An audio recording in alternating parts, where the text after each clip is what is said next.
It's the Mixed Martial Arts Hour with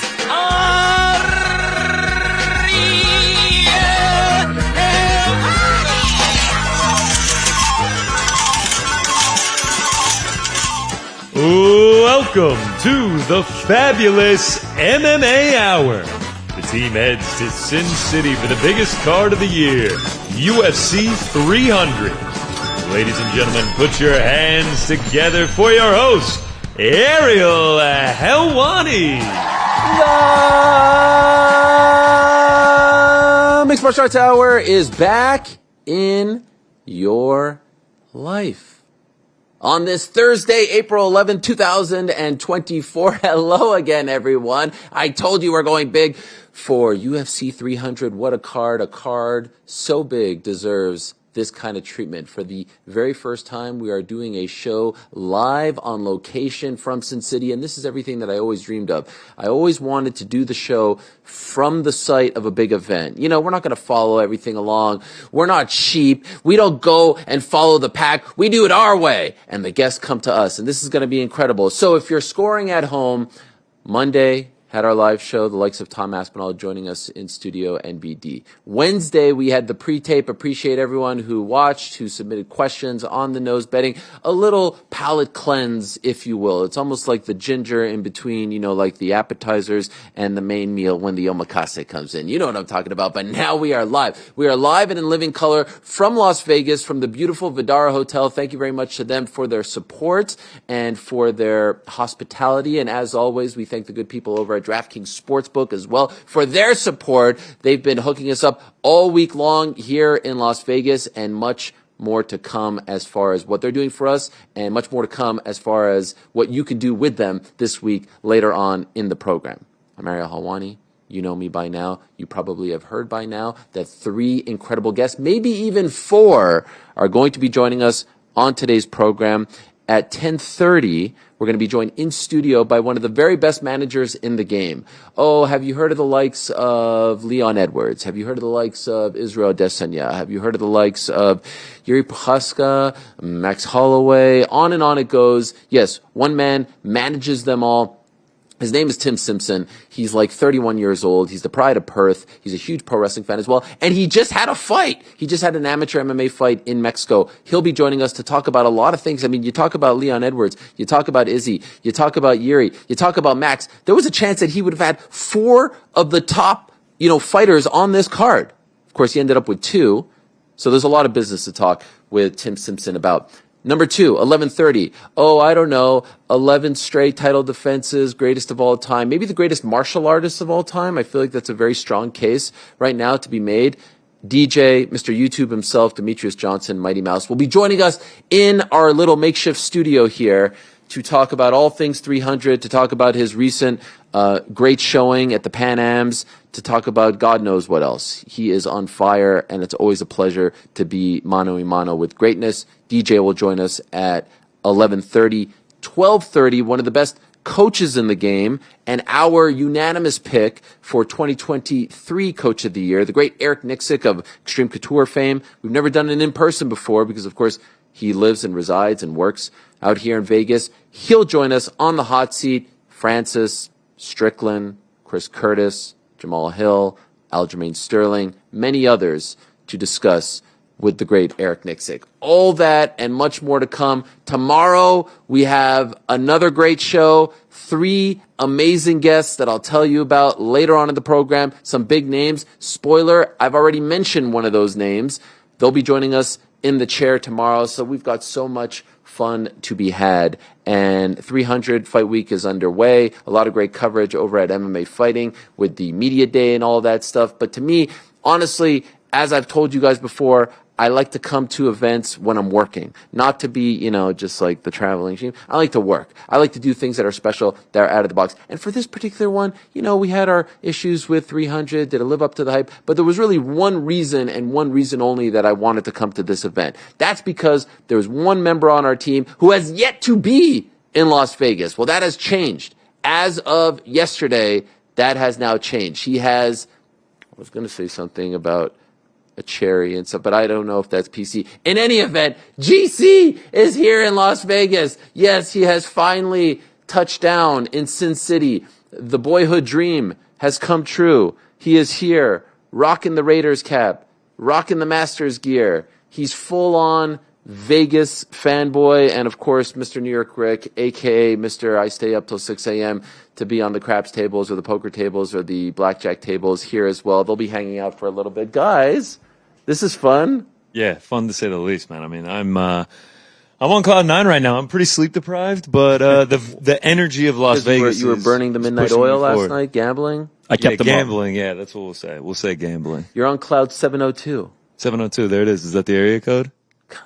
I mean, yeah, I'm learning it. Clark County. Clark County. Oh, nice. I mean, I got the Raiders hat. We landed. You're like, why didn't you get a UNLV hat? Yes.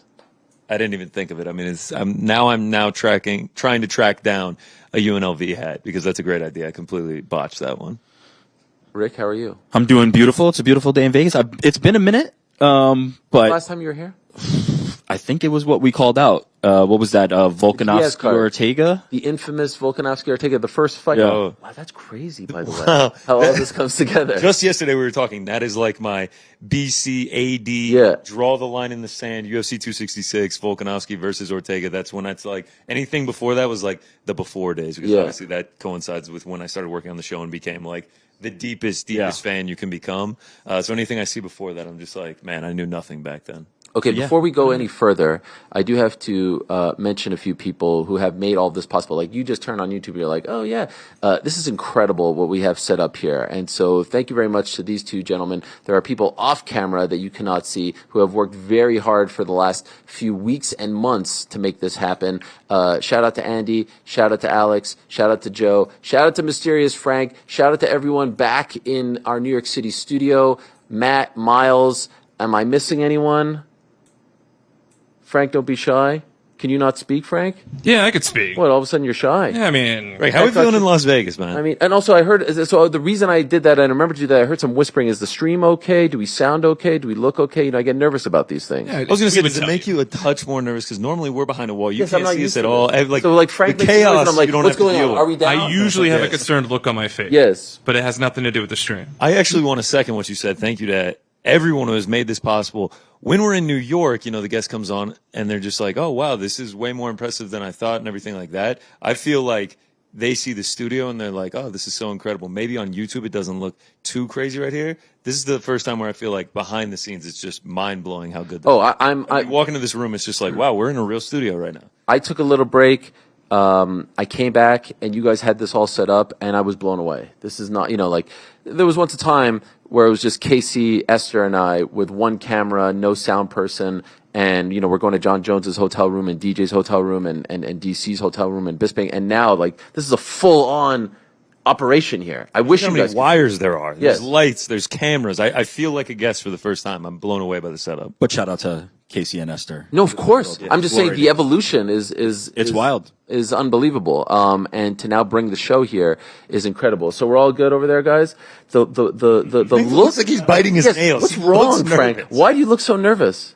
I think you pointing the attention to him everything is making okay? it worse. You not just completely shutting it down and being like, everything's good is making me more nervous. It's like when you go to the doctor and you're like, you're still not saying anything. Yeah, is it cancer? Can we leave him alone? I need a, of course it's not cancer. You're just like, no. Everything's great. He's melting. Let's focus elsewhere. I do like your Sin City inspired mask that you're wearing. The luchador mask is amazing. It's a little sweaty underneath here. Yeah, no, I get it. Okay, we actually have footage of this man touching down. Someone shot it incredibly. He set this up, touching down in Las Vegas. We could roll the tape right now. We could speak over it. Truth be told, I shot it, and I wanted to capture this. What I didn't expect was just how long it would take between me getting off the plane and him getting off the plane. How long are we talking? So I kept stopping the record at the minute point. It ended up being 8 videos until he came out. I mean, it felt like an eternity. I mean, I'm rocking the back of the bus. I am at 40C. I am right next to the bathroom. Didn't have to walk far. I am all the way back. And Helwani's so up front, I didn't even get to see him. Like, Actually, he was piloting. I asked them to send the mousse, the chocolate mousse back to you. Please stop. They offered me some stale pretzels, and they were like, this and that. It's actually one of those planes where it splits into first class and economy, and I kind of looked for Helwani. I wanted to be like, hey man, have a safe flight. And they were like, sir, you're not allowed back here. 40C. Yeah. Once you see the bathroom, you know you're close. Once you can smell the bathroom. Did I not text you? Is everything okay? And you didn't text back. Did you do that once we got on the plane? Yeah. I mean, they don't have that. I don't have Wi-Fi. I don't have Wi-Fi. You don't have service back there. That was before we took off. I didn't look at my phone. I didn't look at my phone one time that entire plane. Crazy. Nah, living different lives. We're off the map. I mean, I can't deal with that. I have to get the Wi-Fi just to make sure everything's okay. 40C aisle seat. As we were coming in, I had to do the classic lean over, look out the window. The person thinks I'm staring at them. They get really uncomfortable, but I'm like, no, it's just the mountains. I've never, never been to Vegas before.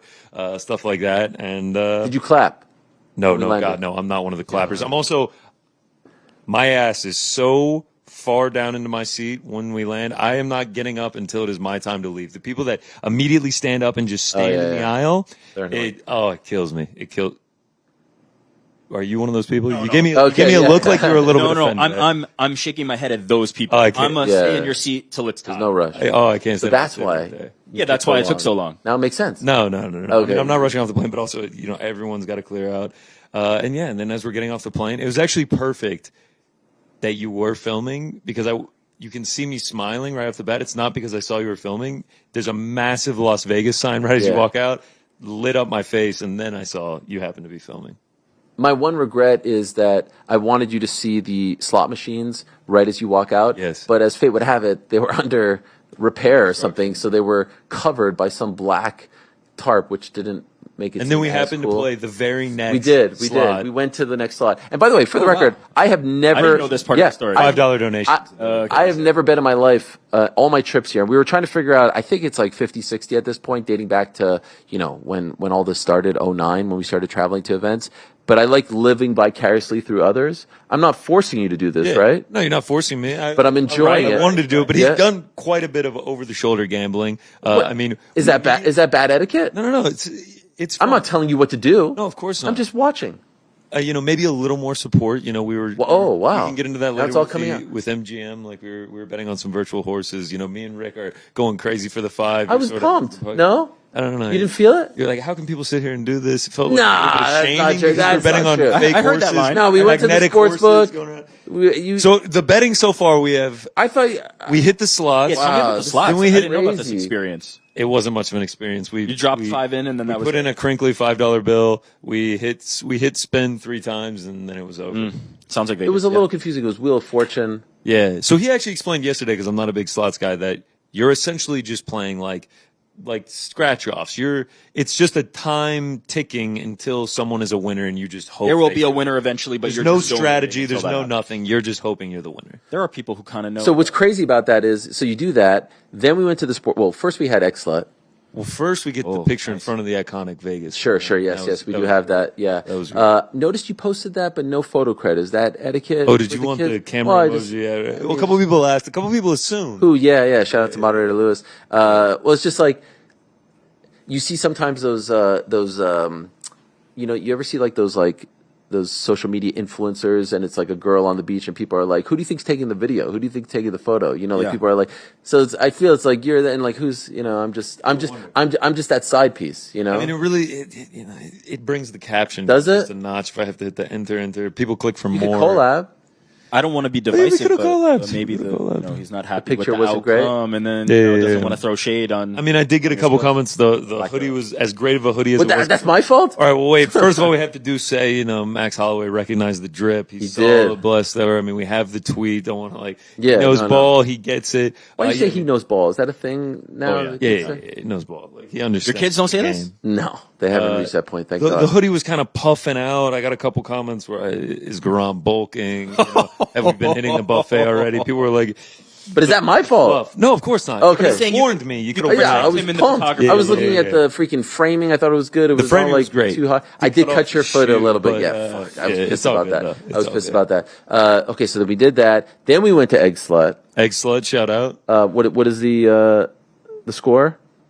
Because I've been there a gazillion times. 7.5 out of 10. 7.5. I mean, we had a catastrophe. I get the first bite, egg explodes, yolk on the beard. No. I sat through a whole meal with Ariel with yolk all over my beard. I go to the bathroom, cleaning up. Still don't get it. I come back out. Ariel's just like, yeah, you just got some yolk. I'm just like, geez. Then later I noticed that the yolk just exploded all over black pants. It was messy, but it was good. It was good. You like 7.5 is not a great number in my opinion.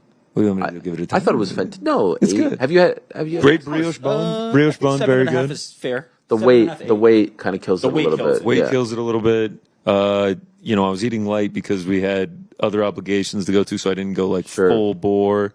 Filmed a fight feast afterwards. We don't have to. We won't get into more. When's that coming out? Saturday. Saturday morning, of course. Yes. Then we went to the book. Then you bet on the ponies and Champions League. Bet on ponies. Won one, lost one. Bet on Champions League. Lost that. Yeah. We're not having a great hit rate so far, but I mean, we're loving every bit of it. The fact that I can go have breakfast and then go bet on some ponies. I mean, it's fantastic. And they just got it going just the whole time. It's the full Vegas. I mean, it's really a thing of beauty. I mean, I might say I'm going to go to the bathroom later in the show and then just go catch totally. race number 4 at Tampa Bay Downs. While this was all happening, he's sitting at Media Day. Yes. Yeah. I'm off the plane to Media Day. First time ever, the entire card shows up. I don't know if it's first time, but it's rare. Extremely rare at the Apex. You got to set foot in the Apex. Listen, I offered to bring back some souvenirs. Which I No. All capital, yes, please. Do they sell souvenirs there? No, of course not. They don't even give tours. I actually was trying to get a tour. Frank was like, let's go to the Sphere. I was like, let's go to the Apex if we can. The beautiful Apex.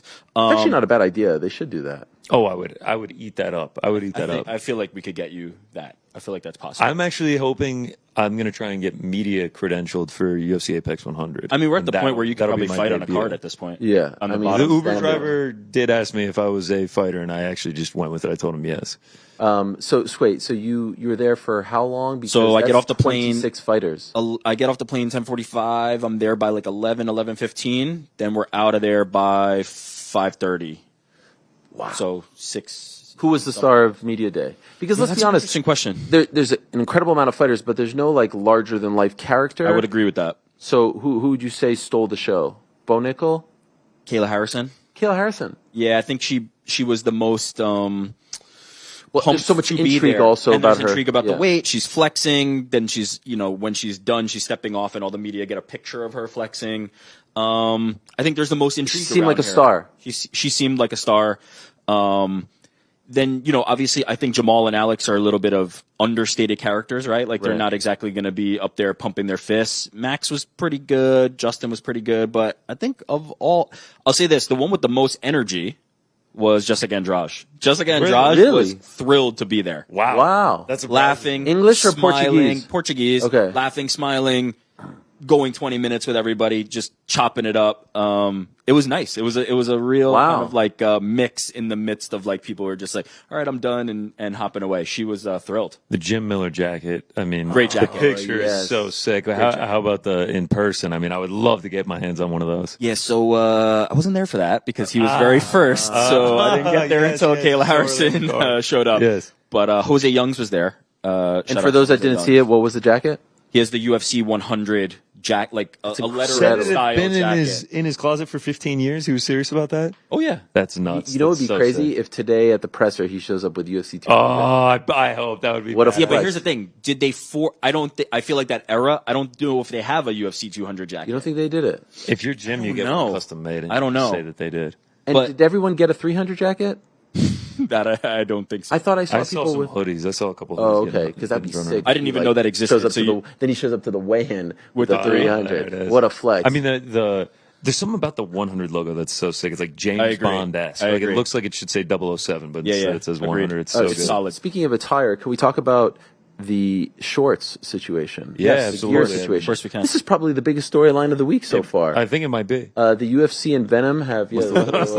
I saw your eyes. No open. UFC and Venom have I guess designed special custom shorts for. Correct me if I'm missing anyone. Justin Gaethje, Max Holloway, Alex Pereira, Zhang Weili are the 4 that I've seen. That's on this card, correct? And I really like them. Yeah, it's great.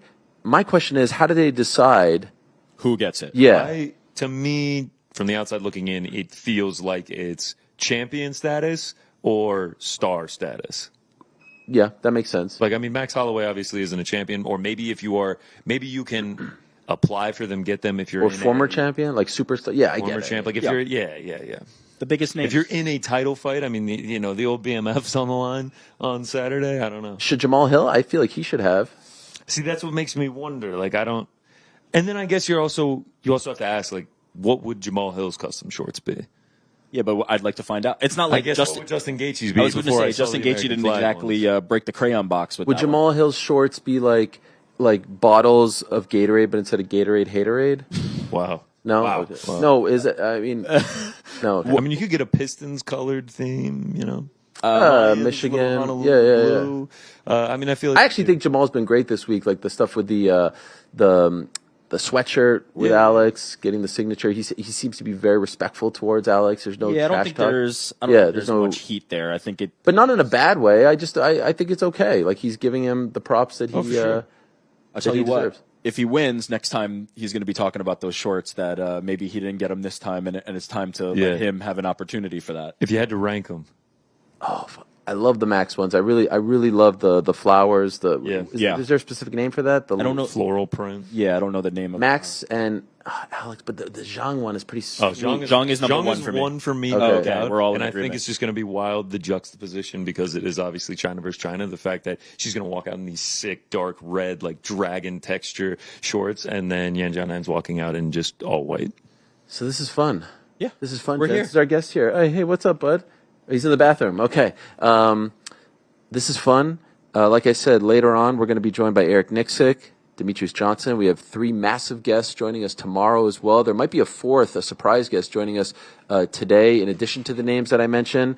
There's a buzz in the air. Buzz. Feels like it, everywhere you go. There's new shorts. Oh, yeah. There's jackets. There's an actual buzz in the air because everywhere you go here, people are just chiefing down. Okay. I mean, people are just smoking darts everywhere you go. I might have to pick up a pack of marbles. We've had some good meals. Great. I feel like so far, knock on it. It's been so good. And also 7-hour watch party on 7-hour full card stream Saturday. It's going to be an endurance test, that's for sure. Golly. All right. So in a matter of moments, we're actually going to be joined by our first guest, who I'm supremely excited to have on because he doesn't do a lot of media. He's very shy. He says, it's not about me. It's not about me. Meanwhile, all his fighters love to shout him out. We just had Paul Hughes on Monday's show, the latest addition to the Chosen Advisory Group. Just signed him recently, and dare I say, the most sought-after free agent currently in mixed martial arts. Like I said at the top, he represents the likes of Israel Adesanya. He represents the likes of Leon Edwards. He represents 2 of the biggest names on this particular card. Yuri Prochaska, great to see him back. In fact, a fan, while I was waiting for my coffee in the line downstairs, told me that he went to T-Mobile yesterday. He's here for like some tech conference. He went to go take a picture, and Yuri Prochaska was standing outside of T-Mobile like this into the sun and meditating, and he's like, this is incredible. He was so excited that of all people it was Yuri doing that outside. He had to like ground himself. Yes. At the arena. Then when he was done, he went up just to say hi, and Yuri asked him if he wanted a photo. What a mention. That's a salt of the earth individual right there. He is as true who he is on social, on YouTube, as he is in person. Yeah, I should say Media Day, actually, Yuri, when he was responding to some of the fake samurai comments, that was one of the highlights, he's the for greatest. sure. The energy level in there kind of elevated. When he came into New York, he was just staring out across the city, and he's just like, big city energy. I'm just like, yeah, man. So anyways, there's a lot of business to discuss and to go over, and he's a freaking fighter himself. And so without further ado, there he is. Guys, please make way for one of the best managers in the game. Can I get the boys? No, the boy. This is one of, I have to sit here. I can't stand up, Tim, because they have me locked into this chair. The great Tim Simpson joining us. Just here? Yeah, just have a seat. How cool is this, right? This is not bad. I like it. Actually, Tim was one of the chosen few who was really pushing me to do this. You were saying, come out. Yeah. It's not UFC 300 week without you. It was very kind.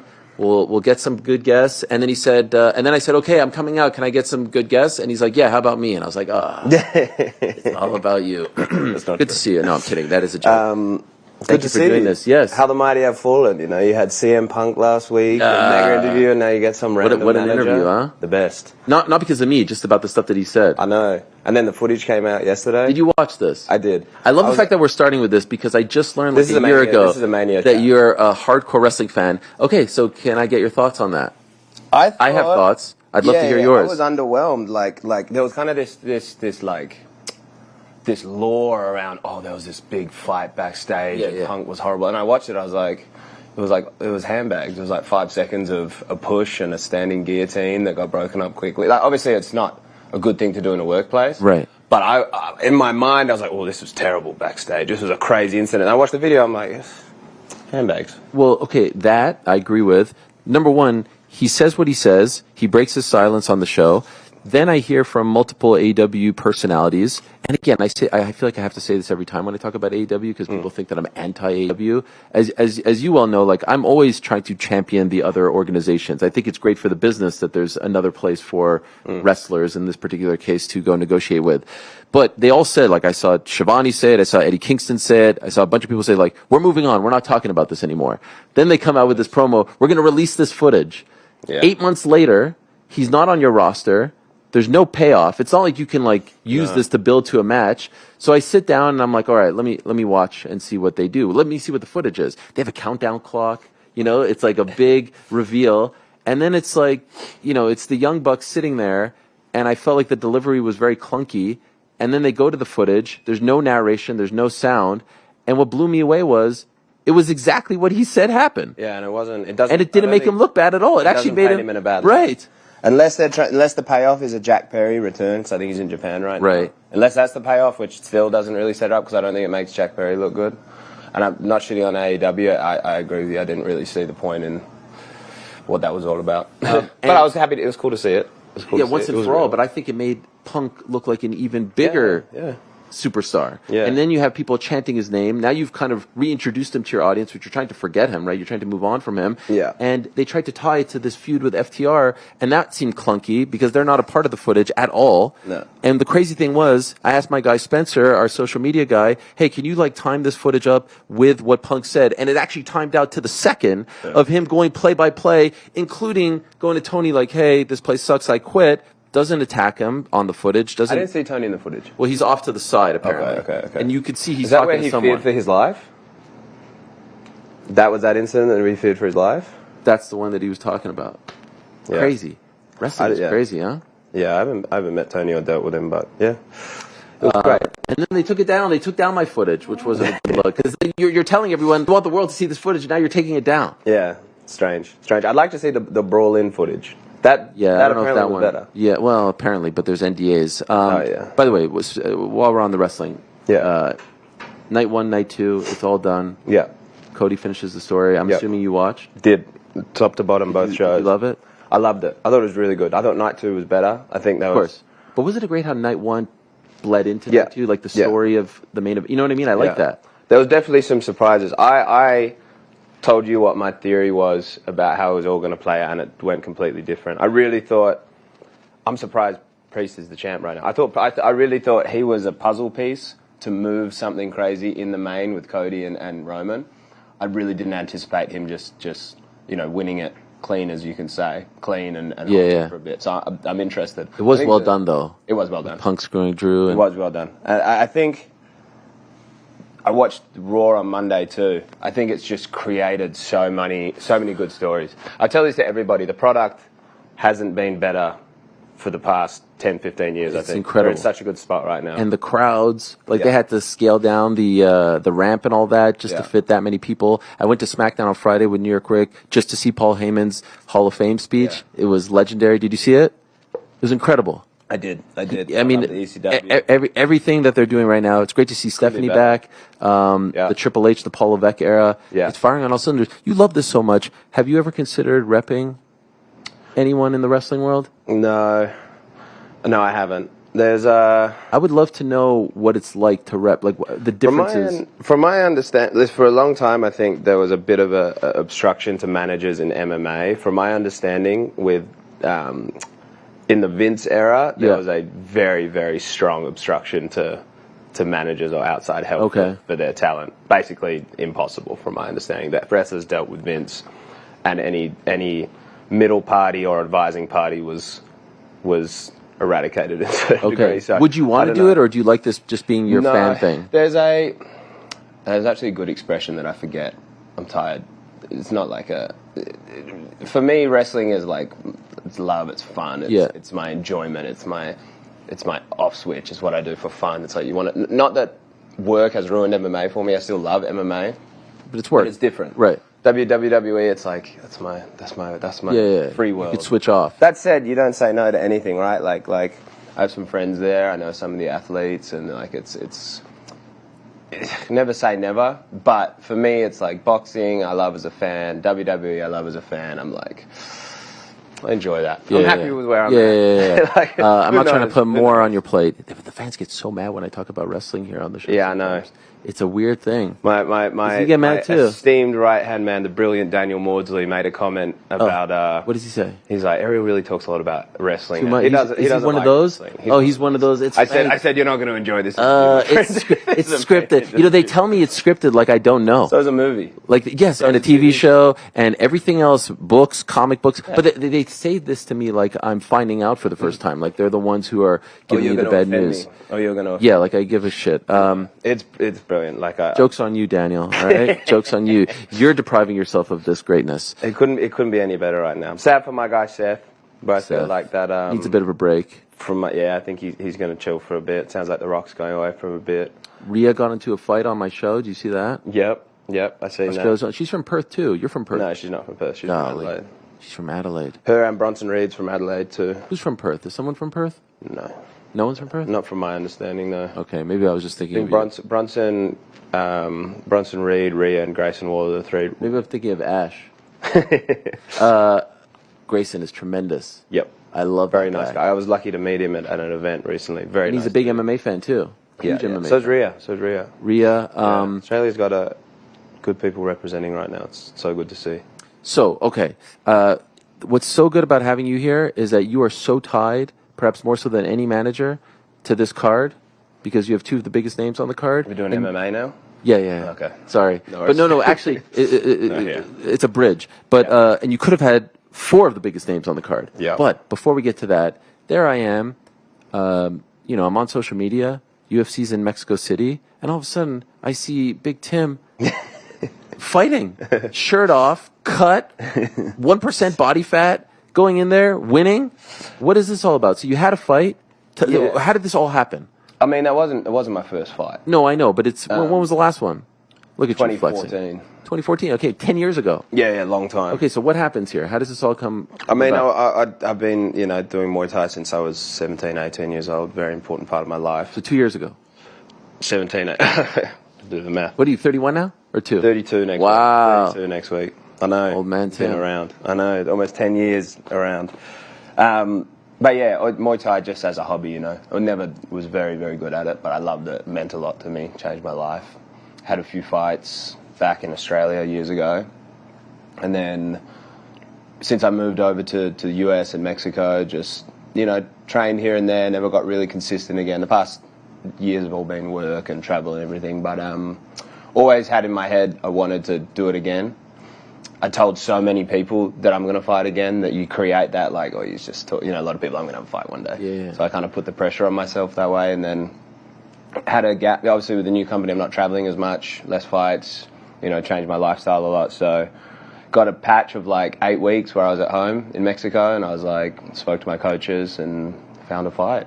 Wow. It was great excuse to get in really good shape again. To the promotion or? No, so my gym is affiliated with the promotion. It's Budo Sento. It's quite a big MMA promotion. There's kind of two major ones, but Budo's, really big. Mario Delgado is the one who owns my gym and everything, so they were able to put me on that show. It was an MMA show, but they do an amateur undercard with amateur MMA and amateur Muay Thai. Okay. So yeah, it's I try to keep it pretty low key just because, it can be... I don't love to self-promote. After the fight, I put a little post up because in the end... Yeah, you didn't mention it at all leading up to it. No, because it's an amateur Muay Thai fight. You're still making the walk? Yeah, and that's cool. I was... Yeah, that's the thing. The fight wasn't so difficult, if I'm honest. You don't really have control of the opponents, but the preparation was hard. I trained hard, felt good. It's good to do hard things. Right. It is good to do hard things. It was very rewarding. So, what was the weight? 170, 77 kilo. And what do you usually walk around at? I'm like 88.5 right now. Wow, was that tough? Yeah, I mean, the thing for me was, when I was younger, I would just like fight on a weekend, cut weight like an idiot, just train all the time. This time I have so many more resources. And a part of me was like, sure, it's an amateur Muay Thai fight, but I think this might sound ridiculous, but if I can put myself to like 5% of what my clients do, maybe 1%, call it. I trained hard. I trained twice a week, twice a day, every day for 6 weeks. Brought my weight down like 12 kilos. So I did it at least from a preparation perspective, and if you can add some perspective, a tiny bit of what they go through, I think it makes me a better manager. And speaking to Eugene about it, it makes you a better person. Eugene told me, like, because we were chatting about it, he's like, if everyone, amateur, pro, any sport, fought once in their lives, the world would be a better place. And I believe that. It does make you a better person. Wow. So that was it was a cool experience to do it again after such a long time. A completely different human being now, physically, mentally. Right. So it was cool. It was fun to do. Did you tell all your fighters beforehand? Few of them. Who gave you the best advice? Probably Israel and Eugene. I was sending like sparring footage to. Israel and Eugene were very nice. Send it to Leon, and Leon's like, me and Leon have a different relationship. It's like, you fucking sucker, dude. Wow. Just a few of them. Yeah. But it was pretty cool having like the world's best people to give some advice here. And I just send them sparring footage. Because I sparred really, really hard. The fight wasn't that hard, but the sparring was hard. So that was cool. Were you nervous? This one I was not nervous at all. It was weird. I used to get super nervous. How many times did you fight? This was number 6. Oh, wow. But the last one was 14. Yeah, ages ago. This one I wasn't, honestly, because like it's a real mixed bag. In amateur fight sports.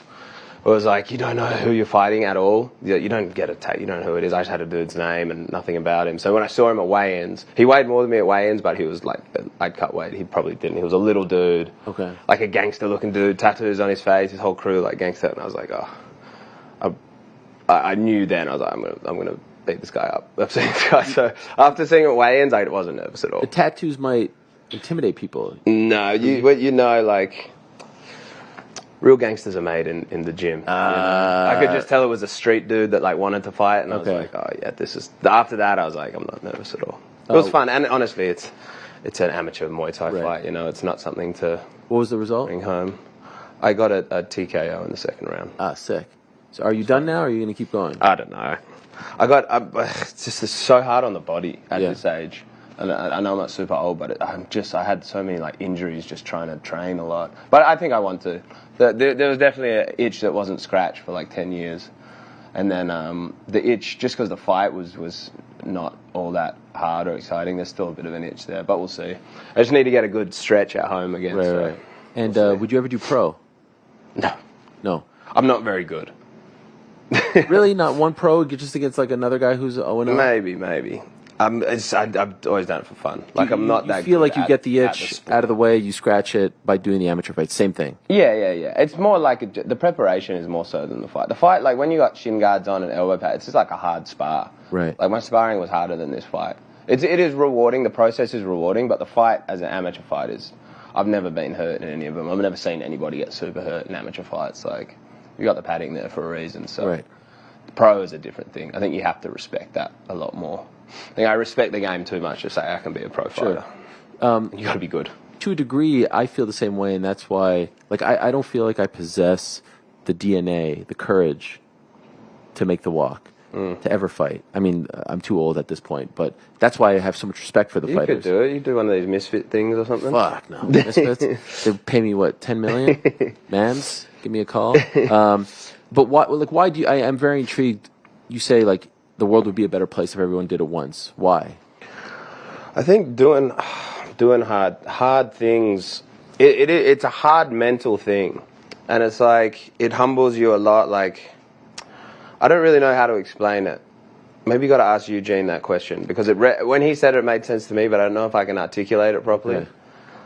But yeah, I mean, it's a challenging thing, and I think a lot of people with chips on their shoulders, a lot of people with confidence issues, a lot of people with whatever problems they have. You do something like that. You do something really hard, so other things seem easy sometimes. Mm-hmm. I don't really know how to articulate it properly, but I think, generally, I believe in martial arts and improving people's lives. You know, whether you compete or not, I think it does a lot for people. Okay. So I think in general, but I think, yeah, you know, you build that up, you build the courage, you overcome a hurdle, like, you know, make that walk and put yourself in a very vulnerable situation. I think it's you come out the other side and other things aren't as complicated. If that makes sense. Chosen Advisory Group, your management firm, around a year old at this point? Yeah, so we launched in January last year. Okay. I did my taxes last week. I feel like once you've done taxes, it's like your financials. So I'd say we're like officially 1 year in the books now. Okay. Tie a bow on the first year, and we keep rolling. So how would you describe it? Was it harder than you thought? Easier than you thought? What's it been like? Best thing I've ever done. Like if I'm honest, it's not from like a day to day. Like what I was doing at Paradigm, I was kind of doing my day to day hasn't changed a huge amount. Like it's mostly the same clients, mostly the same work. I was kind of running a business inside of a business anyway, so it was kind of just moving out. So it hasn't changed that much from a day-to-day perspective. But you don't have as many people. Like you're a boutique, right? Yeah. So there's a lot more pressure on your shoulders, right? When you're the guy, when it's your company. Yeah, there is and there isn't. I mean, I've always I'm 1,000 times less stressed. Like, well, I wasn't super stressed, but like, it's been a lot easier, I'd say. A lot easier just from a life perspective. Okay. You know, I've found a lot more balance. You know, it's just me and Dan and a few outsiders, and Dan's phenomenal. You know, I've got a lot less staff, but without disrespecting anybody, I feel like a lot more firepower. Like between us, we can do everything we need to do. So it hasn't been harder. It's been all round more rewarding, more enjoyable, you know, more fruitful in a lot of ways. So, you know, yeah, best thing I ever did, really. Very, very happy. On Monday, we had a guest on the show who shouted you out, called you the best in the game, Paul Hughes. Very kind of him. The most sought after, the hottest free agent in the game right now, just finished up his Cage Warriors deal. So I remember when you launched Chosen, you were telling me you're going to be very selective, right? Yeah. You didn't want multiple people in in the weight classes, right? Yeah. Multiple fighters in weight classes. So like a guy like Paul, who is definitely on the come up, not in the UFC thus far, is maybe fighting regional. Yeah. How do you decide, okay, this is someone, because I'm sure there's a ton of people who are asking. Yeah. How do you decide who you're going to take on as a client and who you're not? Well, Paul was a pre-existing relationship. I brought Paul to Paradigm in 2020 maybe, or 2021. So I've known him for a long time. He came to Paradigm when I was there, 3-4 years ago, and he was working with another manager there. So this one wasn't entirely new. A big part for me is working with people that I like and have that relationship with, and it's more fun when it's personal and there's a deeper level of trust. I already knew Paul. I already knew he was a really great person, a really great fighter. So he reached out maybe in December and just said, "Hey, I'm leaving my current management. If I'm going to re-sign with a manager, I'd love to get back with you." And knowing, I've always thought he's phenomenally talented. At that time, he explained to me kind of where his contract situation was, and I saw that there's going to be an opportunity to add value. If he was just stuck in Cage Warriors for another 2 years, what am I going to do? Mm-hmm. But I knew free agency was impending, so I could add value. And he's, great fighter, great bloke. So hard to say no. So that's really how that came together. Are you able to field offers for him right now, or is it? Yeah, we're rolling. It's been an interesting week. Okay, tell us. What do we got? Realistically, there's two players. Like, I've had promotions all over Europe reach out, and they can't really compete. For the exposure that Paul needs now, I think he's world class.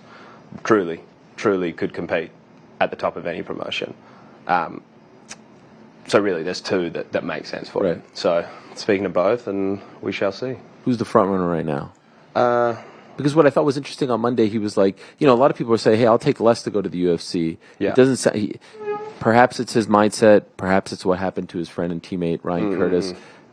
perhaps it's a bunch of things, but it sounds like he really wants to secure his family's future, and he doesn't want to be left with nothing. Yeah. So I wouldn't be surprised if he takes more and isn't in the UFC. Is that accurate? Very possible. Okay. Yeah, I ask a lot of, particularly the young kids that we chat to, like, and there's no right or wrong answer.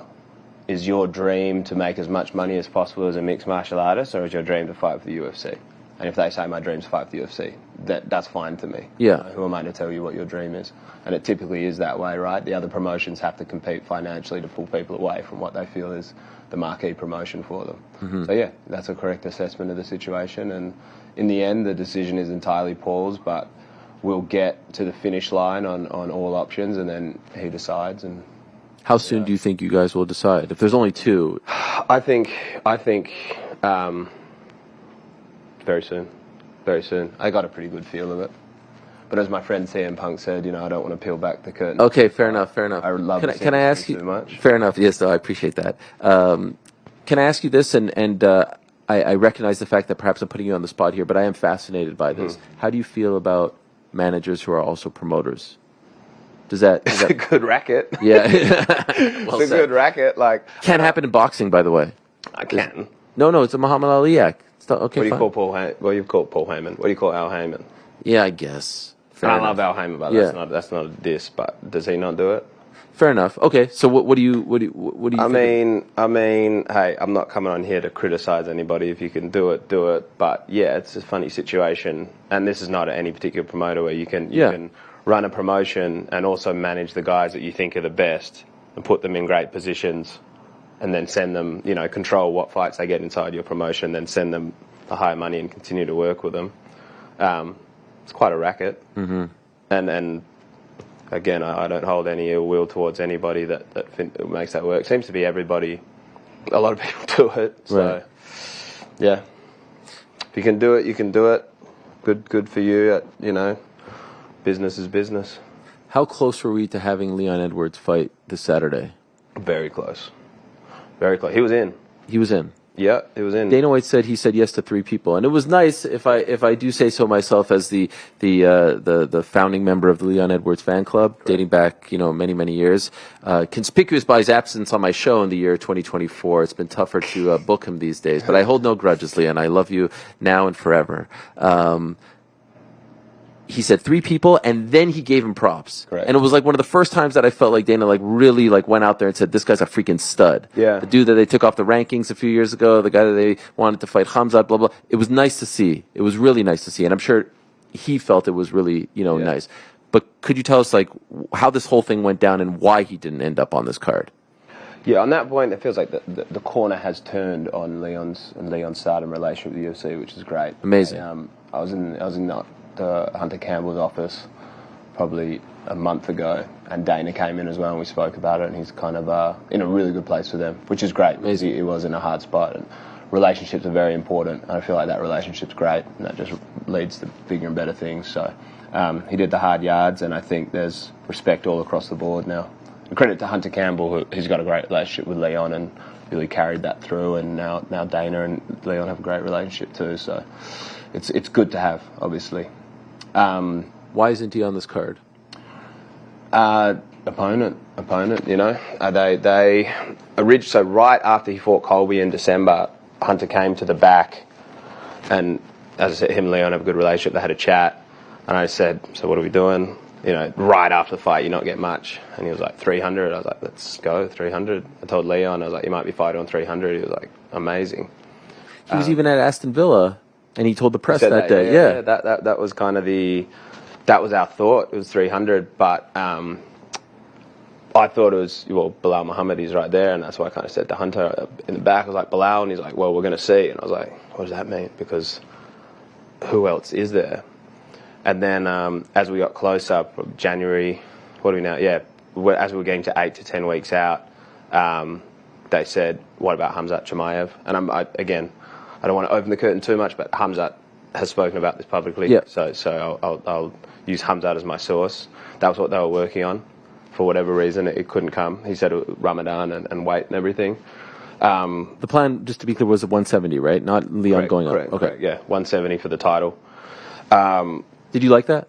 Loved it. Okay. Loved it. I mean, they have to fight. Whether Leon goes up to 85 or whatever, they have to fight. I mean, this was the 5th time he's agreed to fight it. Yeah. And Leon very much favours his chances against him, right? So they have to fight at some stage.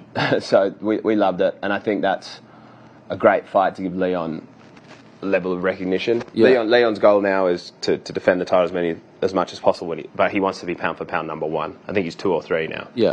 So that's a good one to jump. You beat a guy like Hamzat, who's got all the hype and incredible record. That served him a lot. For whatever, couldn't get Hamzat done. We were like, okay, guess it's not happening then. Call back a couple of days later.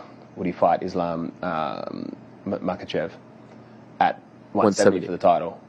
Leon was like, yeah, let's do it. And then I guess Islam as well also had Ramadan preparation. And then they said, listen, can we rely on him if we go to Shavkat? I said, you can rely on him if you go to anybody. Damn. So yeah, it was. So technically, was it 4? Who was the 4th? Oh, was Bilal not offered?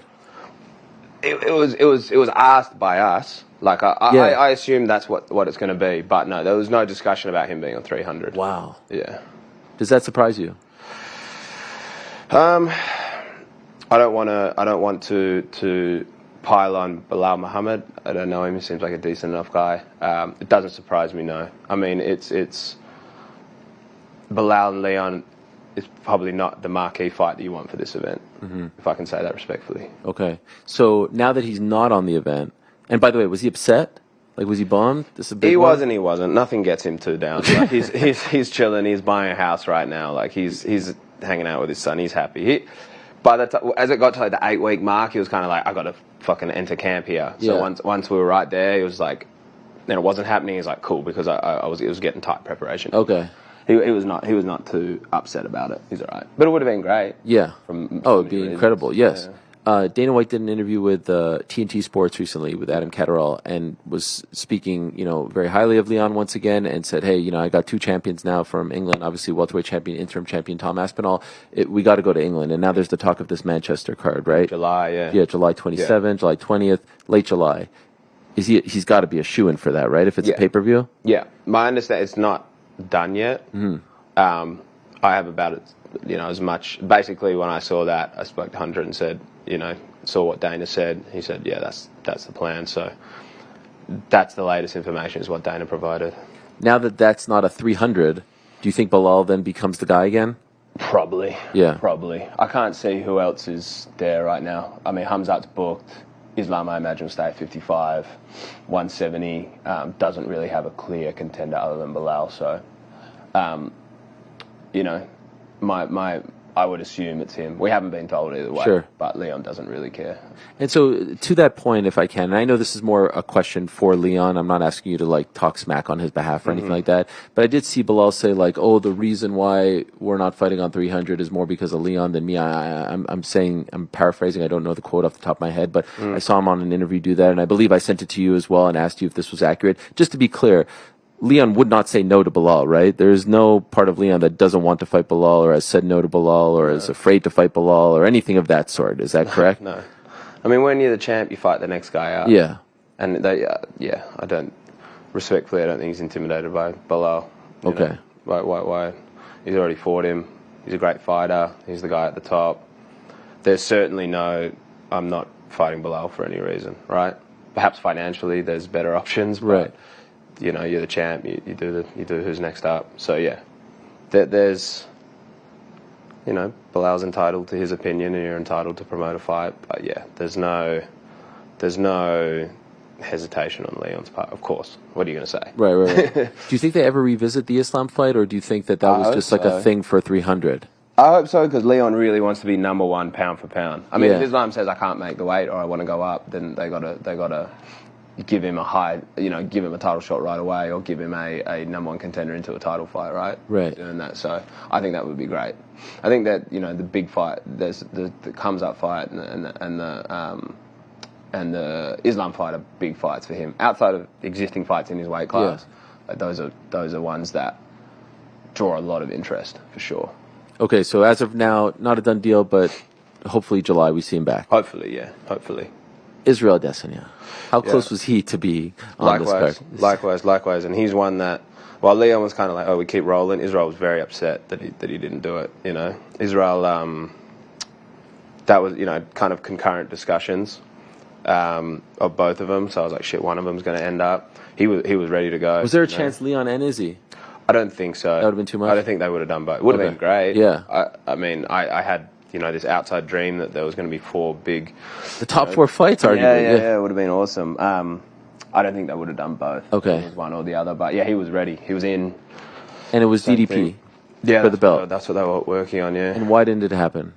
I believe Dricus was not ready. I think he had some sort of procedure after the last fight. Okay. Yeah.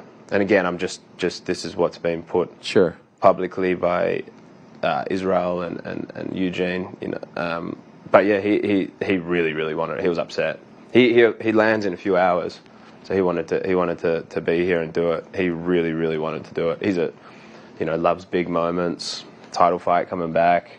That one came down to the wire, down to like I'd say within a few hours before they announced Hill and Pereira. Wow. I was texting Hunter and couldn't get it done on Dreeks' side, but Izzy was ready to go. Was there any talk if, you know, he's still a gigantic name, one of the biggest names in the sport, was there any talk if we don't do DP like some other... I thought about that. I did. I was like, is it Pereira at 205? That could have been big, but I don't know. I don't know who it could have been. Strickland too, even though it's not for the belt?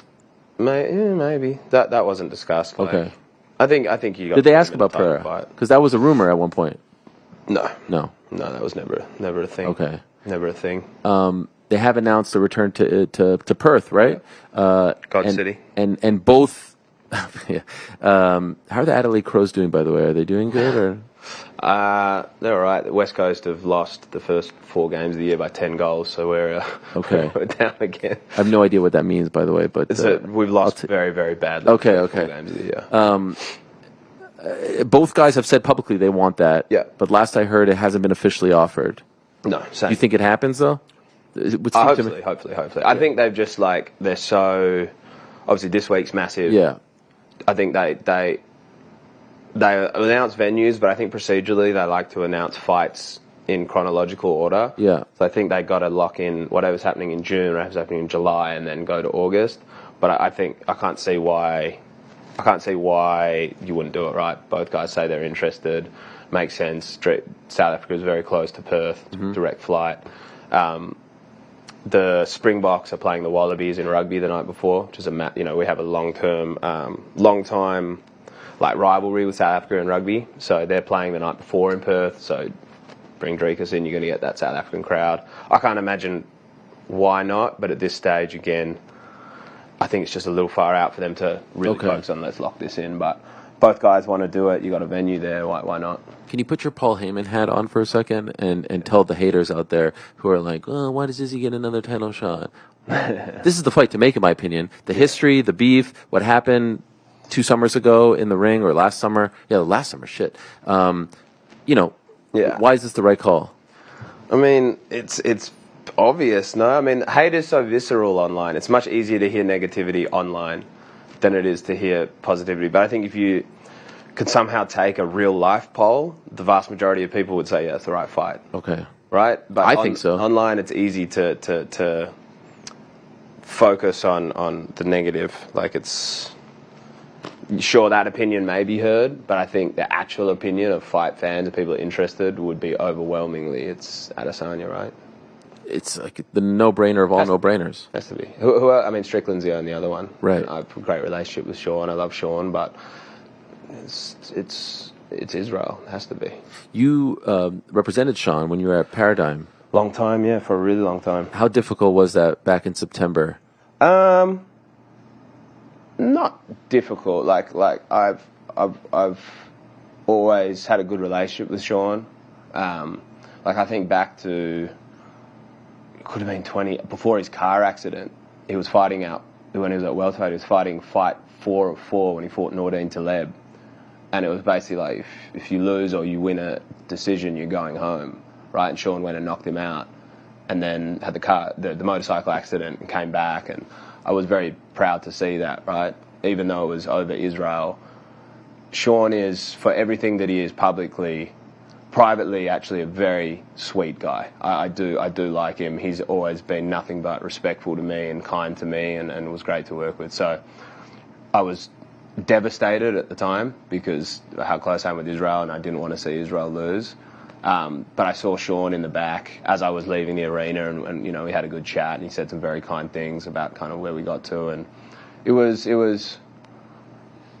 never ever want that to happen again, but a very small part of me was proud of Sean, and it sucked. I was very, very sad that day, but good for Sean. It had to be somebody. Right. But here we are now. Israel's back in the driver's seat to get it back. Right. Okay, so those two guys aren't on this card, but you do have Yuri Prochaska and Max Holloway. Yeah. Could I ask first? It's crazy that I'm asking you this question, but the Max Holloway shorts have been a topic of discussion in a very big and positive way. Him, Zhang Wei Li, Alex Pereira, and Justin Gaethje.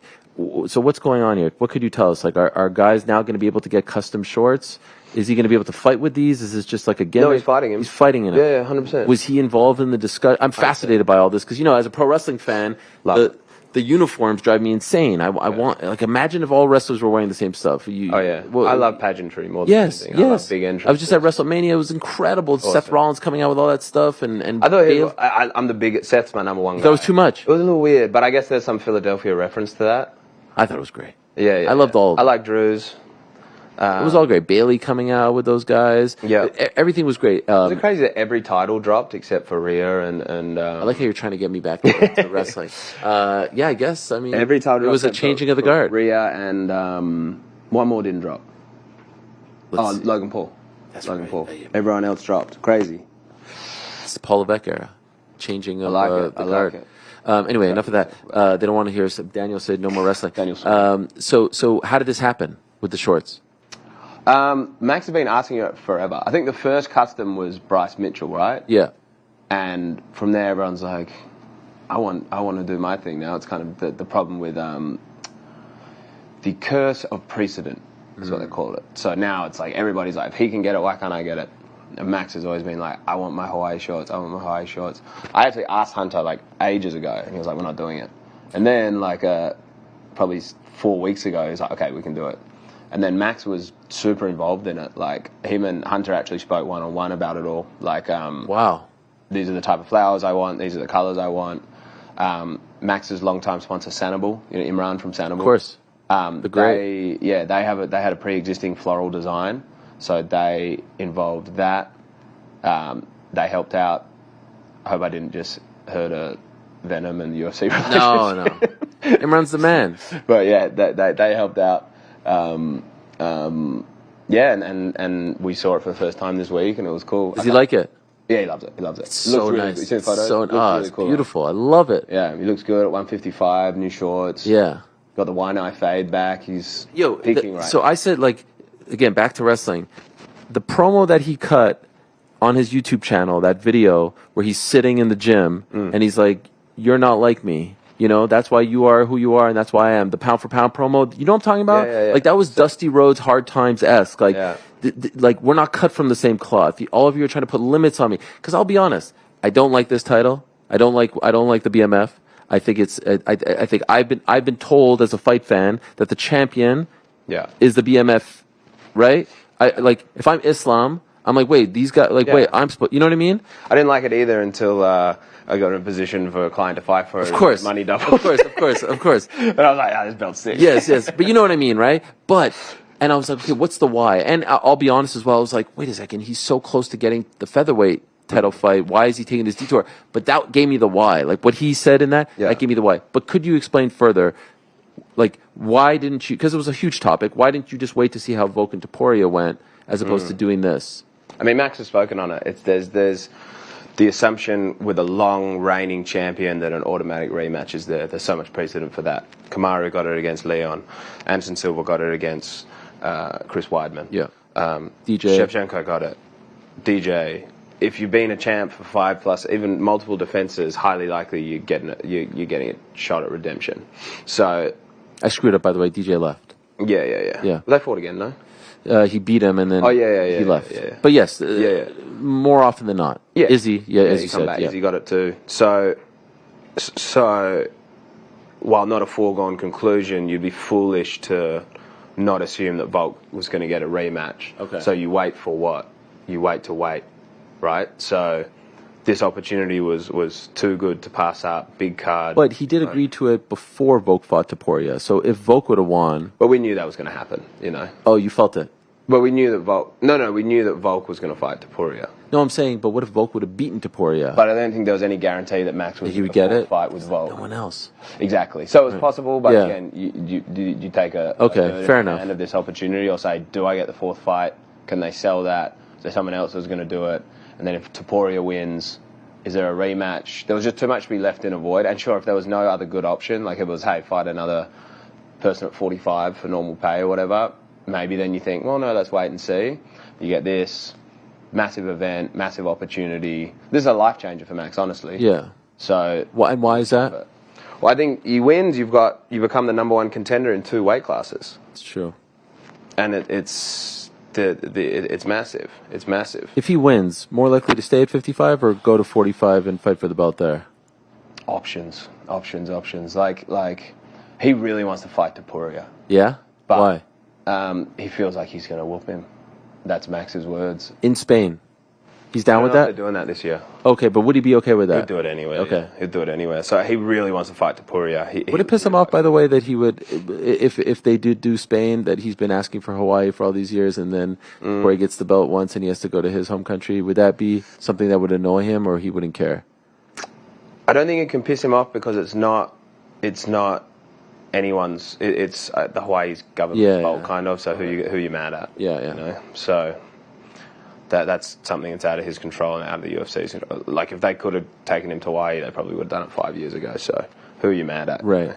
So there's a chance he wins this fight on Saturday and then goes back down. Yeah, he can. He can go to either. Like right now, all our internal discussion has just been like, obviously, phenomenal challenge in front of you. Right.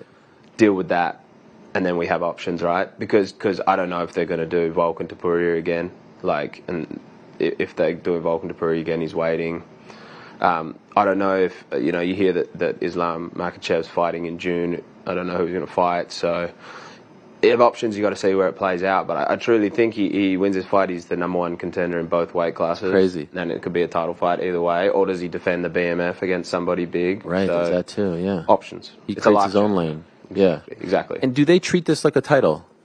Like, does Justin Gaethje get pay-per-view points?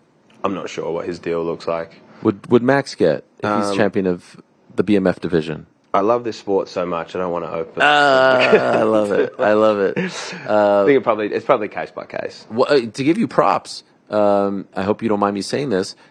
I was talking about the card in MSG, and I was like, oh, this card's great now for the UFC when John Jones fell out because no one is commanding pay-per-view points. And you let me know that Yuri, despite not being champion, kept his pay-per-view points. Yeah. That's a testament to you. Yeah, and a testament to Yuri. No, I know. But yeah, he that was when he was giving up the title. It was like, okay, that's fine as long as you're treated like a champion upon returning. Okay. And so let us talk about Yuri. Yes. How difficult was that one? I remember that video he posted after the loss to Alex, and he's such an intense guy. Yeah, that sucked. That sucked. For someone who's as stoic as he is, exactly.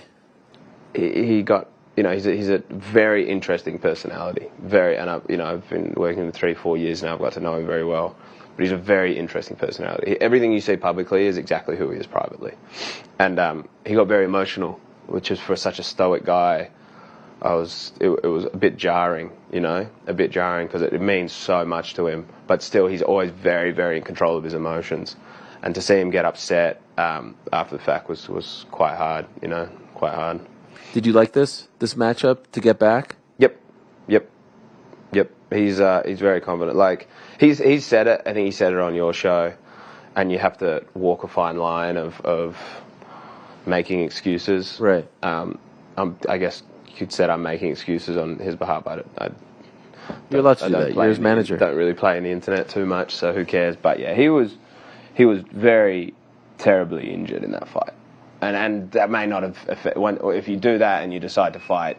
When you say injured in the fight, like was he just not? He said it yesterday. He trained probably legitimately 1 or 2 weeks in that camp. Damn. Staph infections, illness, elbow, shoulder, knee. He was in bits really. So, and if he was 100%, Pereira can take you out at 100% anyway. So right. It's not to discredit Alex Pereira, but it's less so the result. It's more so that you feel like. Hard to explain it. It's like you almost disrespected yourself a bit or you made an error in thinking everything was going to be fine, and he has to wear that because of his decision to stay in the fight. But he wasn't able to show the best version of himself, and that's what kind of burns him. So, yeah, that was, I guess, the hard part of New York, and I went roundabout to answer that question. I believe, and he believes, at 100% he's the best in the world, so he wanted the hardest possible fight, and the highest guy he could get was Rakic, so I like it.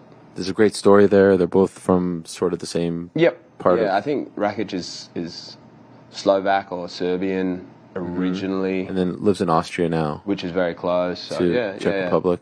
And how is he now? You say he's okay? I mean, great. Yeah, healthy. That's the main thing. Physically healthy. He's always mentally bulletproof, but he's physically healthy this time. We're running around New York getting USADA approved, but all medical interventions just to get him to the fight up until Thursday. Up until the day to weigh in, he was getting medical interventions. Did he consider pulling out? No. But now he's 100% healthy. He's happy. You can feel it in the energy. So regardless of the result, it's just positivity. Because when you lose, when you had what happened, like unprepared, it's just like it plays on you. I think if you're 100% and then you lose, there's less doubt. Right. There's less like afterthought of I should have done everything differently. So yeah, I mean, regardless of what happens this weekend, I think it's going to be, easier to live with. Those are your 2 fighters on the card, right? Yeah. We'll let you go in a moment. This has been great. I'm ready to stay and just chat. You're ready to stay? For a while. Okay, no, but I do want... Tai Tuivasa, we just saw him. Mm-hmm. How's he doing? He's all right. Yeah. That one really hurt as well. Yeah. Started off well. Hard to see. Yeah, I think he fell victim to the losing streak that he's on, in the sense that he saw blood, quite literally saw blood when he cut him, and was just really chasing a finish because that's desperation when he's been losing lately, rather than, I think if he's on a winning streak there, he maintains composure better. I think he fell victim to that. Another tough one, he's been going through a few things personally, and he's a man who has a lot of confidence, but I think needs a bit of momentum athletically, so he'll be okay. Casey O'Neill's coming back? Yep. That was out there, right? She doesn't have a fight. Oh, she doesn't have a fight. Why did I think that I saw something with her and... I guess it wasn't. I guess it never actually came to fruition because I think it was Jasmine, but maybe. Okay, maybe so she trash talk. She doesn't have a fight. She doesn't have a fight. Is she coming back? Yeah, she'll fight. Maybe that Perth card, or is that too far? We'll be perfect. Yeah, we'll be good. I mean, if something pops up earlier, she'll be good because she's based in Thailand/Vegas now. But Perth would be good as an Australian. I think she's probably maybe the only Australian female on the roster right now. Right, or that England card because it's close to Scotland, or not? Yeah. Okay. Could do. Who am I missing? Don Madge. Next week. He's back. He's back, yep. He's in the tournament. He's your lone non-UFC fighter at the moment. Am I accurate? Correct. Okay. Correct, yeah. Don is back. He had a tough couple years. He was in the tournament, was doing really, really well. He was 2 3/4 rounds up against the last year's champ, Housebound Fio, and got caught with like 2 minutes left, which sucked, and then broke his foot and missed the 2022 whole tournament. Missed all of last year with an injury, so now he's back. And it's my job to say it, but I've always thought Don is supremely high level, and I think he can win this welterweight tournament without a doubt. So it'd be nice for him. I'm excited to see Don back. Who am I missing? I'm trying to do this off the top of my head here. I don't want to leave anyone out. Makayev is not far away from a title fight. He was upset about not getting the title shot, huh? Yeah, as you would expect. Yeah, as you expect. I think anybody who's in like... Was that ever discussed?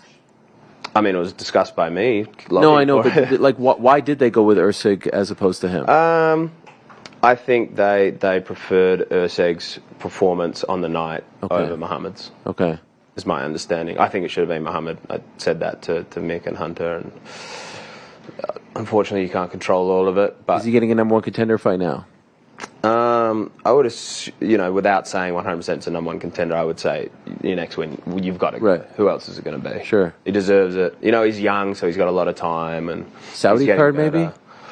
Well, he's from Manchester. Right. So right. Saudi makes sense for him, and Manchester makes sense for him. Abu Dhabi makes sense for him. So we'll see. But that's not far away, so I need to speak to the UFC about him this week, is the plan. Okay.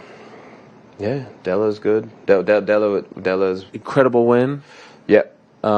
Broke his arm. Yeah, he had a tough time. He was in hospital for 6 nights. After the fact, what happened? He had the surgery.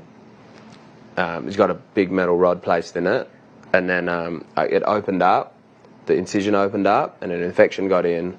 Oh no! And then he went back to hospital. He had quite a bad staph infection, like a week before the fight, in his knee. And he had to take antibiotics for that.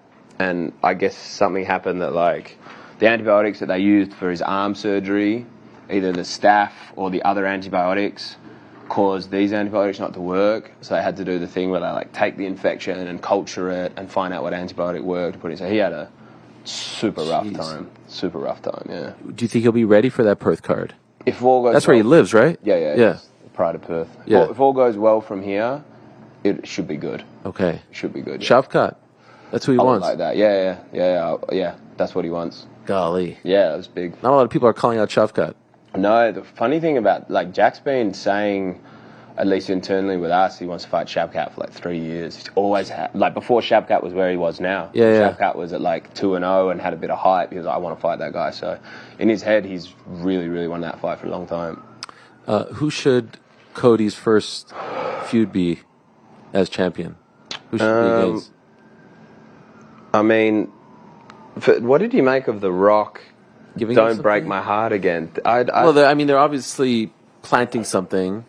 Is it something to do with his dad? Is it a promise that he made to him? Know. I thought it was riveting. It was a little nuclear heat. Oh, it was incredible. The whole thing was riveting. That opening segment, the 45 minutes at the top of Monday show was riveting. Yeah. I don't know what exactly was going on or where they'll take it, and it's just like it just has so much Paul Heyman. It just has so much like long term. That's been an issue. Long term booking. You know what I mean? That's what we all want.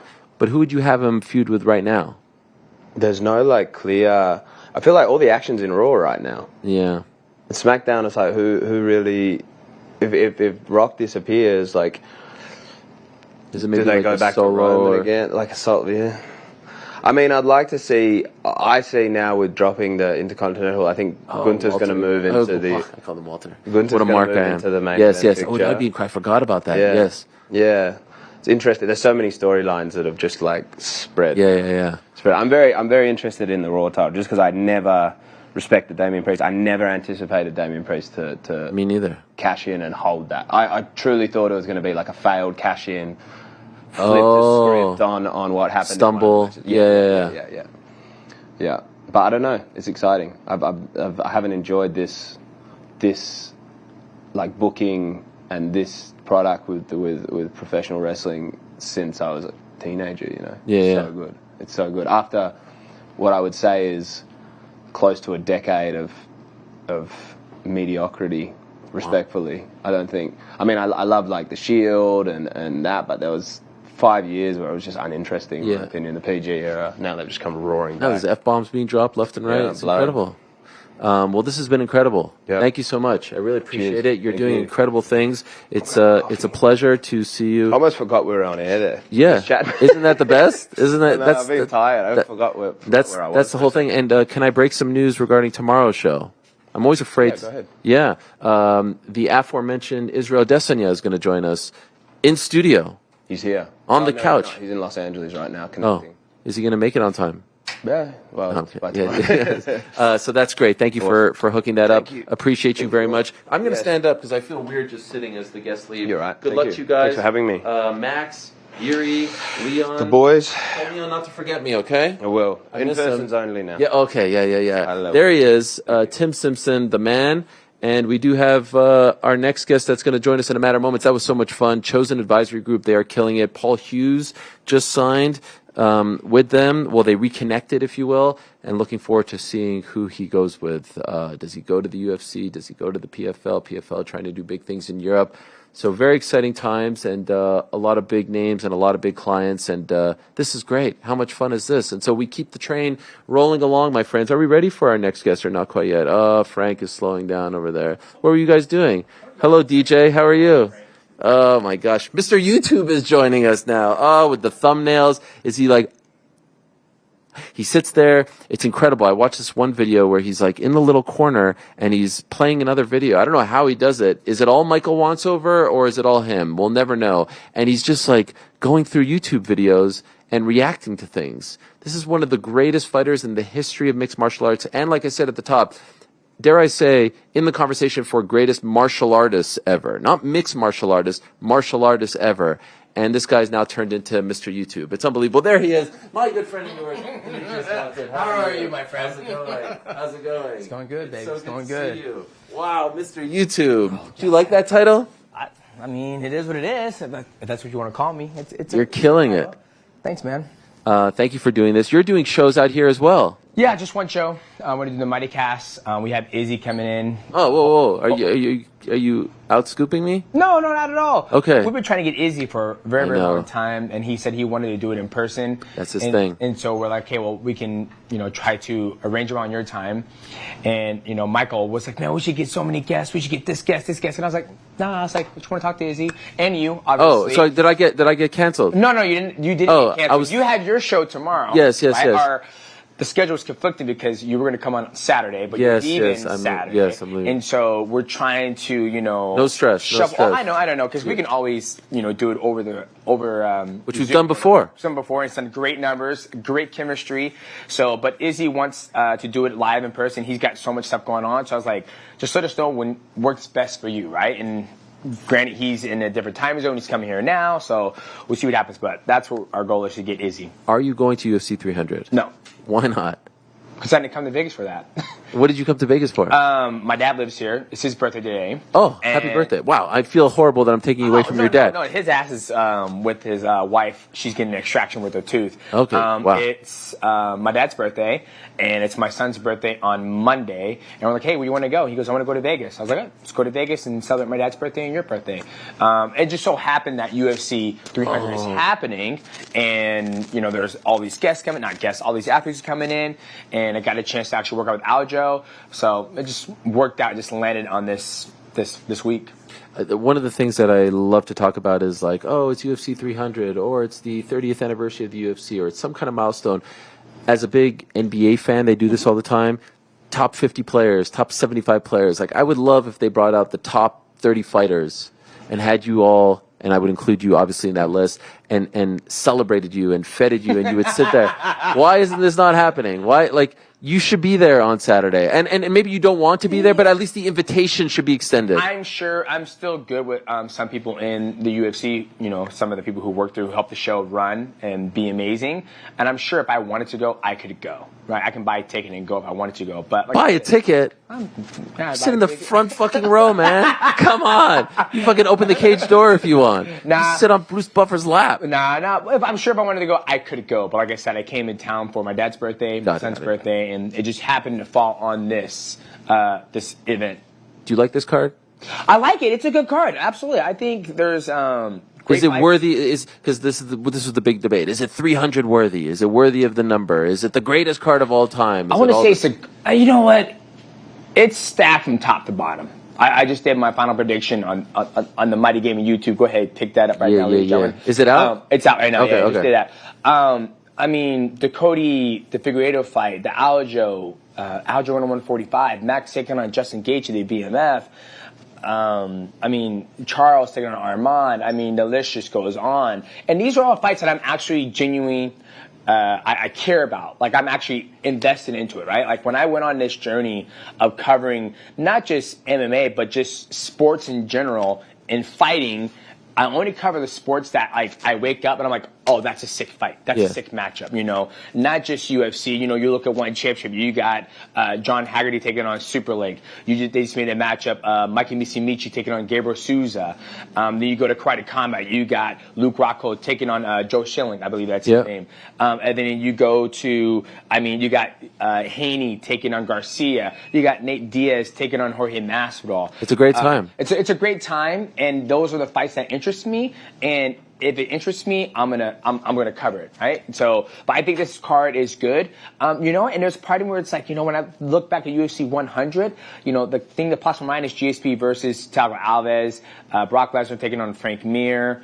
And then other than that, there's nothing that really comes to my mind. So I would say UFC 300 probably trumps UFC 100, to be honest with you. As I sit here and I'm thinking about it. UFC 200, I think you had Daniel Cormier taking on Anderson Silva. That was an interesting matchup. But the original was DC Jones. DC Jones. That was the plan. Yeah, whatnot. 3 days before. 3 days before. So that was kind of a little interesting. But it was still good fight. It was incredible. You had the card was amazing. Yeah, Misha and Amanda. Home.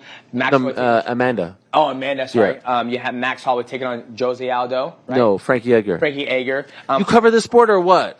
Jesus Christ. No, I'm kidding. Boys, I just got here, okay? I just got in this spotlight. Gegard Mousasi was on the early prelims. Okay, TJ Dillashaw. Cain Velasquez was the first fight of the main card. Yeah. Hetz Ngannou, Juliana Pena. I think when you look at the time, like the era of the UFC, those were the biggest stars. You look at UFC 300, the names on this card are one of the biggest names in mixed martial arts right now, right? Because you can't, UFC 400, who are going to be the big stars in UFC 400, UFC 500, 600, whatever it may be? You got fucking Prime over there. Good for you guys. My kids love it. I think it's a great card. Okay, so what is the one fight or even like a storyline going into this one that you are most interested in? Probably the Cody and Aljo. Those are the ones. Cody Garbrandt. Okay, so you're picking two. Those are the two ones I'm interested in, yeah. Cody Garbrandt against Deiveson Figueiredo at 135. Aljo moving up 145 Cater. Why do you pick those two? So let's start with the Cody one. The Cody one's an interesting one because you have Cody, he went down to 125. You know, a lot of guys in mixed martial arts, they think going down to a smaller division is going to change everything. I'm tired of fighting bigger guys, da-da-da-da. I don't know. I've never talked to Cody why he decided to go, but from me being an athlete, that's why I'm assuming he went down to 125. Goes down to 125, makes a weight cut, looks phenomenal, gets in the cage with Kai France, who hasn't been to the championship caliber level. Actually, he fought Brandon Moreno. He gets knocked out by Kai France. Then he goes back up to 135. He has, I believe, 2 fights or 1 fight at back 130. I remember he fought one gentleman. Yes. I think he had 2, but one of them... I think it was 2. I think it was 2, but he's back up there now. Rob Font? Did he fight? No, that's Figueiredo that fought Rob Font. Figueiredo fought Rob Font. So he's back at 135, right? But he went down to 125, got knocked out. Now he's back at 135. He's won his 2 fights. One of them, he exchanged a little bit. He got rocked, and Brian Kelleher was one. Yeah, Brian Kelleher was one, and then he started wrestling, right? Now you have Figueiredo. He was at 125. Massive weight cut for him to make 125. Yeah. He was a champion there, had back and forth with Brandon. Now he's going up to 135. He looked good. At 135 gets Rob Font. It's interesting because I feel like these guys are both at a crossroads where it's like, okay, who's going to keep on going up, right? Like, it's a very tough matchup for Cody because Figueiredo, he can wrestle, he can grapple. He also has that X factor where he has a lot of power. And Cody, he's been dropped a couple times in the past against TJ, Kai France, and other guys, and he likes to stand and bang. So it's going to be a shootout. Who's going to win that shot? Now let's switch it to Aljo versus Qatar, right? Yep. Calvin Kattar. Calvin Kattar. See, I've been seeing. Okay, Calvin Kattar. Aljo going up to 145. I feel like that's more of his natural weight. You think so? Absolutely. Well, you've seen him this week. I've seen him this week, and we're working out, and we're just moving a little bit. And he was like, "Yeah, man, I got 10 more pounds." Like, you got 10 more fucking pounds. Oh, excuse me.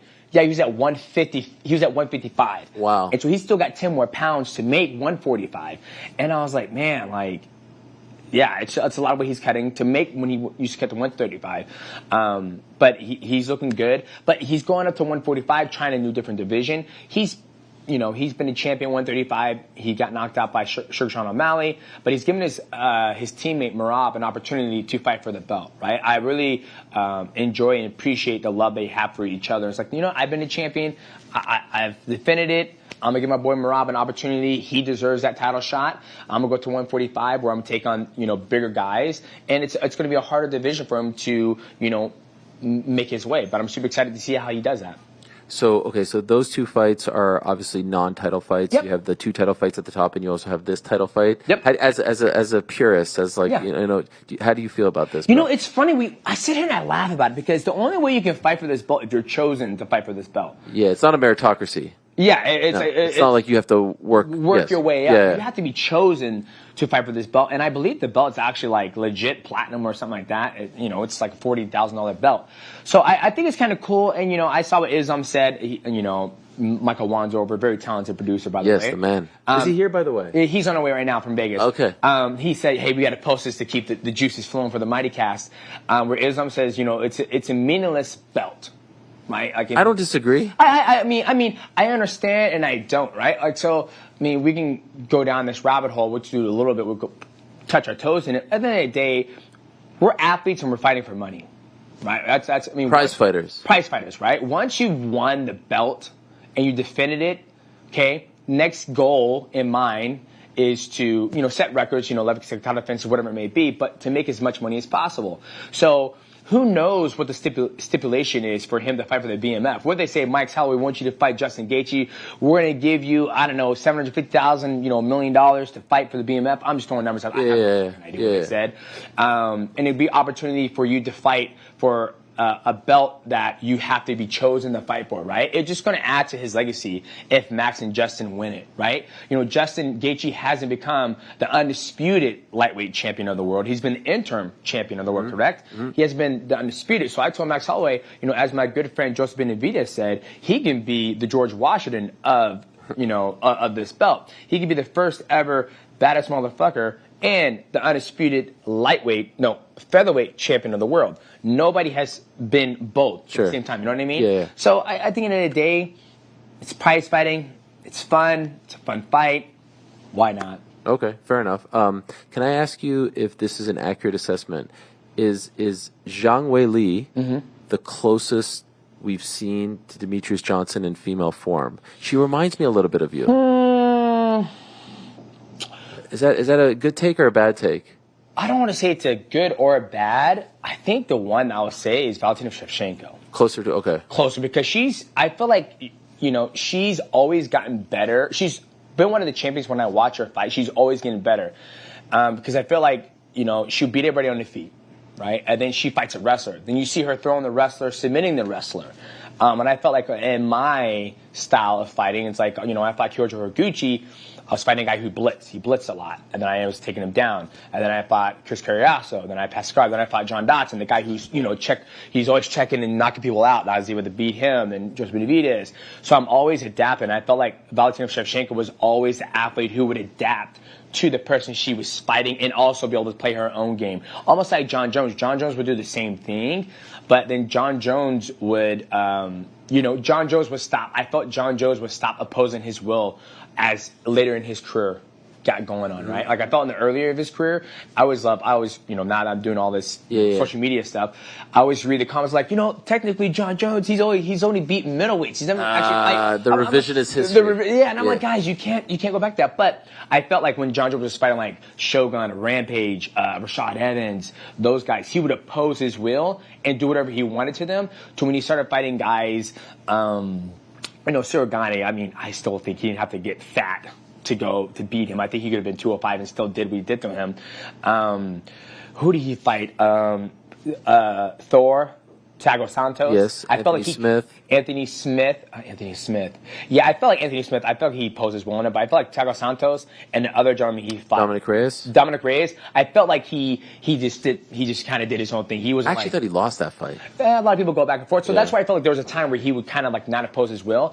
And there's been times in my fights where I couldn't oppose my will on people, but I felt like Shevchenko was the closest thing. Like, when I watch, I'm like, damn. Like, I'll sit back and I was like, okay, she's doing kickboxing. When she threw homegirl and then armbarred her, I was like, she's a champion and she's continuing getting better and she's staying away from the pack. Granted, when she met Grasso, I think Grasso does a good job of neutralizing her and being calm. And so this is where I think her deficiencies of Shevchenko has come, is that, okay, you need to go get her. Force to wrestle in exchange, force to clinch in exchange. Because when you force that and you force the scrambles, that's when you catch her with that right hand if you're in the right position to get her. But she won't do that, right? So that's, as an analyst and as an athlete, that's where I'm seeing where her weakness is set. Okay. Is at, so I love when you do like the quick punches and stuff when you're talking. Well, it excites me so much. I don't know why. Well, it's funny because like I worked out with Aljo. And my body starts to feel certain when I get next to somebody and I start moving with them and I see how they move and I'm watching them and I feel certain things. And like when I'm moving, I'm like, oh, that was my opportunity to capitalize on you. Like I felt like now it's funny, like I study way more now than Really?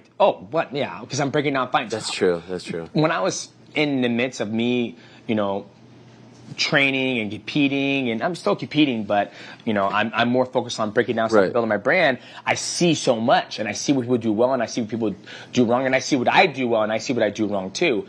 And then now I'm fascinated by testing my curriculum when I get to train with people. And so when I went to Aljo and trained with him a little bit, and his teammate Dennis, I was training stuff and I was testing my curriculum, and I was like, yes, the void is true and I'm mastering it. And it's like I'm moving and I'm like pop, pop, pop, and I'm like, oh, I would have. My body told me the right hand was there because you were out of position, and I would have gone on you, right? So, fascinating. Yeah. And so there you are on a random Sunday. On a random Sunday, in front of this blows me away. Here you are, arguably the greatest of all time as far as mixed martial arts is concerned. Decorated champion, 11 defenses, were the king. I mean, you built that division, and it's like a random. How many people do you think were there in Florida at that venue? At the venue itself? Yeah. Oh, I mean, I would say a good maybe. I'd say 2,000, 3,000, maybe more, because I mean it's a very big premier IBJJF.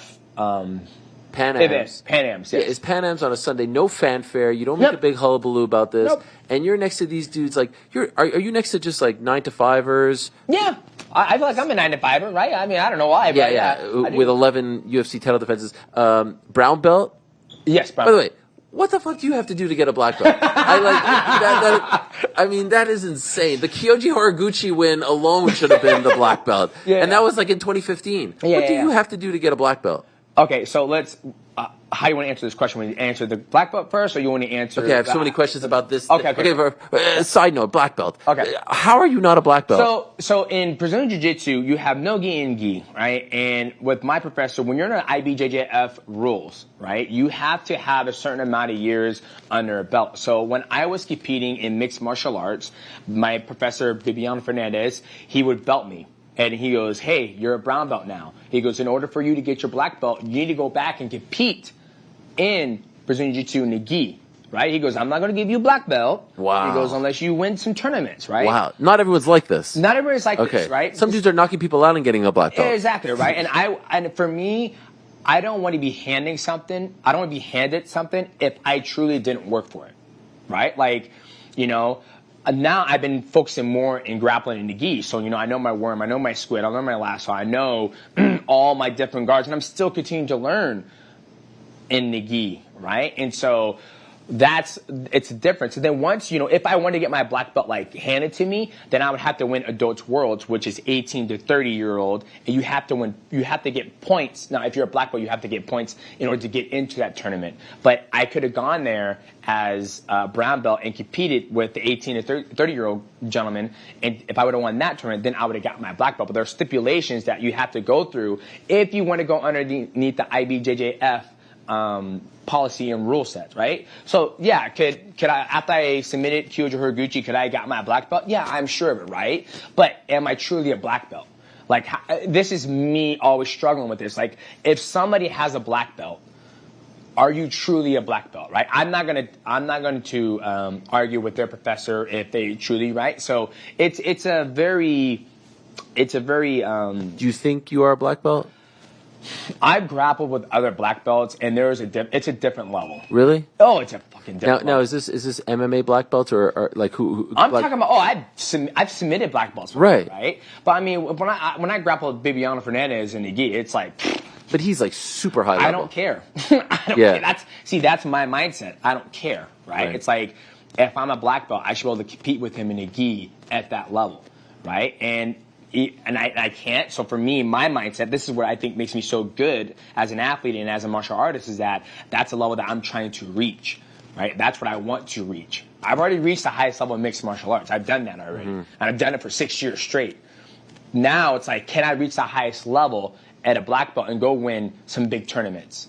Not training full time like those guys are, right? Like a lot of people are like, oh man, you're training all the time. I was like, dude, I train like Tuesdays and Thursdays and Friday open mat, and that's about it in the gi jiu-jitsu, because I'm busy with the kids, I'm working out, I'm building the YouTube, I'm traveling to LA, working on the zone. I'm doing so much going on. So, but yeah, that's what are you doing with the zone? Oh, we got a brand new show called Run It Up. I'm basically the combat analyst for that show. With the zone? Yeah.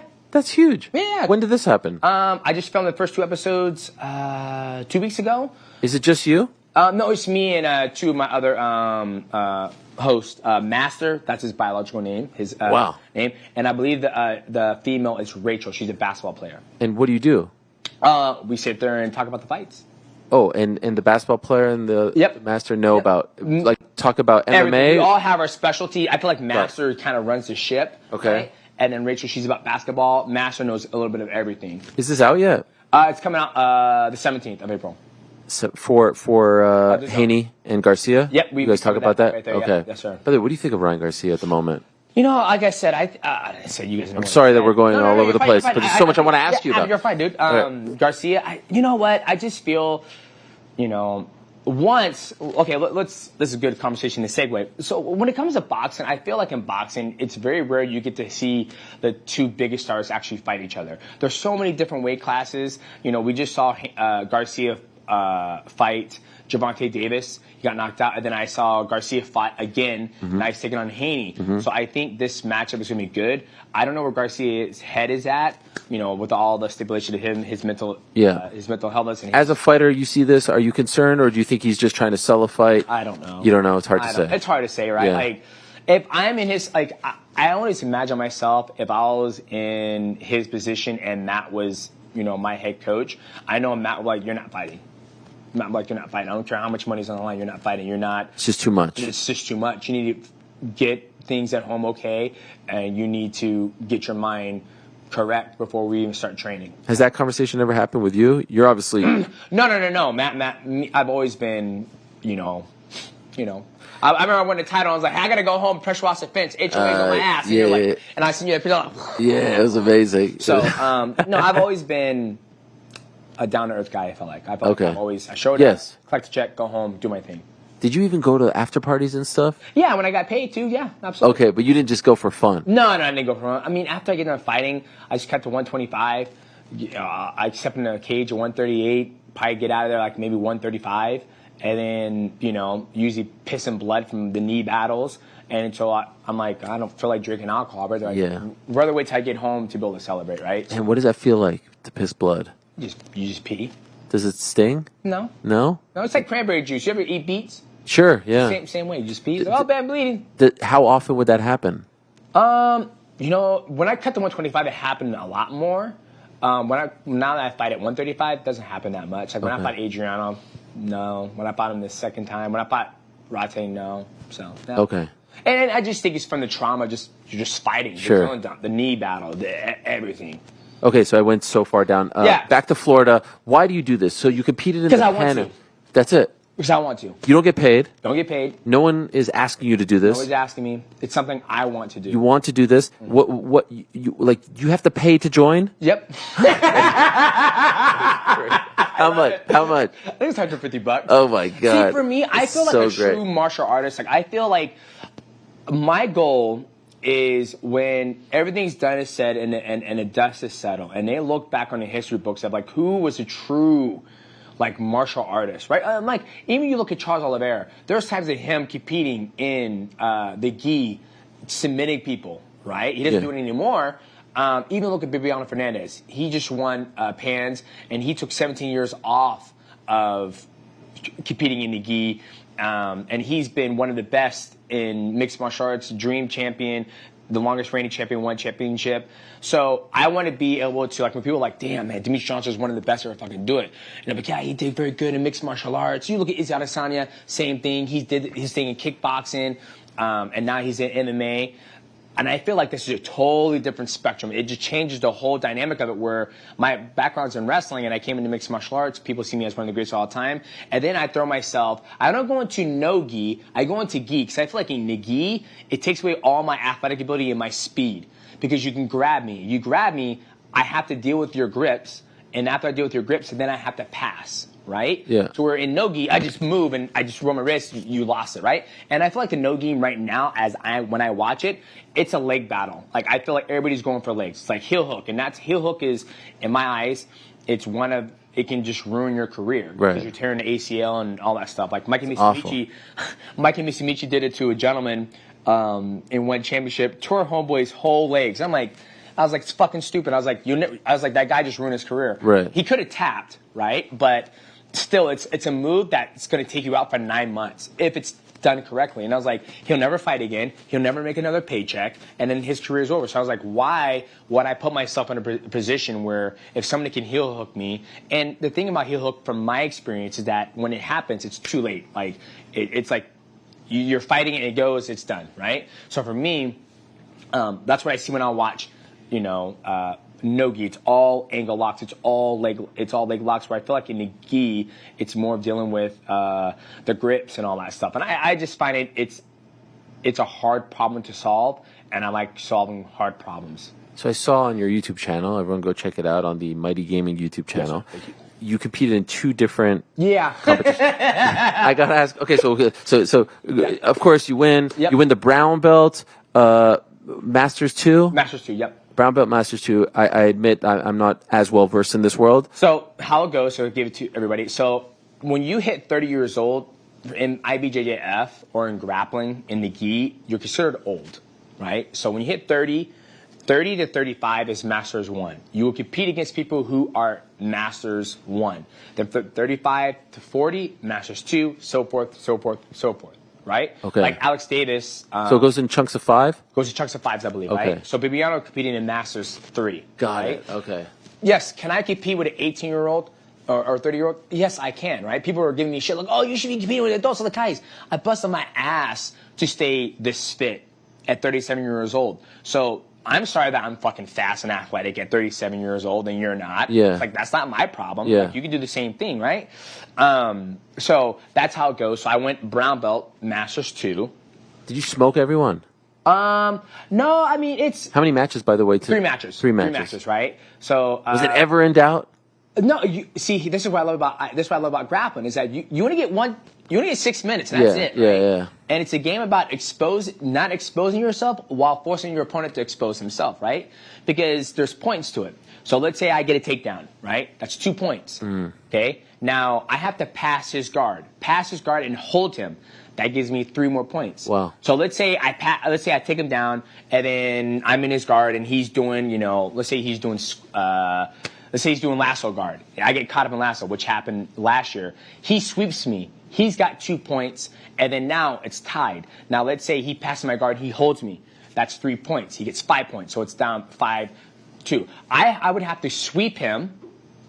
That gives me 2, and I would also have to pass my guard. So let's say I sweeped him, and I land in half guard. I only get 2 points. Even though I passed guard, there was no guard to be passed. So it's a game that you have to play. So when I went with the first guy, he pulled guard immediately. And so I'm like, okay, he pulled guard. I have to pass his guard to get my points. So I'm constantly passing guard. He's going deep half. He's trying to elevate me. And then I didn't pass his guard. He got back to his feet. Then I did takedown. I got 2. So it's a game. That Are you? I'm doing this in my mind. Yes. Come on. Is there a scoreboard? There's a scoreboard. I don't got time to look at that shit. Wow. My boys do it all the time. My boys are like this. I'm like, stop looking at the fucking clock. Stop. Just go. Just fight. How many people are scoring, by the way? Is it just one guy? It's a ref. He's keeping score. He's just doing okay. Yes. And you're doing the math in your head. Yeah. And you could keep up with it. Yeah. Oh golly. But I love it. But my whole focus is to fight. Like my game in the gi is to fight. Like I want to my mindset is like, I'm going to fuck your game up. Like, I don't care what your game is. I'm going to, like, that's like my game. Where Bibiano's like, DJ, he goes, I want you to go down and do a takedown, and then I want you to cook the beans, and then you can do whatever you want. Give me 4 points, do what he wants. I was like, so my final match, I was going against the guy, and he pushed me away. So I couldn't do a high crotch. I couldn't do arm drag. I had to pull guard. So Bibiano was like, I don't want you to pull guard. I don't want you to do your judo. I want you to wrestle. You're a wrestler. You're a high level wrestler. And my main professor, Professor Jan at Grapple Club, he's done judo for 15 years at the national level. And so I'm been trying doing the judo, and I was like, fuck it, I gotta believe in myself. I trust my game. So I pull guard, and then I'm trying to work my game. I go knee shield, go underneath, pull him over, go on his back, sit up and take his back. And so this is so good, by the way. And I was like, here we go, poison, and I'm going. And Bibiano was like, you know, because if you go like this, there's no points. You have to do here. Oh. You got that hooks in, you get 4 points, you get the back. So he's like, oh, I'll tell you what I am, man. Don't worry about me. I got him. Come up and Are you talking to him? Yeah, I'm talking to him. Man. Oh my God. It's just a fun time, right? It's a good time. I truly enjoy it. It's my passion. I love it. And what's the weight when you're doing the brown belt masters too? So I walk around. So I haven't gone on. I've said this in the record, but I'll say it on your show. So after I fought Adriano last year in May, after I got done, I was with the kids, and I was like, okay, I think I'm going to try grappling. I'm going to do IBJJF. And the weight class is 141 and 154. Huge jump. But when you do jiu-jitsu, you have to weigh in, then you go and fight. There is no, I weigh in, I get 24 hours to rehydrate. So I was like, I'm not cutting to 138, and, you know, I walk around 142. At this time, I was like, I'm not cutting to 140, 138, wearing the gi, then jump on the scale. I was like, I'm not fucking doing that. I was like, this is stupid. I was like, if somebody beats me because they're bigger, that's fine. I'm not worried about it. So I was like, okay, I'm going to put on weight. So I started eating. My wife helped me with the diet. So I started eating massive meals, like 7 ounces of protein every single meal that I can get each time I'd eat. Lunch, dinner, sometimes breakfast. And so I blew up to 150, and I was like, okay, this is my natural weight. I feel strong and good. So now I compete at 150. I weigh in at 152. So, yeah, 152, 154. Okay, so that's the weight class. 154, yes. Okay, featherweight. Featherweight is 154. Mm-hmm. Weird. Yep. Not like... There's light feather, which is 141. Okay. Yeah. But then you go in the open weight class, and this footage is nuts, man. Like, you're legit going up against guys who are over 200 pounds. Yep. This is 3 matches as well? This was 4. 4? You made it to the finals? Yeah, so what do you remember the weights of the guys that you... Yeah, so the first guy... So people... To give them context, this is more about mixed martial arts, but for people out there who don't know it's about fascinating. IBJJF. So in IBJJF, when you win a tournament, you have the opportunity to sign up for the open weight, right? So you have to win your rank, your division, and then you get the opportunity to do it. And so all the time, I see all these guys, you know, Miki Galboa, all the best jiu-jitsu practitioners at the big tournaments, you know, Worlds, IBJJF, Europeans, all that stuff. I see them wearing 2 golds. They're wearing it. I'm on Instagram in bed like this with my wife. I'm like, everybody's got 2 fucking gold. Yeah. I always get one. And I was like, I fucking wanted 2 gold, right? So I was like, I told myself, I was like, all right, we get through this tournament, my bracket, healthy. I'm gonna sign for open. I don't give a shit who's in it, right? And you can only do that if you win. If you win, or if it's like top 3. Got it. Okay. Right? And so I was like, I'm gonna do it. So. The thing that I don't like about it is that you have to wait till everybody else is done. So it's a 3-hour delay. And so I was like, I told Bibiano, I was like, Bibiano, can I do it? He goes, I told my Professor Jan, I was like, hey, I want to do it. He goes, okay. He goes, I just don't want you to get hurt. And I was like, I go with guys, I go with big guys all the time. And so he was like, okay. He goes, just be careful. I was, all right, sounds good. And this is after the tournament. I was like, baby, I think I'm going to do, open. And then Bibiano was like, well, DJ, I don't know. And he goes, let me ask Lucas. Lucas is another one of my friends, coaches. He goes, Lucas, what do you think? He goes, why do you want to do it? I was like, I want to challenge myself. He goes, okay, you do it. You want to challenge yourself? I be with you every step of the way. So I was all right. I signed up. Lucas goes, I'll be back here to coach you. Then next year, I'm sitting there waiting. And then somebody goes, all right, you're going to get the super heavyweight division champ. I was like, what the fuck's that mean? And it was like, my coach said, he goes, you get super heavyweight. Don't stop moving. And then you're sitting in the pin and you're waiting, and I'm like, Demetrious, you're up. I'm like, okay. Then I turn around, I'm like, that's him. They're like, I was like, holy fuck, he's big. I was like, come on, Michael, let's go. And we ran, and How big is this guy? He said he was 250. He was 6'3", 250, something like that. So that was a good time. And you beat him? Yeah. How hard was that? I think the hardest thing is, like, when he grabbed me and he was swinging me, like, just the jolt of that. And I was like, this is probably what it feels like when a fucking bear gets a hold of a baby lamb, to be honest with you. Yeah. Like, my eyes were like, holy, like, it woke me up. And then for me, my game, I feel things. When I felt him do something, I was like, go now. Like, I felt it and I did my outside single, grabbed it, and then I knew, it's funny, people are like, oh, you should have just, at the gym, I was like, man, if I was him, I would have pushed your head down. I was like, you can't do that. And they're like, why? And I was like, because he's balancing. He has no post over here. So I was running the pipe this way, and then once I was ready, then I ran that way. It's a basic Barca guard. I did that. And then when I took him down, people don't understand. If you get a takedown, in MMA, it's like, oh, he got taken down. And the guy gets back up. That's not a takedown, right? A takedown is like, I take you down, I secure the position for 3 to 5 seconds, then that's a takedown. Right? So let's say I take you down and it's using a scramble, and let's say I take you down, you get up, you're moving, boom. That's not a takedown, right? So in the gi, I took him down, and he was trying to elevate me, and I was just trying to land on him to get my 2. And then for me, I want to submit. Like, it's built in my DNA from Matt, where it's like, you submit. You don't wait, you just submit. Fight and force the submission. So I'm sitting there waiting, looking, and then when it's my favorite submission, the bow and arrow, I was like, I'm gonna fucking hit it. What's the worst that happen? You'll end up on top of me, and I'll get my black ass back up and try again. And I hit the bow and arrow. And what is the bow and arrow? Bow and arrow is where you grab the lapel on this side, you pull it, and you jump through, and you grab his leg, you roll through, and you basically extend him, and then cuts off the blood. Crazy. So you did submit him? Yeah, I did, yeah. The big boy? Yes. And, okay, so that's match 1. Match 1. Then match 2 was against another guy. I ended up beating him. Size? What do we? He was taller than me. I'm not sure. I can't remember. Above 200 as well? I would probably say he was probably 185. Okay. I don't know. Yeah. I didn't submit him. I beat him. I was trying to submit him, but I couldn't get it. And then I did a third one. These two were teammates. He almost submitted me with a fucking baseball choke. Damn. But he didn't get it. And if I was going to go, I was going to put my knee on his face and actually fight it. But once I passed his guard, it was like I was way ahead in the score. Then I got to the champion. This was the heavyweight champion who won his division. And he did a good job of, like, extending me and keeping me close. And then he ended up getting me in the triangle. And I got submitted. And that's the first time I've ever been submitted in any competition. Wow. And do you know his name? What was his name? It's on the YouTube channel. Okay. I don't know his name.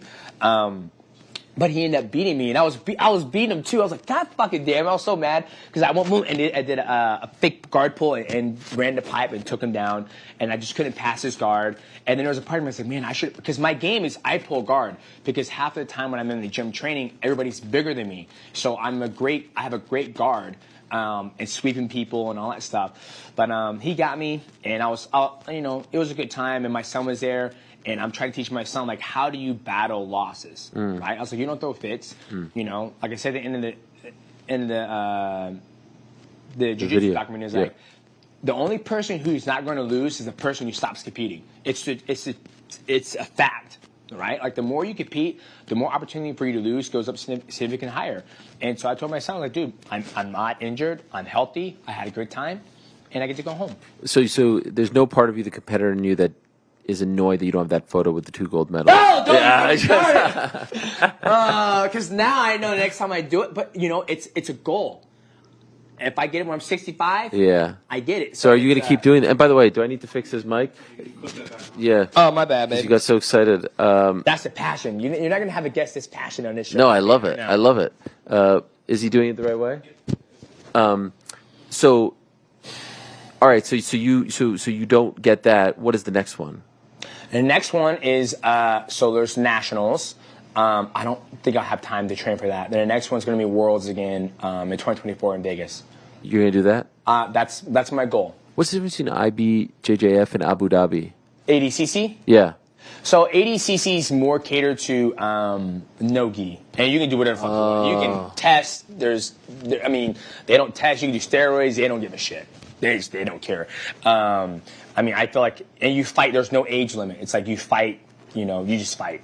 I don't know too much about like. You're not doing that. I'm not doing ADCC. Okay. Like there's a part of me I wanted to do ADCC a long time ago, but Matt said no. He goes, there's no point. There's no money in it. He goes, and Matt tore his ACL during the ADCC, and he still won the match, right? So they're going. This guy had something on him, a heel hook, I believe, and that was defending it. He tore his ACL. He still beat the guy, and he goes, "Great, now my ACL's torn. Now I can't."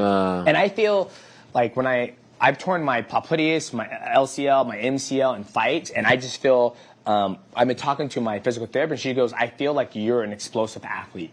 Right? She goes, when I look, she goes, and she hasn't worked with a lot of jiu-jitsu athletes. She goes, but when I look here and I see a lot of jiu-jitsu athletes, they're very limber, they're very flexible. They're not pop, they're not running sprints and doing agile drills. You know, if you get me on the field and you say, hey, I want you to run, you know, a fucking button hook, I want you to run a slant, I want you to run a Hail Mary, I'm gonna run it like a fucking professional football player. I'm not gonna run it like I'm gonna like pop, I'm gonna take off, explode. She goes, your tendons are super tight. So that's why you don't have a lot of flexibility in your knees. And so I feel it's the same thing with Matt. Like he doesn't have a lot of flexibility in his knees and he tore his ACL. So I wanted to do it a long time ago when I was in the MMA career. Matt goes, there ain't no money there. He goes, you're making way more money beating people up in MMA than in ADCC. IBJJF, do they test? From what I hear, they do test. Well, yes. Did you get tested? No, I did not get tested. Oh. What do you mean? What'd you hear? So they didn't test you? Yeah. So from what I've heard, they test adults from 18 to 30, and they do random drug testing and all that stuff. So, but if they want to come test me, I'd be more happy. What about some of these promotions that are doing grappling matches? Like I know Karate Combat is doing it. One Championship is doing it. Like I said, are you interested in that? You know what? I'm more interested in the gi. I don't really care for no gi. Like one of these dudes, like if I'm Karate Combat and DJ wants to do this, I don't know if you can. Can you even do that? I think I can. Okay, so if I'm one championship, and DJ only wants to do this, I let you do it in the gi. No. Yeah, I mean you could. You gotta find the right matchup. I just think they have to figure out my pay. Right. You know, when I do IBJJF, I'm doing it for the love of it. I'm doing it for fun. Like I don't have to do IBJJF, right? And so for me, when it comes to those stipulations, it becomes a business.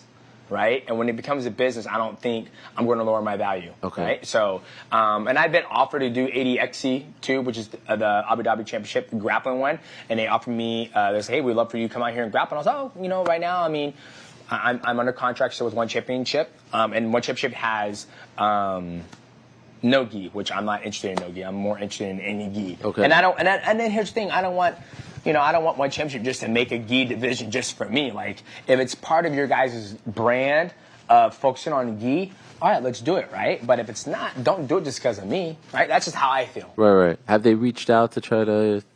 Yeah, we've had talks. They wanted they actually were talking about me doing a grappling match with Mike and Misimichi and Nogi. Yeah. We just couldn't come to terms with the financial side of it. And then, you know, me and Chachi talked about doing a super fight with me and Mike and Misimichi. And I was like, guys, I'm not interested. A super fight meaning MMA? MMA, yeah. I was like, I'm just not interested. I was like, that just doesn't interest me. I was like, I'm not too concerned about mixed martial arts right now. Right. Like, what gets me, like, seriously, when I'm going through Instagram and I'm looking at all the champions with their UFC belt, their One Championship belt, the double belts and all that stuff, I'm like, I don't want that. Yeah. When I'm going through IBJJF and I see these motherfuckers winning their division and their open division and 2 gold, I want that. Yeah. That's what I want. Because you did that already. Yeah, but you did the other one. Yeah. Right? And the thing is funny is, like, can I go back and fight? Yeah, yes, I can. Absolutely. Right? But there's something that's pulling me from, like, that once, like I said, I woke up that morning and I see it all the time and I was like, I want double gold, man. Yeah. And it's also gone. It's like, it's not like you get, you know, even when, like, you know, in the One Championship or even the 80XC and the Karate Combat, it's one match and you're done. It's like, I got fucking 7 matches at Pans in one day, and I loved it. I was absolutely exhausted. I was like, I get to go home now. Whew. We're in, you know, one match. Like, it's not enough for me, right? That's why I don't do the local tournaments. Like, I'm not going for 2 matches. I want 6 or 7 or 8 matches, so. Why do you think that there's any talk of this in the Olympics? In jiu-jitsu? Yeah. You know, I'm not sure. I don't know. I feel like it would be great. Yeah, I do too, because you have judo. Wrestling.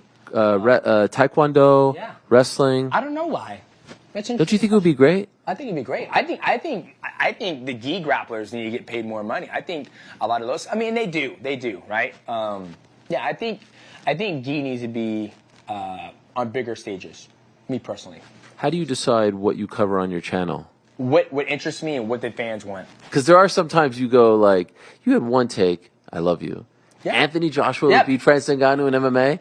Yeah. Top 5 worst takes by top 5 greatest fighters. So, it's funny you say that. Okay, we'll talk about that. I know his coach is coming too. And here's that's right. I forgot about that. Yeah. So here's my thing. You guys could debate it. Well, we could if you wanted to, right? But why? Explain. When I'm watching the fight when they just fought, I'm watching it, and somebody sitting next to me goes, "Who do you think won the MMA fight?" And I was like, "I think Anthony Joshua could beat Francis Ngannou." He goes, "Are you serious?" I was like, "Yeah." And he goes, "Well, why?" And I was like, "Well, Anthony Joshua understands the void, which is distance, right? Because at the beginning of a fight, that's all it is. It's all about distance. Doesn't matter. It's not like Francis, and I love Francis, right? People, ladies and gentlemen out there, I am not the best fighter in the world. Okay, I do have my deficiencies. I do make mistakes when I fight. My goal is to be the perfect fighter, right? So, everybody out there, bet against me, please. If I go just bet against me, that way everybody can feel good about themselves. I don't know, right? So, get back on this tangent.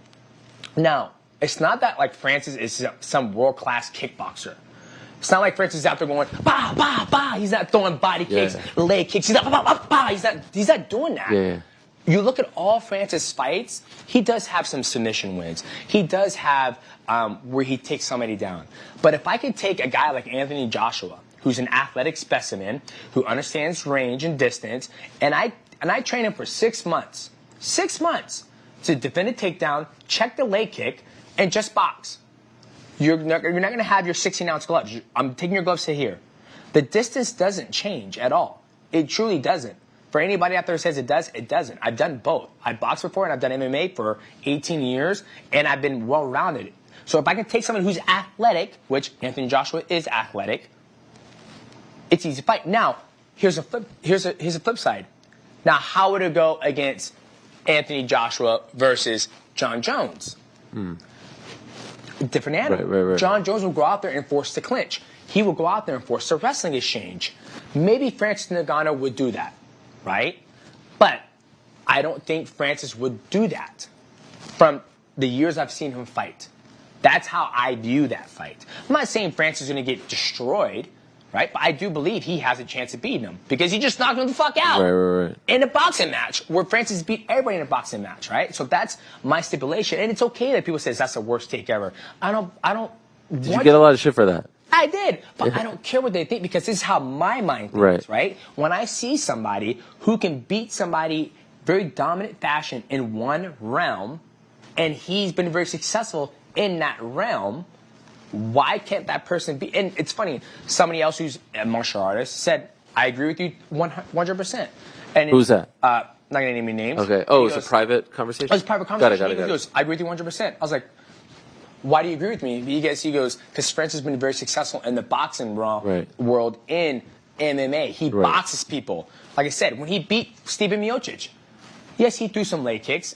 It's very easy to manage, right? It's not like a Edson Barboza leg kick. But him and Stipe were going back and forth. Stipe actually rocked him.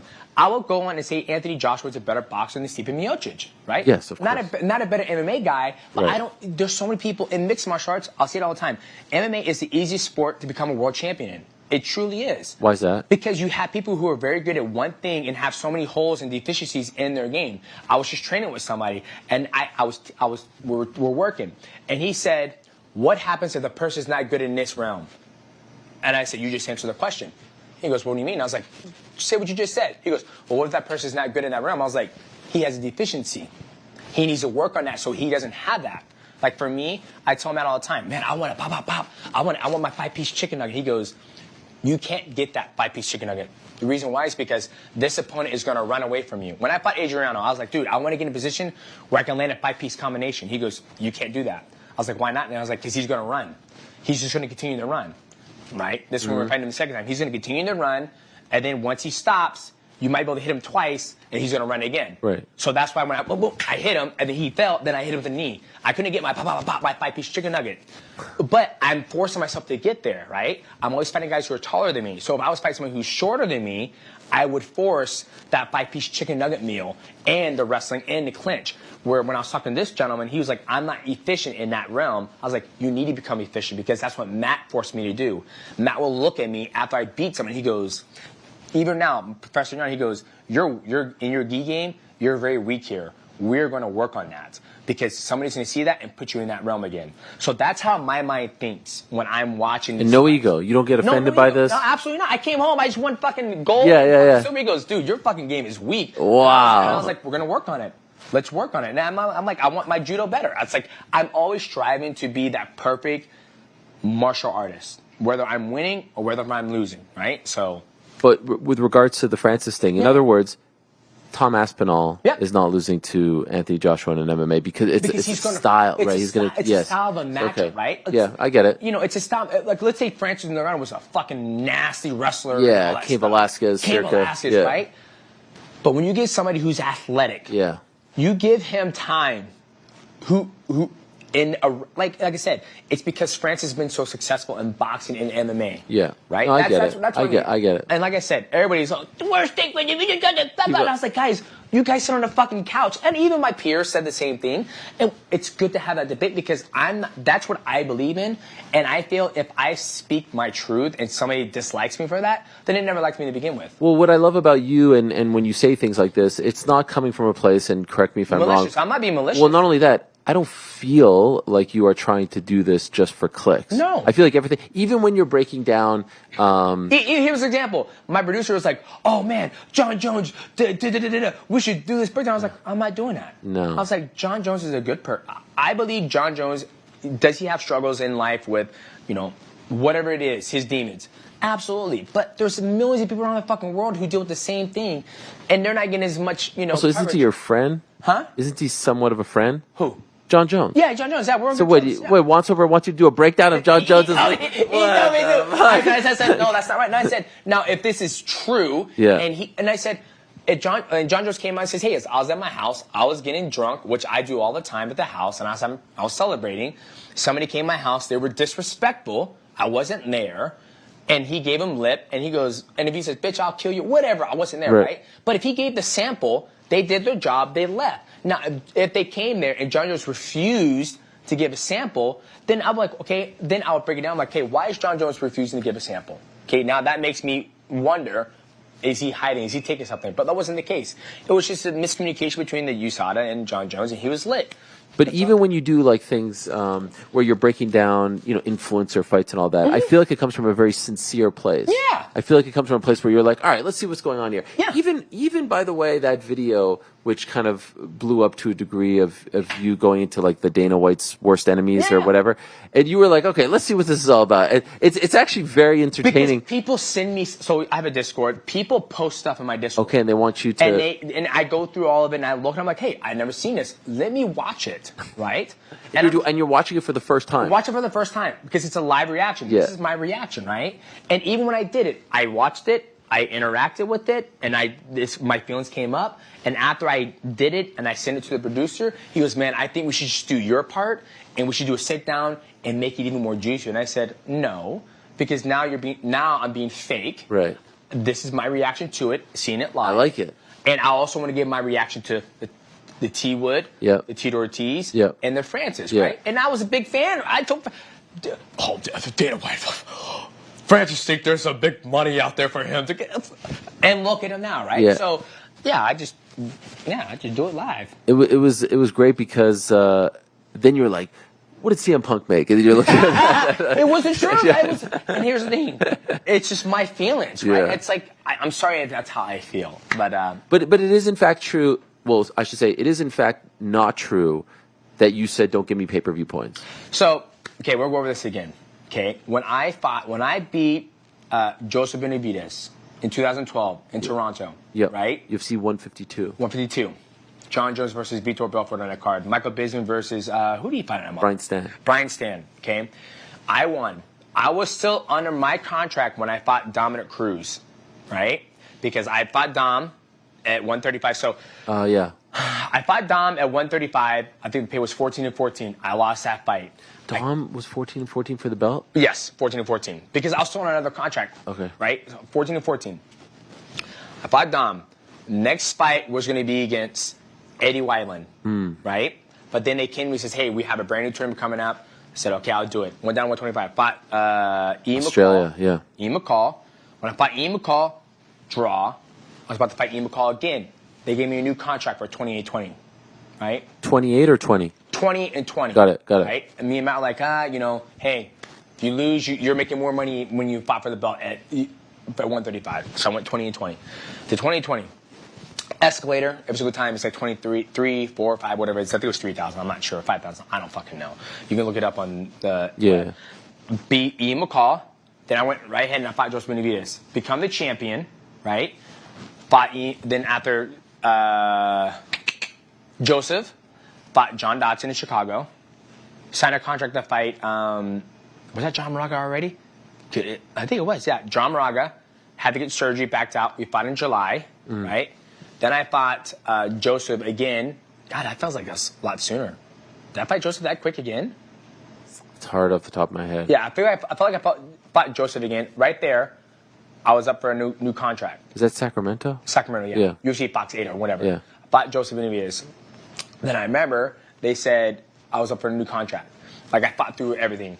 And Did you fight, like, to become a free agent?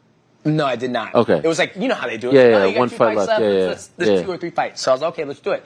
And so they offered 125 and 50,000. And I said, I want pay-per-view points too. They said, what do you mean 50,000? The win bonus? Win bonus. Oh, yeah, got it. Yeah. So guaranteed 125, 50,000, right? My numbers could be off, but that's what I feel like is right. And I said, I want pay-per-view points too. And they said, we don't give it to flyweights.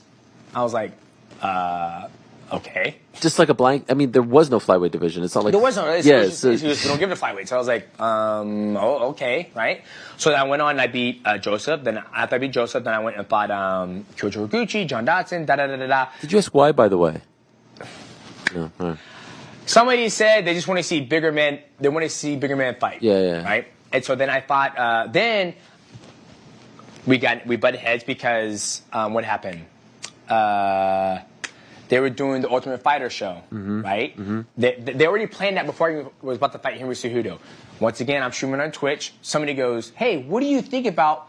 This shit we've already done before, right? Yeah. But we haven't had a lot of newcomers in the sport." So they go, I'm playing video games on Twitch, and they go, "Hey, did you hear about the Ultimate Fighter thing?" I'm like, "What are you talking about?" They're like, "Oh, they're doing a division based around you, and you fight the winner of all these champions." I was like, "That's fucking stupid."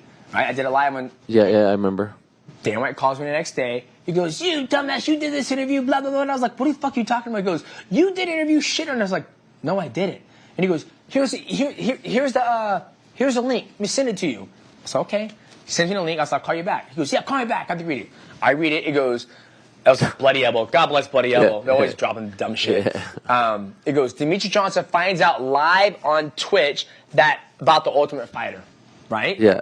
Called Dana Max. "Hey, Dana." It's like, he goes, "You read it?" I was like, "Yeah, I did. Did you read it?" He goes, "Yeah." He goes, I was like, read the first paragraph. He goes, "I found out live on Twitch." He goes, "So you're telling me nobody called and told you?" I was like, "No."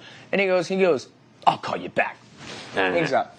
Next day, Sean Shelby calls me. "Hey, DJ, hey, what's going on?" I was like, "Too fucking late." Right? So we're already butting heads, right? Right. So that thing's already set. About to fight Henry Cejudo.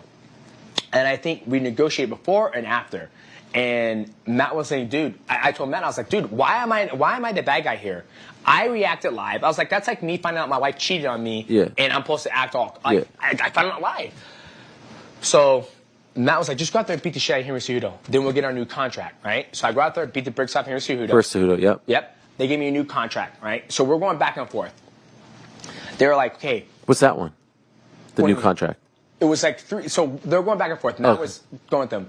So it was either 350,000, go up no win bonus, no pay-per-view points, right? But I said, I really want pay-per-view points. Well, then you're going to have to take less money, and then you get more pay-per-view points. And I'm like, that's not right. Everybody I've talked to, T. Wood, talked to him before. Once he became champion, he got 500,000 plus pay-per-view points. When he got that Conor McGregor card, he was like, I told him, I sent a message, I was like, dude, you got that Conor card. He goes, hallelujah. I'm set. I'm set, right? and it's not always about trying. I mean, obviously, every athlete wants to get on that corner card, and you want to build your brand, but you don't get to dictate where you're placed. You look at my whole track line of my career. I've always been on free TV, right? And so when they're like, "We'll give you $350,000 to show whatever," or you take less money and you get pay-per-view percentage. For people out there who don't know how pay-per-view points work, if you go from let's say you have 175,000 buys, you get $0. It only kicks in to once you hit 200,000. So if you do a card and let's say, hey, I'm gonna take 150K plus 50,000, and I did 250,000 pay-per-view points. Congratulations, you just got an extra check for $50,000, and then you're still lower than 350K, right? It's a numbers game.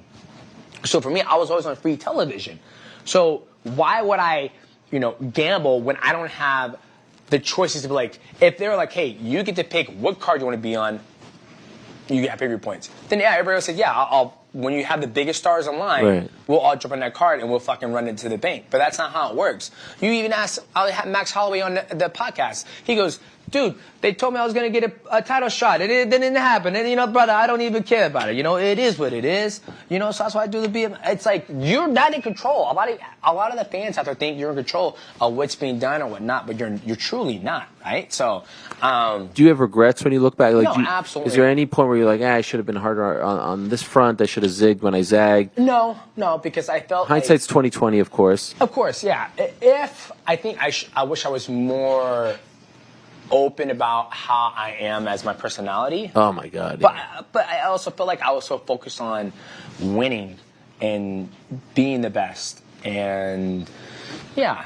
It's one of the great joys of my life to see you turn into this fan favorite now. I know, right? When all those years we had all those conversations and you would give us nothing, you wouldn't even swear. Yeah. Now you drop F-bombs off the right. Like, it's crazy when you're not a prize fighter that you're and obviously there's a reason to show it now. You have the channel and everything, but I've always been this way. I know. I've always been you didn't this way. show it. I just didn't show it. It's like I show up here to do it. Did anyone tell you to show it? Did anyone try to? It's always funny, Matt. Like, man, he goes, man, I think you need to show them more personality. And I was like, nah, I'm just going there to fight. I'm going to fight because. Did the UFC ever try to get you to show more? Yeah, no. I mean, we've had conversations. I remember it was like the UFC 197. I think it was fighting John Dotson again. And I was 197. I think you fought Cejudo. Cejudo. So it was probably UFC 181. I don't know which one it was. They showed me the trailer leading up to it, and I was like, okay, guys, this looks good and stuff, but why is he kicking my ass the whole time? I know, we need to show that you're beatable, so people want to tune in to watch you fight. But yeah, like with everything done and said, with the whole UFC and my whole thing, like for me, I have no ill will. Like, do I wish I would have made a lot more money? 1,000%, right? But at the same time, what happened has happened. I look forward. I look to the future. The past is the past. And when all these things get brought up about, pay-per-view points and all that stuff, and Dana's going to say something, da-da-da-da. If you look at my track record of me lying, you look at his track record of lying, I think, a blind man could tell who's telling the truth or not, right? Or a deaf man could tell who's telling the truth. But, if it is what it is, right? Yeah. No, I don't feel like you have any animosity. No animosity, right? Like, people are like, hey, how come you didn't get pay-per-view points? I'm like, well, this is what happened. Yeah. This is what happened. When you see these new guys get in the Hall of Fame and you're not... I'm not worried about it. If it comes, it comes. How are you not in the Hall of Fame? It fucking drives me nuts, man. It drives me nuts. Well, I'm still active. What are you talking about? Aldo's in. He's Aldo I know. But he was active. He was boxing. He was boxing. Yeah, sure, he's boxing. It's... If they feel that I'm deserved to be in the Hall of Fame, then I will be in the Hall of Fame. But if they don't feel that if I should be in the Hall of Fame, then I don't need to be in the Hall of Fame. Like you said, we're just waiting for Ariel Helwani to do his own Hall of Fame to have all the greats. Fedor Emelianenko, Mauricio Shogun, Hua, Frank Shamrock, all these guys. Ken Shamrock, this is really a dream of mine. It's really a dream of mine. I think eventually you start a Patreon, we can make it happen. You think that? I just need someone told me I should ask Mark Zuckerberg. You should. He's a big fan of MMA. Yeah. You see him at the fights too, and I think you'll have a lot of people backing you on that because there's so many great mixed martial. I mean, Bibiano Fernandez. I mean, there's so many guys who never stepped foot inside of the octagon who paved the way for mixed martial arts. Yeah, this has been so much fun. Thank you for doing this. Absolutely. So Mighty Gaming. What do you have planned? You have Izzy. I had Izzy. Are you doing a watch a thing on? I'm going to watch it.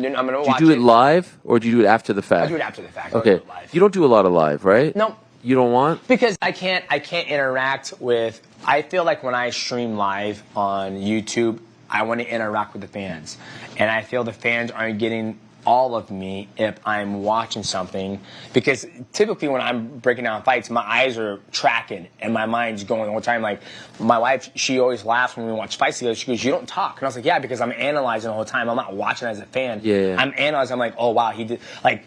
The other day I was watching Leon Edwards and I was like, Jesus Christ, he does everything so right. He understands the void, he understands the distance. And then it hit me, I was like, that's where you beat Leon right there. Or you beat Ili Topuria. I was watching him, I was sitting there and watching, I was like, that's where you beat him. And then I was like, where? And I was like, X, Y, and Z, can't tell you. But yeah. Can I ask for one request to be fulfilled? Let's get a little pro wrestling breakdowns. I know you like it. Your kids like it. You fuck with the final boss. He goes, this is your turn. Yes. That shit was absolutely. Can we get some? Why don't you react to WrestleMania? I was going to, but it's such a long match. So, dude, you DJ reacting to that main event on Sunday. It's not bad. Get once over. It's not too late. It's only like 5 days old. It was. Wrestling is in its best stage right now. Isn't it great? It's all these fans get so mad at me when I talk about it. It's crazy. Here's the thing. I feel like when you watch when I was a kid, and probably when you were a kid, you had you had all of you had the cool guy, and they would. It's like gangs. Yeah. You had DX. Wolfpack, NCW, WCW, New World Order. You have these gangs running around, and you see them disrespect each other. It was fun, right? Like Shawn Michaels, I don't know, I just kicked Stan, I just kicked him. And then there was one skit where they chopped the homeboy's penis off the turnpike. Oh yeah, Val Venus. Yeah. So you had a lot of that, and then now you have The Rock coming back, where he was he's talking shit to the crowd. He was like, I came to Arizona, you guys are meth and crackheads. Yeah. Won't you go home and smoke some more crack if you smell? Yeah. And then, it's amazing. The Chicago, it was like, Chicago is perfect. You guys worry The Rock ain't saying too much. Well, I'm saying now, got your attention now, you pieces of shits. And he's whipping, it's amazing. And I hope they keep going with this path because, you look at the records, 14 sellouts. Yeah. I mean, they're on fire. Once WWE and the UFC connected, and they take the same type of marketing and it's an unstoppable machine, man. But I love wrestling. So consider it. Huh? Give me a breakdown here and there. In there? I mean, okay. So no, you do it on your channel. I will one day. I will for the next big one. I was going to, man, but that fucking main event was so long. And here's the thing: when you're breaking stuff down on YouTube, there's just a certain attention span you have to hit. Sure. Right? So I got a lot of shit because on and I'll let you go after this. On Monday, so I went to WrestleMania with my boys, and I got a lot of shit because on Monday I said, okay, I don't live in Philadelphia. I live 2 hours plus from Philadelphia. There were 72,000 people there. The time that it would take if you waited till the end, at least 90 minutes to get out of the stadium if you wait till the end. Yeah. I still had to drive home, and my kids still had to go to school on Monday. Yeah. So we left right before the main event started. Oh, they were like, never talk about wrestling again.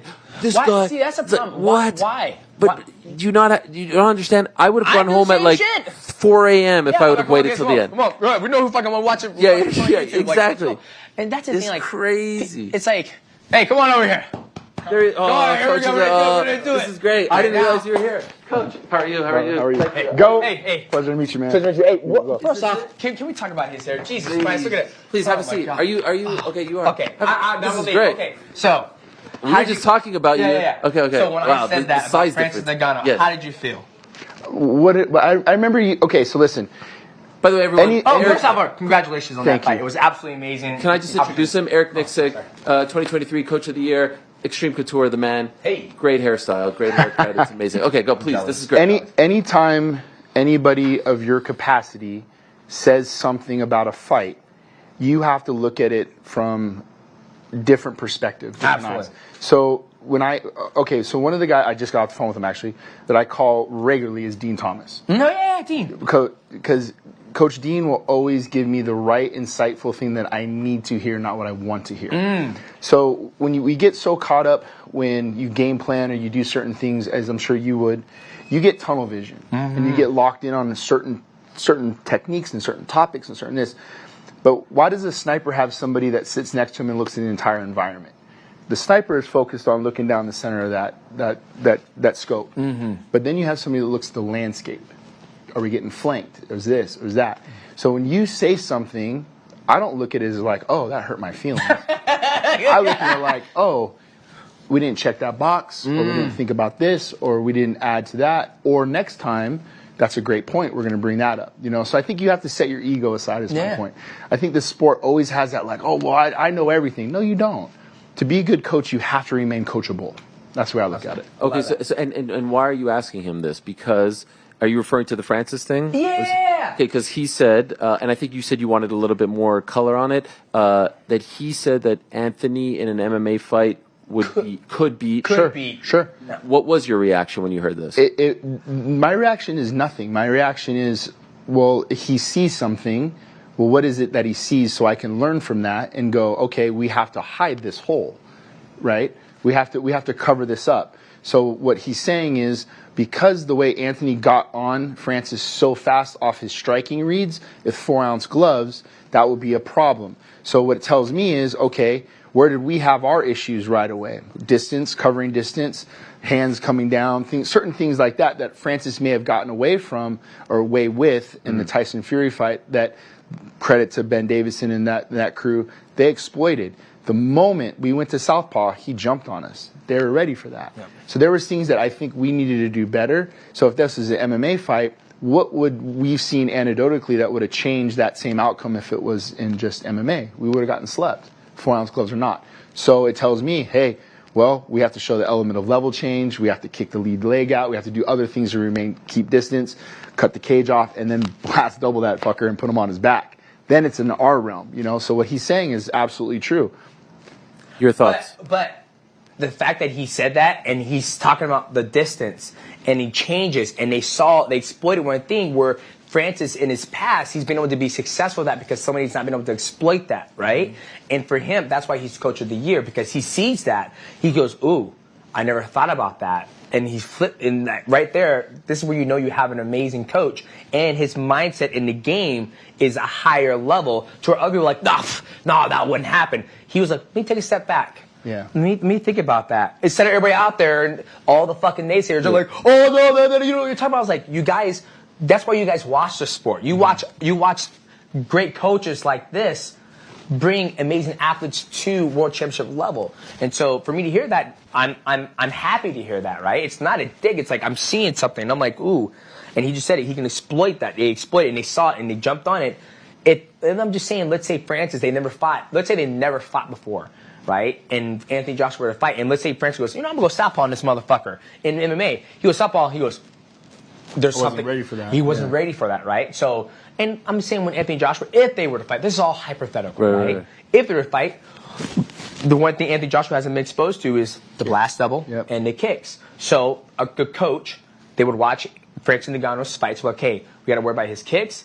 We got to worry about his double. Okay, we'll start defending leg kicks. We're defending double. But we have mastered and can hopefully exploit him on the feet because we've been doing it a lot longer. To people in the past, I'm sure anybody, the next person who fights Anthony Joshua, let's say, Jake Paul and Francis Ngannou fight. Or who's the guy that Francis is about to fight next in the PFL? The tall guy. Renan Ferreira. He will sit there and watch that fight and goes, okay, we need to check the leg kick. We don't have to worry about Francis wrestling us. He's never going to wrestle, right? He hasn't shown it yet. So we're going to put it in the back. But we can't get to him with our hands because we are longer than him. So Francis is going to be like, hey, I want to play that outside game, make him miss. And then when I get the chance, I get inside that rim, I'm going to be working outside that arc to force him to turn, and I'm going to close him, and I'm going to wrestle and do whatever, right? So, can I throw out one rebuttal with all due respect? Perhaps you'll agree with me? Kick his ass, man. I did see a little wrestling in Ciryl Gane from Big Francis. He did. Did I not? Right? He did.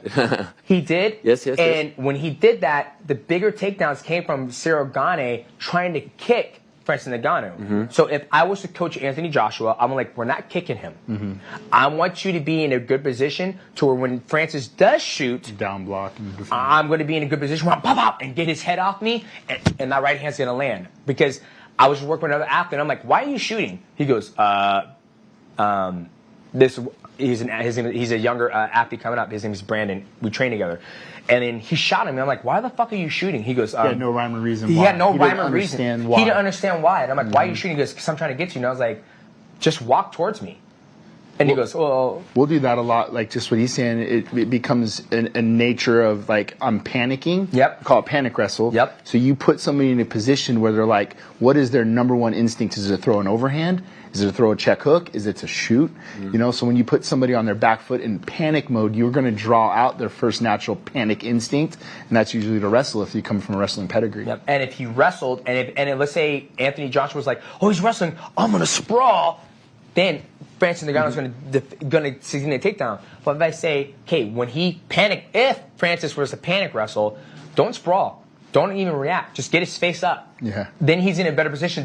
Then they're going to get back into boxing, right? So that's my mindset, how I'm looking at it, right? So how many times have you... Hold on, I love that. I just don't want to say this is so fun. I love this. How many times, though, like on the flip side, even not even the panic wrestle, when you see a guy hurt somebody and they shoot on him, you're like, well, why'd they shoot? And there's a panic to them in that I got to get this finish, but they go right to what their natural instinct is. Like, why did you just grapple there? Right. You know, like, yeah, no, I completely agree. I got to say, man, like, going back and watching like some of your old stuff, how... That was horrible. No, but I mean, but how far ahead of the curve you were in understanding that there is no stance. There was no stance for you. Like, you can hit from both stances, but the angles that you created were important because it wasn't necessarily about the offense, but you were sound defensively as well. I think a lot of people love to switch stances, but the cost of that is not having good defense on the backside, right?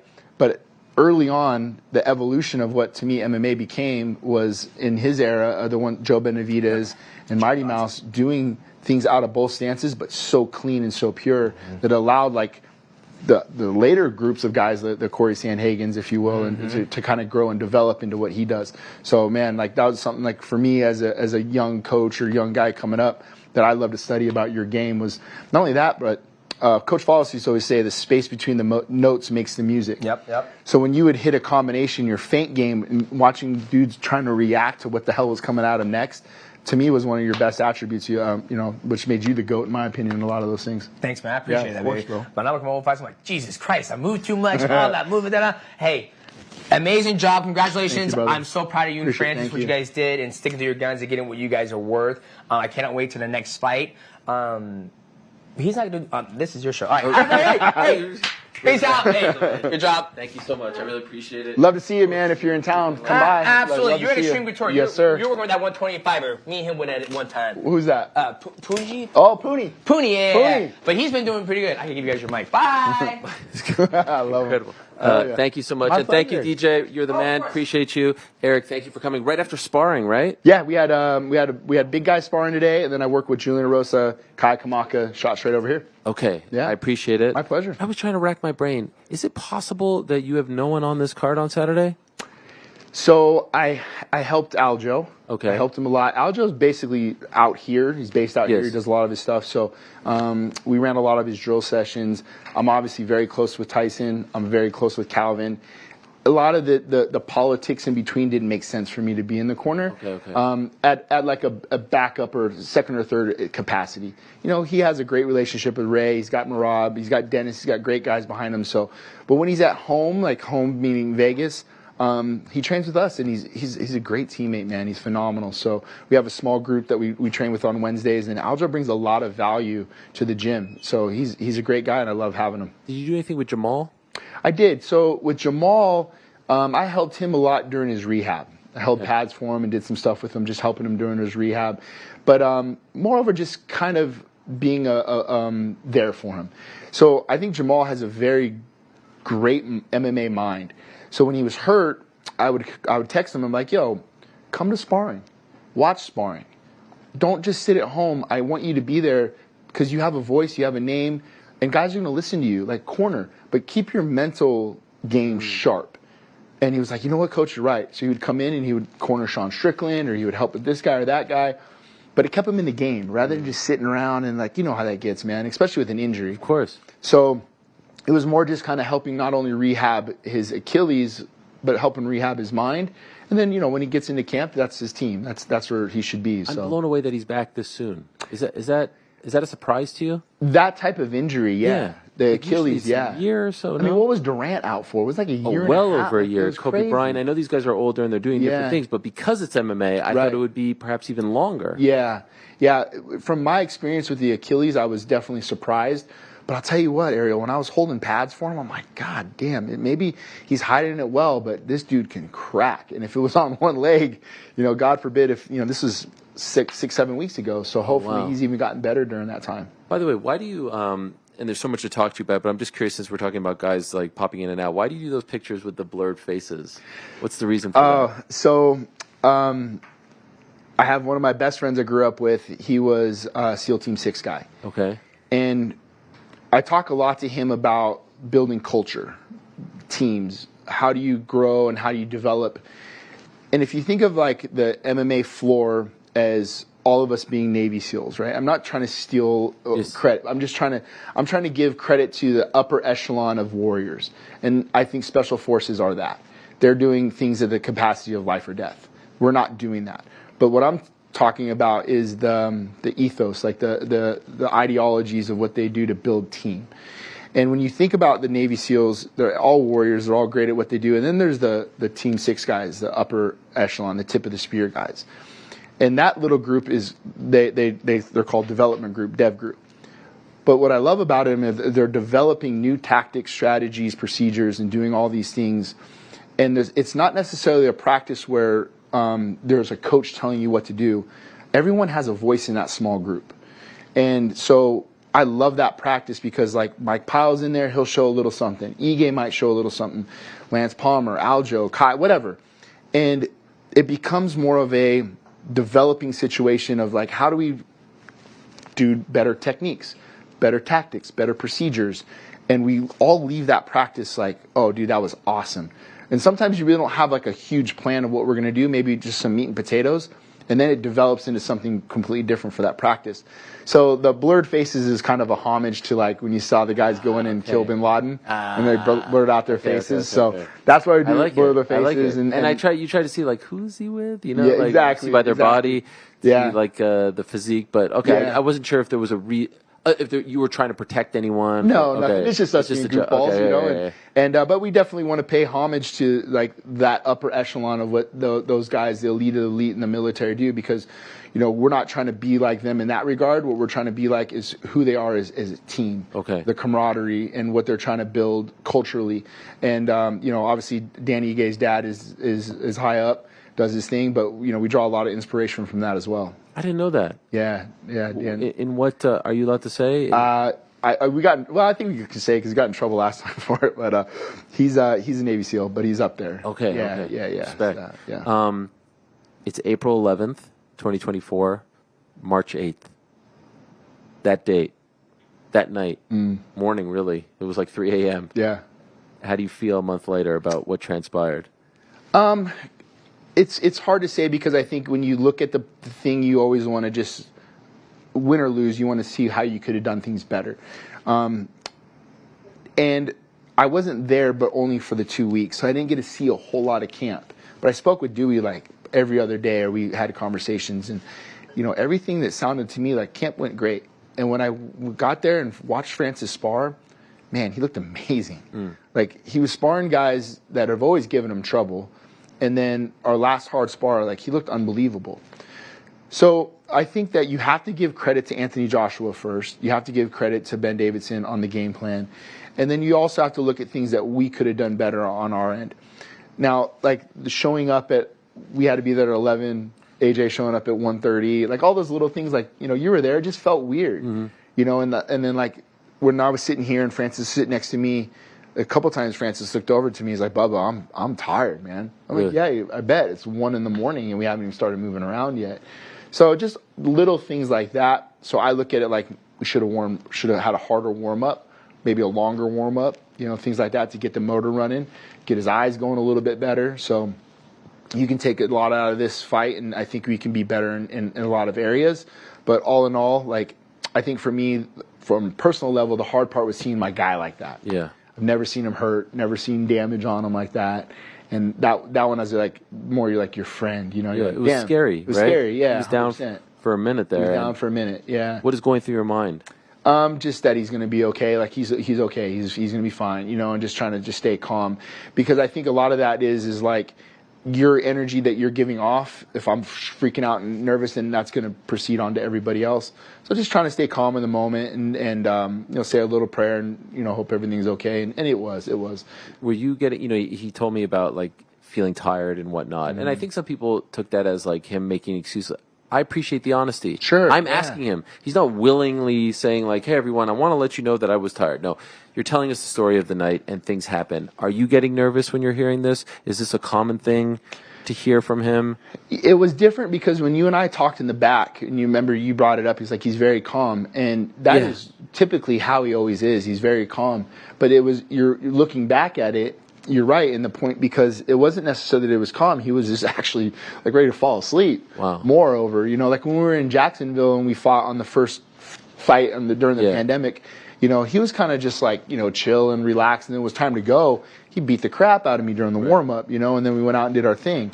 So I've seen both sides of that, but now looking back at it, it was a different type of like, it wasn't necessarily calm, it was more tired. Okay. And it's not an excuse, it's fact. Like, guys get guys have staph infections, guys have injuries. It's not making excuses or it's not saying anything, it's just bringing up the actual facts that happened during the fight.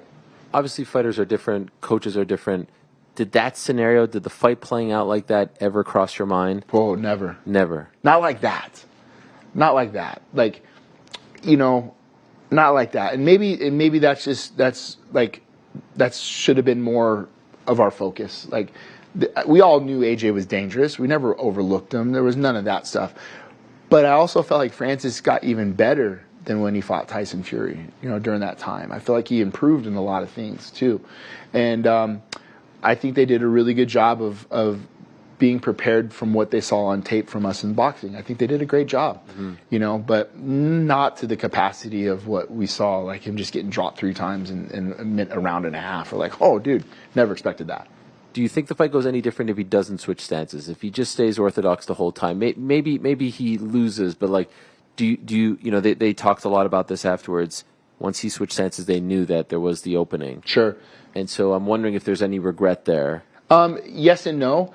I think Francis is very good out of southpaw. He does a lot of good things there. But where he decided to switch stances wasn't the correct position, where AJ was moving and already had beaten him on a certain position. So when he switched, AJ had lead foot superiority in that stance. And then he kind of gobbled up the space, and then you saw him kind of square up where, like, AJ's foot was on the outside, and it was the right cross that landed. And it was very quick. I mean, he wasn't in southpaw very long. What AJ did very well was he gave Francis one, like, hey, here's where the punch is going to go, and watch what Francis did was he rear hand parried it down. And AJ showed the same stance, made him look, and what did Francis do with his hand? And the punch came right over top of it. So, I mean, it was brilliant. They did a great job. We were over defensing things. If you remember, like, Francis was a little fidgety. Yeah. Parrying a little heavier, saw him with his hands getting out of position, and they took advantage of that. What was it like in the back? After? Yeah. It was hard.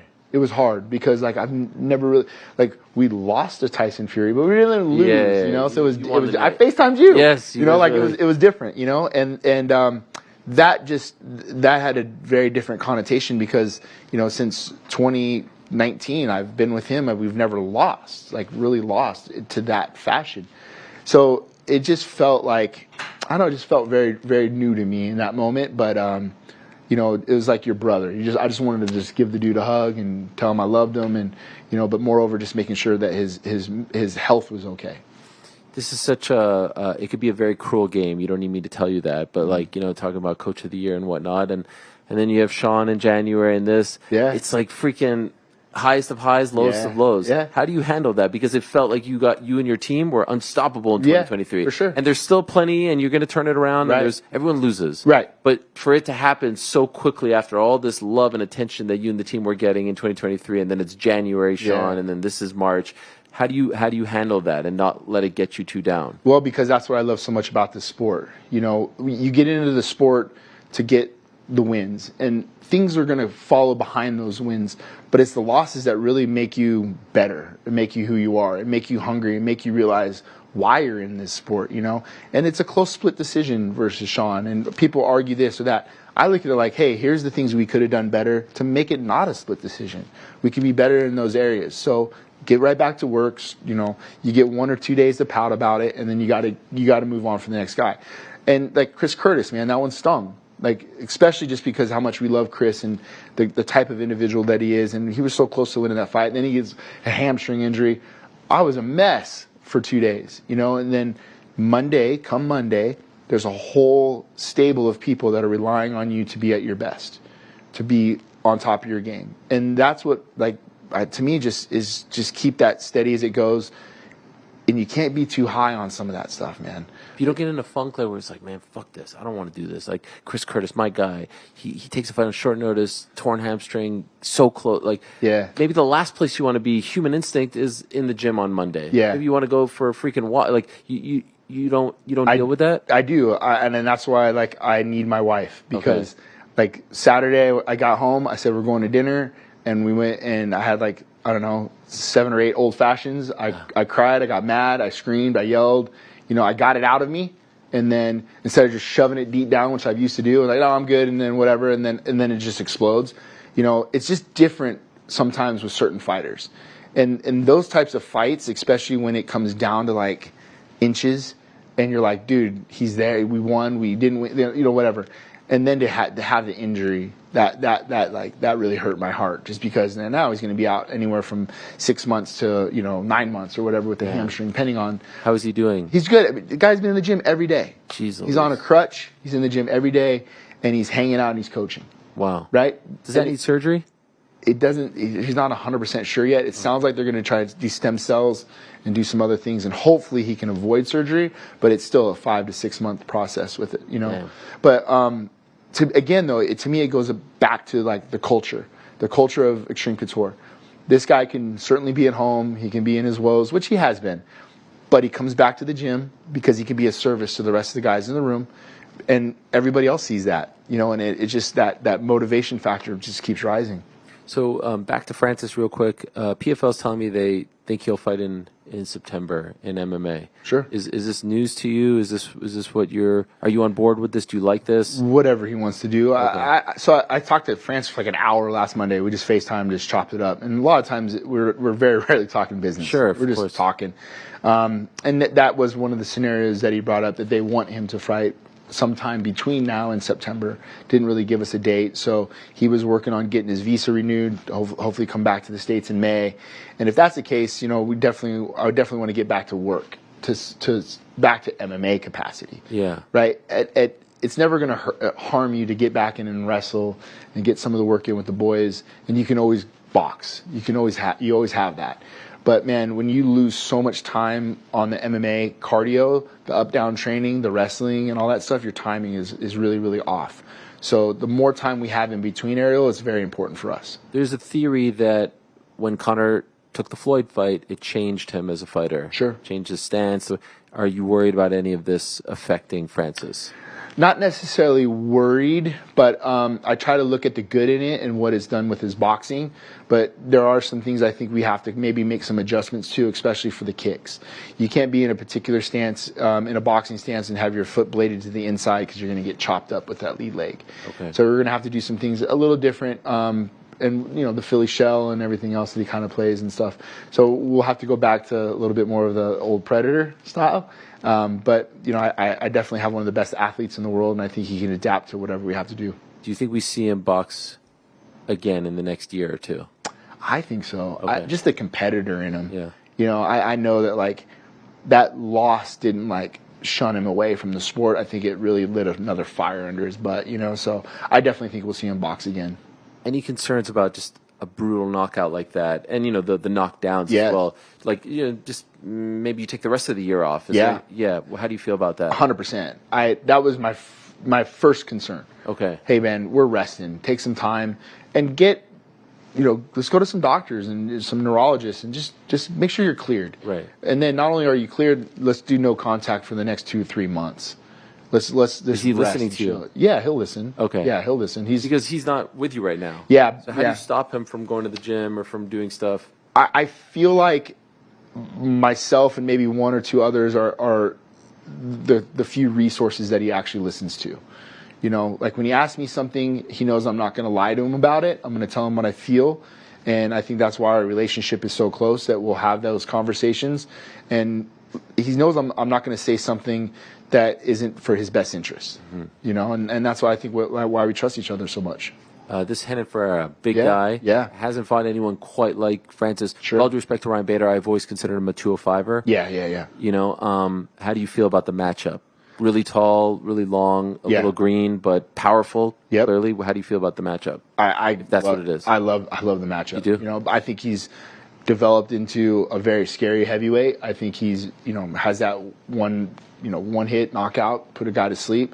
But I think there's some very good areas that we can exploit that I think Francis is very good at, and I think we can make it a good night for us. I just had at the beginning of the day we had Tim Simpson. Yeah, love Tim. Tim is the man. Yeah. He represents Izzy. Yep. And he also has a great relationship with Sean. Sure. Used to rep him. Yep. And I said, like, tell the people why Izzy versus DDP is the right fight to make and not Sean versus DDP. and he was very diplomatic about it. Right. And all. But how do you feel about this? How do you feel about Izzy seemingly getting the next crack at the belt and not your guy Sean? I feel like it's a resume. He has a resume that you can make an argument that he's earned the right to an immediate rematch anytime, right? Or he can kind of skip the line, I think, because of what he's done and how he's built his career.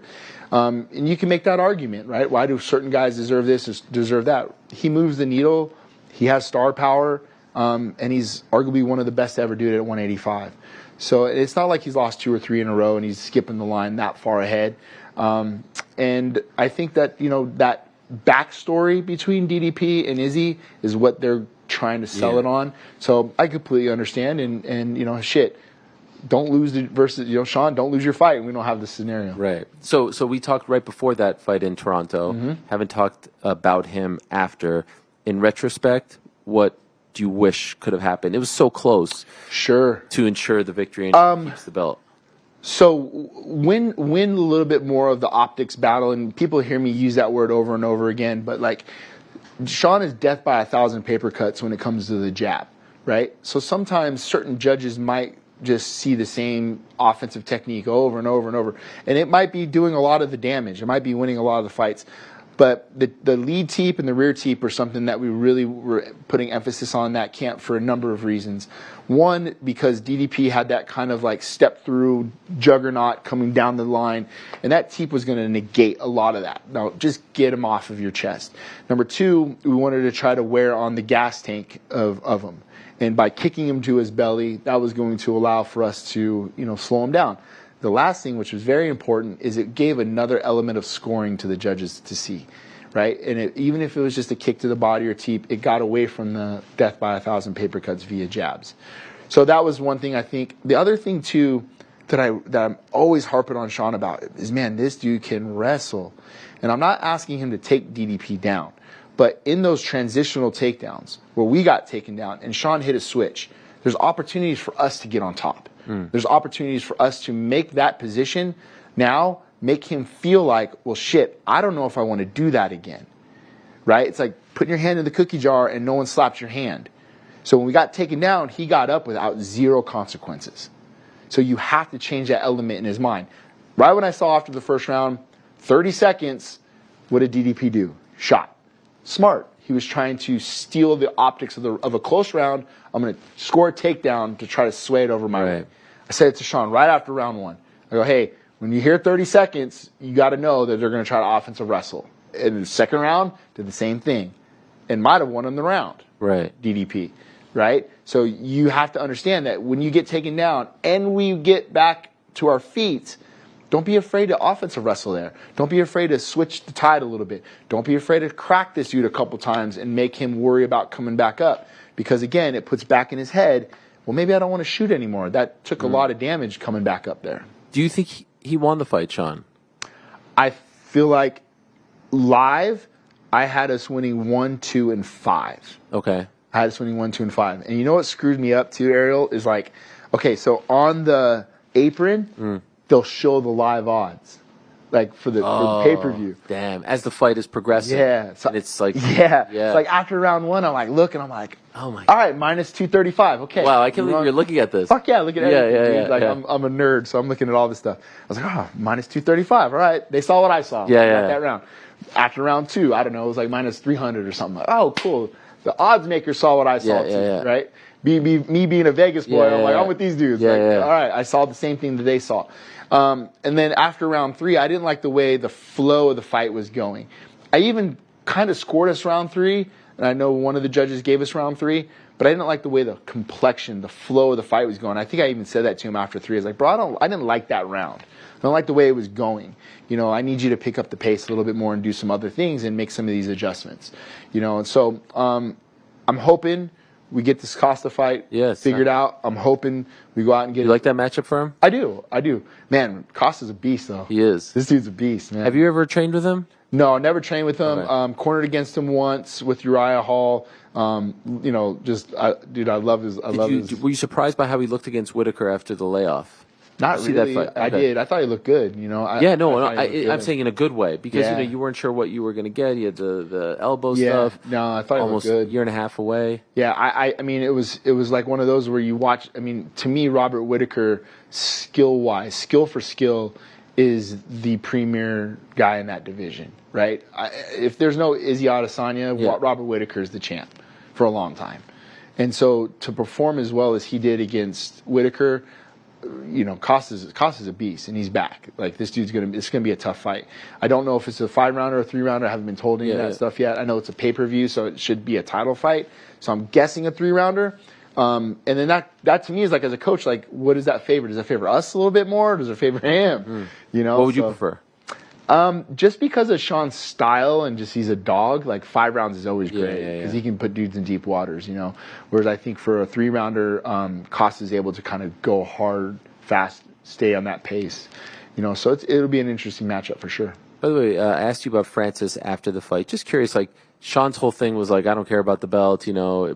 That's part of his charm, I think. Yeah. How was it in the back after, you know, it didn't go his way in Toronto? Could you see that maybe he really did care about the belt?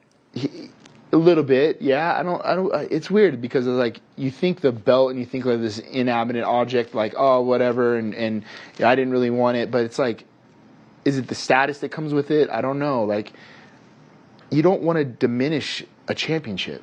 Like, bro, like you and I talked about this. Yeah. Like, I've been in there with Joe Benavidez, and I've seen the guys that have just clawed and scraped and tried so hard to be there, and how heartbreaking it is. They'd want nothing more than just one to night. Get that belt, man. You know, and that part will always be hard for me because I want him to feel that, and I know deep down he really did in Australia. Okay. I know he did, man. Like, there were so many things I think that it brought up for him that of his journey. Right? Like, he wasn't supposed to be there. Right. He wasn't supposed to be in that position, you know, and then he was able to go and obtain that. And it's not necessarily the belt, but it's the status of being the champion, man. Like, you should take pride in that. I think he did. I think he did to a capacity. And I think once it was gone, he's kind of been more hungry about it now. And just, you know, I recognize that this is a question for him, but is he cool? Is he okay? You know, he wrote some stuff about, you know, he talks about like CTE and he talks about, I don't really want to do this for very long, or, you know what I mean? Like, he's very open, which I appreciate. Just he openly talks about how much he's being offered. Like, there's a lot of fascinating stuff there. But from like the mental side of things, when you see that, do you reach out, or do you just say that's Sean being Sean? No, I do, and it's a weird scenario because you and I have talked about this like personally. Like, Sean and I are like best friends. We don't hang out. Like, I'm his coach. He trains at our gym. He's a great teammate. He follows the standard that we all set. But there's a lot of things that Sean says and does that I don't want to even touch or get behind. But when it comes to things like that, just as a friend, that's when it's like, yo, we good? You want to talk? You want to reach out? And then he also has to meet you halfway. Right. He also has to say like, yeah, man, like I want to get this off my chest or talk. And it doesn't have to be, you don't have to be a pussy because you want to talk about these kind of things. these men and women go through so much, especially in this sport. Then you combine the fact with your brain damage that you're accruing year after year after year in the CTE, and then you add in the fact of this guy's history and past. Dude, don't be afraid to talk about some of this stuff. It doesn't have to be on Theo Vaughn. Right. We can go grab a coffee and sit and just chat, me and you, and it stays in the trust tree. And it also helps me understand more about my fighter, right? Like what I said to him in round 5, right? In the Dricus fight. Yeah. Hey, bro, you're fighting for the little kid inside you that you can protect. And I've never felt that dude just go like. I just got goosebumps right now. Right. I know why he fights. I know who he fights for. He fights for that little kid inside of him that he couldn't protect. He'll fight anybody and everybody in the world for that little guy, right? And who's in here. And I said that to him going in round 5, and we saw what he did in round 5. I wish I would have said it in round 4. Right. You know, but you got to know who and what your fighter, who and what they're fighting for. You know, and those are things I think that I got to be better at, and especially with him. Something I've never asked a coach. I've asked a bunch of fighters this, but I'm curious from a coach's perspective. At the Apex, which I hate, just as a fan. Yeah. I'm just wondering, do you like or dislike coaching at the Apex like you were this past weekend, if only because you can hear what the other corner is saying? You can, like, is there a beauty to that? Is there an advantage, or do you like the? I'm not talking about the hoopla. I'm just talking about from a tactical standpoint. Sure. Is there any advantage to actually being at the Apex for you? Well, or communication with your fighter? So we made it. We made it an art, right? So, yeah, I mean it's been like 4 years now, right? Yeah. So when the pandemic hit, we started to train differently. Remember, no one was really in the gym unless you had a fight. If you had a fight, you were allowed to bring 2 training partners in. It was very small, very minimal group. It was Francis, Dan Ige, Claudia Gadelia, whoever that we had on that card, and maybe a handful of others that were in camp. What we started to do was we started to train with the music off, completely off. The first thing we talked about was not only can everybody hear, the most important thing is the judges can hear. So we needed to start training ourselves to speak in a different way that always sounded like we were winning the fight. Wow. So I would say certain things tactically. My second would say things that only were to politic to the judges. Wow. That is fascinating. So anytime I would say this or we got hit with something or whatever, it was never like, oh no, or never, anything was never negative that came out of our mouths. Everything that came out of our mouths had to be positive and had to sway towards the judges. Wow. And if you go back and look, Dan Ige, very close split decision win against Edson Barboza. Claudia Gadelia, very close split decision win against Angela Hill. Right? We started to understand that, okay, if we're saying certain things and we sound like we're losing the fight, human nature, they're going to think you're losing the fight. So I started to talk to Krause about it more because James was there. James had Anthony Smith that same done. And I remember James getting some flack for his cornering. But James and I were out there for this whole time. And I was like, James, you got to think. They're hearing you over everything else. So, you're getting flack for what you're saying, and it sounds this, this, and this. I go, but let's change it up and let's start saying things more to politic. And he's like, all right. So then now you see when James is in the Apex, I had a corner against James in the Apex once. Like, God damn it. Like, James is doing so, he's getting me now. So that was one of the kind of the things that we really, really worked on early on. So your coaching tactics, to answer your question, is you have to change your coaching tactics, especially when there's not a lot of crowd noise. And early on, that was like no crowd noise. So how long did it take for you to figure that out? Like, was it off the May of 2020? It started by June. Are you doing this by July, or did it take So I try to look at everything as a whole, from the travel, from the things to expect. How are we going to cut the weight if there's no sauna, if this isn't open? Like, think of everything, not just the fight. But that was really the one thing that jumped off the page to me was, oh, they're going to hear everything we have to say. We have to be on cue. So that was before we even got to Jacksonville. And that's why I think we were doing very good systematically as a corner. Okay. And then from that point on, everything was in the Apex. There wasn't really anything going on. Or fan-wise, there's no one in the room. Right. So I felt like we had that taken care of for the most part. Now, as the head coach, always go in and tell your corner, right, or speak to your corner, like whatever. If you're the chief, hey, second, this is what I'm asking you for. This is your role. We need this role. So when Paul Felder fought RDA, Duke Rufus was the head coach. I was the second. I got Chris Lee to believe that fucking Paul Felder won that fight. Wow. Right? Like, even Paul's like, what, dude? Like, wow. What are you saying? What kind of stuff? Dude, I'm just politicking. politicking. That landed. Oh, that's beautiful. Oh my. Oh, he's hurt. Look at him wanting to wrestle because he can't strike with you, Paul. Wow. This dude just keeps grabbing you. We got all the damage in this fight. We got all the damage.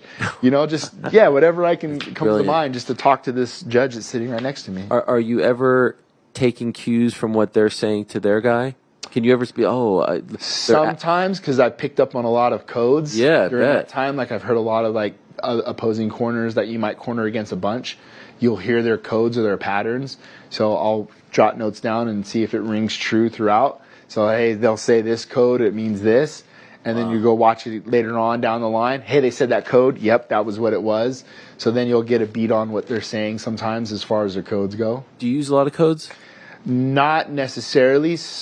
Sometimes I will say certain things, but I'll always say okay, let's say for example, I'll say read the slip, read their slip.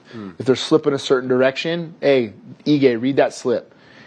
Dan now knows I'm looking at a defensive flaw in our opponent, but I want allow Dan to have 5 or 6 different options to exploit that defensive flaw. Okay. I'm not asking him to throw a head kick. I'm not going to throw an overhand or a calf kick or whatever. It might be a combination of one of those 5 things. Hey, I'm seeing this. Whatever weapon you have to counter that in that moment, then do it. Okay, but you're not throwing things out like Omaha, and that means something, like code words? Sometimes. Okay. Sometimes. So, hey, it's close. I need a takedown. I'll yell something, right? If whatever code we put live for that, we used to use Iowa. I'll throw it out. Iowa, it's a close round, score one. Okay. So I'll put things out there, but yes, definitely. But I think if you get in the trap of yelling out combinations, by the time it processes in my brain to yell it, and I yell it to you, and that combination, it's long gone. Okay, yeah. It's long gone. But you can say hey, when you're getting this, there's a combination to follow up, and that's sometimes more in the corner, in between the rounds. Do you not like when they film you in between rounds?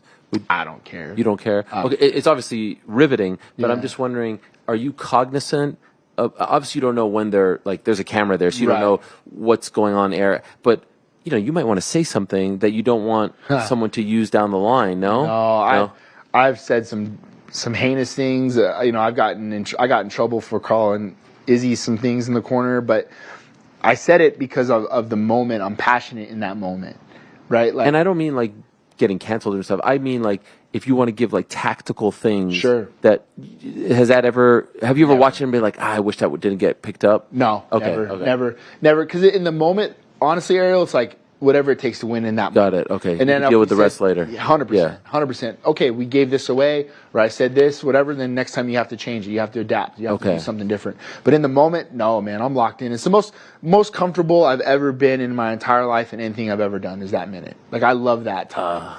I love that time. Well, why do you love it so much? It's just something about that moment between coach and fighter. Just something of a connection that you have with each individual that gets on that stool. To be able to draw the best out of them in that moment, even if within adversity, even if you're up, whatever it may be. Sometimes your tactics change. I'll crack a joke every once in a while. I'll say some stuff, or sometimes you have to get after a guy. You have to get on him. But all in all, I just feel like the sweat equity that you have with your fighter from years and years and years of hard work is culminated in that 1 minute, and to me, it's magic. Who's your favorite coach not named you in MMA? And I know you wouldn't pick yourself, but who's the coach that you're I love his style, I love his connection, I love the way he works, I love the way he corners. Yeah, it's hard to pick just one, but a guy that I've always appreciated the way that he coaches and the way that he speaks to his fighters is Mark Montoya. He has a calmness to him, but he also has a very direct connection with a lot of his fighters.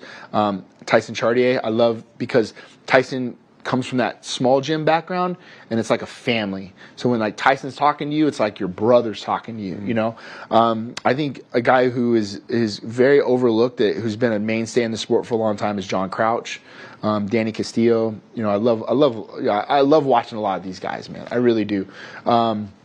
But it always goes to me back to that connection that you have with coach and fighter. There's an element of belief. When a coach says something, you can see that the response of the fighter is they actually believe because you've been there with them. You've been through the shit with them. So a card like UFC 300, as of right now, you're not working, you're not cornering anyone.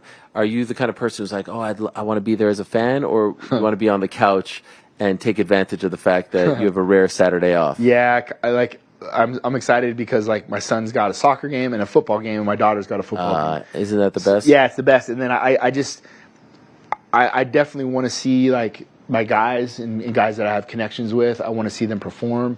I want to see them do well. But there's also such a relief element. Yeah. To just kind of have a weekend off and chill. You don't have a lot of those. No, I don't. So I'll go to PFL tomorrow. Do you have anyone on that? We have Alex Polizzi, Sadabu, and Mads Burnell. Okay. And I'm not cornering. Okay. I'm going. They're my teammates. Got it. So I'm going there to be there to support. And then Saturday, it's like one of those things where I'll just hang out with Knox and hey, you want to watch the fights? It's not like a overpressing thing to me if I have to watch it or not. But I will watch it because there's a lot of good things you can take of that from a technical standpoint. Which fight on this very deep card, as a fan, interests you the most? Man, I think you can make an argument for like so many of these like stylistic matchups. Okay, definitely Jamal Hill because of the backstory with the injury. And then Alex Pereira because I think he's somewhat being not necessarily overlooked, but like how fast this guy's risen to this amount of success. He can be argued as one of the best to ever do it, right? Like he goes out and performs well against Jamal Hill, right? And then you have a guy who never lost a title, catastrophic injury, and he's very, very good. Like when you sit and talk to Jamal about MMA, I'm always blown away by how the depth of his knowledge and really his vision.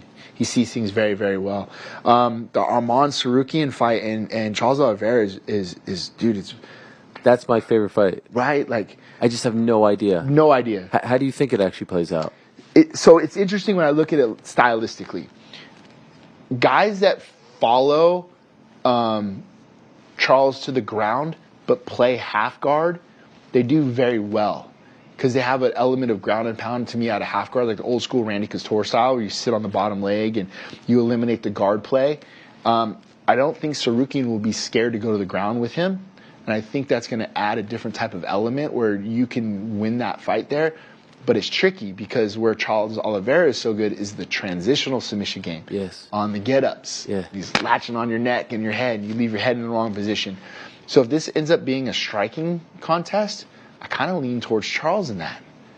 I kind of just because of the range, So it's a very, very interesting fight when you break it down and flip a coin. You're like, oh yeah, that's who's gonna win. Like I get it. Yeah. But that one's interesting to me. Max and Gaethje, because Max has had so much time now to develop into a 55er and grow into it, like be in his body. That one interests me a lot because God, these dudes are just gonna be juggernauts standing there just beating the crap out of each other. But I'd love to see which type of game plan they try to implement, How do you think Kayla will do? The weight cut's always going to be the question, right? But I think that she has a brilliant team behind her. You have to just assume that she's going to be perfect on the weight cut. And I think that, when you put somebody down like Holly with the attributes that Kayla has, I just don't see how Holly's going to fare well off of her back versus Kayla. What she's capable of doing. So the cardio aspect will be the question mark. What happens if that was a hard weight cut? What happens after round 1 and how she feel if it's round 2 and 3 and she's kind of dogging it, and then Holly can snipe her from the outside. That's where Holly has the best chance. Weather the storm in round 1. Let's see how the cardio holds up in rounds 2 and 3. Man, I think Kayla's a beast. I can't wait to see. I mean, there's so many. Again, we've talked, in the media about this card and the way it was structured, but like these stories, how does Aljo look at 45? The Cody fight is fascinating, right? Yeah, first fight of the night. Yeah, like against what? Figgy, his second fight at 135. Yeah. Jamal's layoff, Alexander Rakic's layoff. He's been out for 2 years. It was a knee injury, right? Yeah. Yeah. 2 years. What fight was that? Anthony Smith. When he hurt his knee? I believe off the top of my head, yes. Oh, wow. 2 years ago. Wow. May of 22. Wow. So, yeah, he beat Smith. Yeah, but did he injure himself in the fight? Or am I, it's been a long day. I might be having a brain fart right now. It's definitely May of 22. I definitely know that it was his last fight. Why don't I just look right now? Yeah, now I'm like racking my brain. Yes. Oh, we got Alexander Rakic. His last fight was that got canceled. The Blachowicz. He was supposed to fight Blachowicz on your card, right? And Thiago Santos. No, sorry, Jan Blachowicz. Yes, it was Jan Blachowicz. That's where he hurt his knee. Yes, TKO knee injury. Wow. Smith was 2 fights prior. And what year was that? 2022? 2022, yeah. Wow, so it's been 2 years. Like I said, Aljo, Kayla at 35. There's just so many, Jamal. The Jamal thing still blows me away. Yeah. Achilles, he injured his Achilles in July. I was like, okay, he's probably coming back International Fight Week. You would think. At the earliest. Right. You know what I mean? Right. And now he's back. July is 5 plus 9 months later. Yeah. That's absurd. Yeah. I didn't know that he was even in the running to take a fight.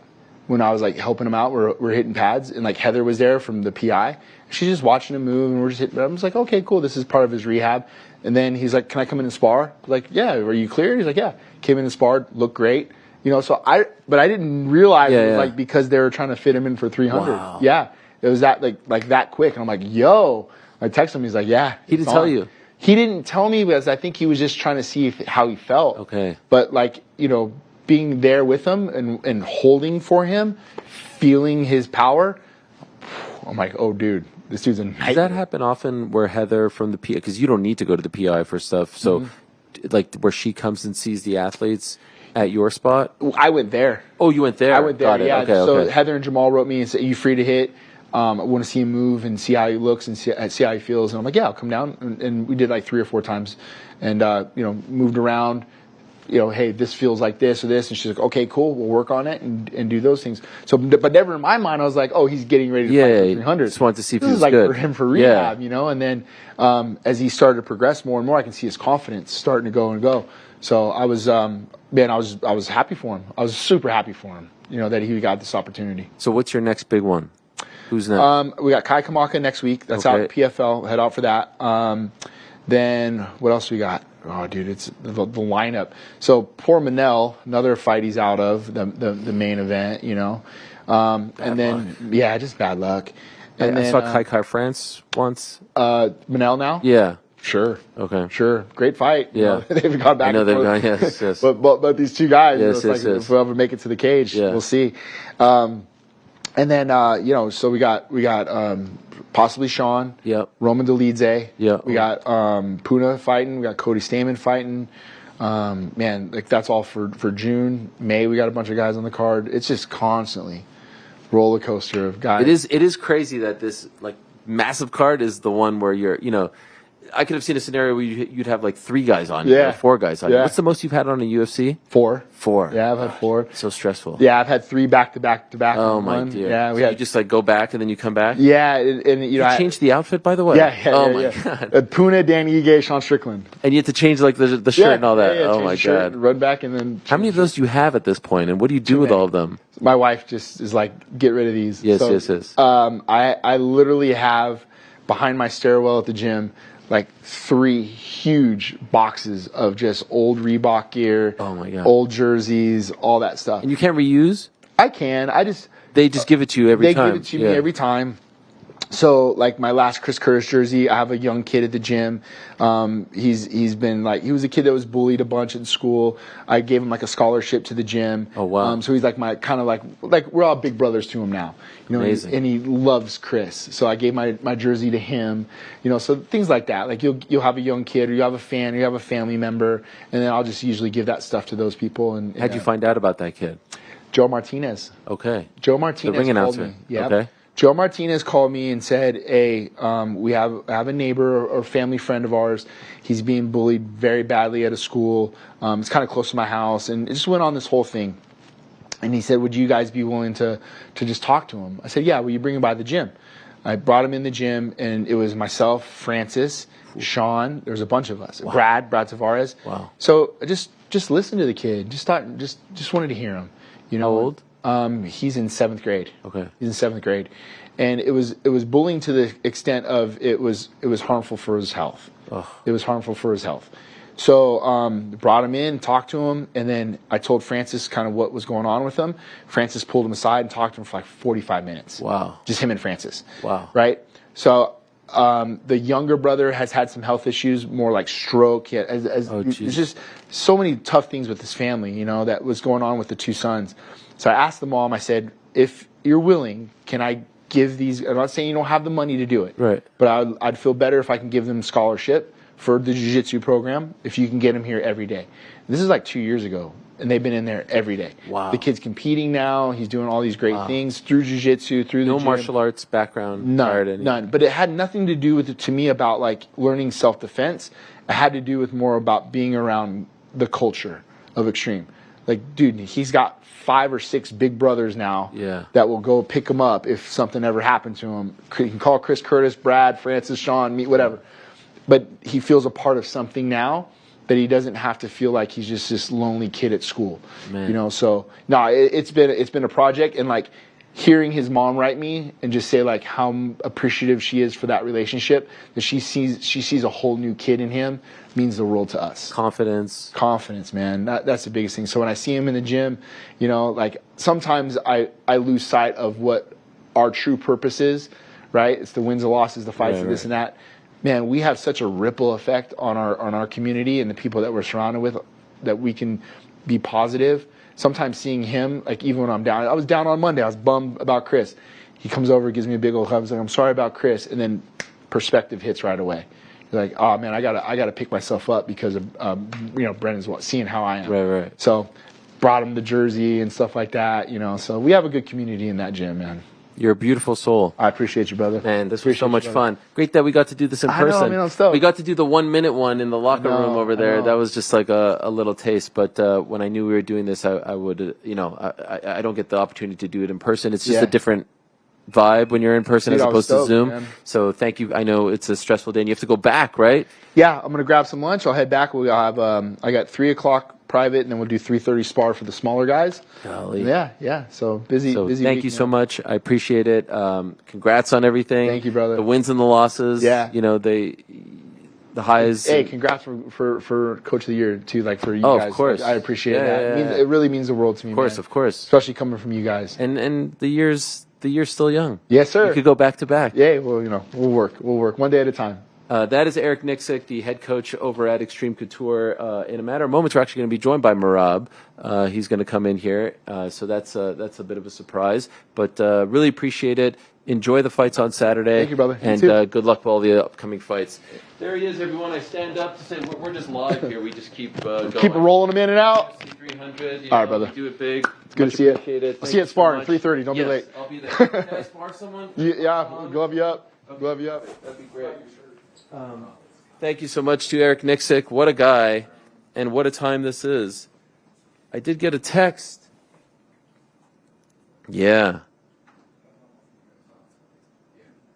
I brought you guys gear too. Large and extra larges, so I wasn't sure what was I love the shirts, Thank you. So you got a couple in there and some extreme stuff. Wow, what a guy. Bearing gifts. Connor's got one in there. Oh, this is great. Thank you so much. I did get a text from Merab, and I don't know if he's I'm assuming that he is in contact with That's correct. With okay, because he sent me a text 4 minutes ago. It'll probably be at about 5. No, but he said, how can I find you at the Vidara? So perfect. Well, Connor's taking care of it. Connor's taking care of it? He is? He's all good? Okay. Well, thank you so much. I'm going to put this over here. How are we doing? How's the stream, Frank? I can let my hair down here for a second. It's amazing. Yeah? Let's talk about that slide-in you just did to the chair. Have you been doing that the whole time? Connor, you're in touch with Merab. Yeah, I'm in touch with him. He should be here at 1:33. Okay, great, because he texted me.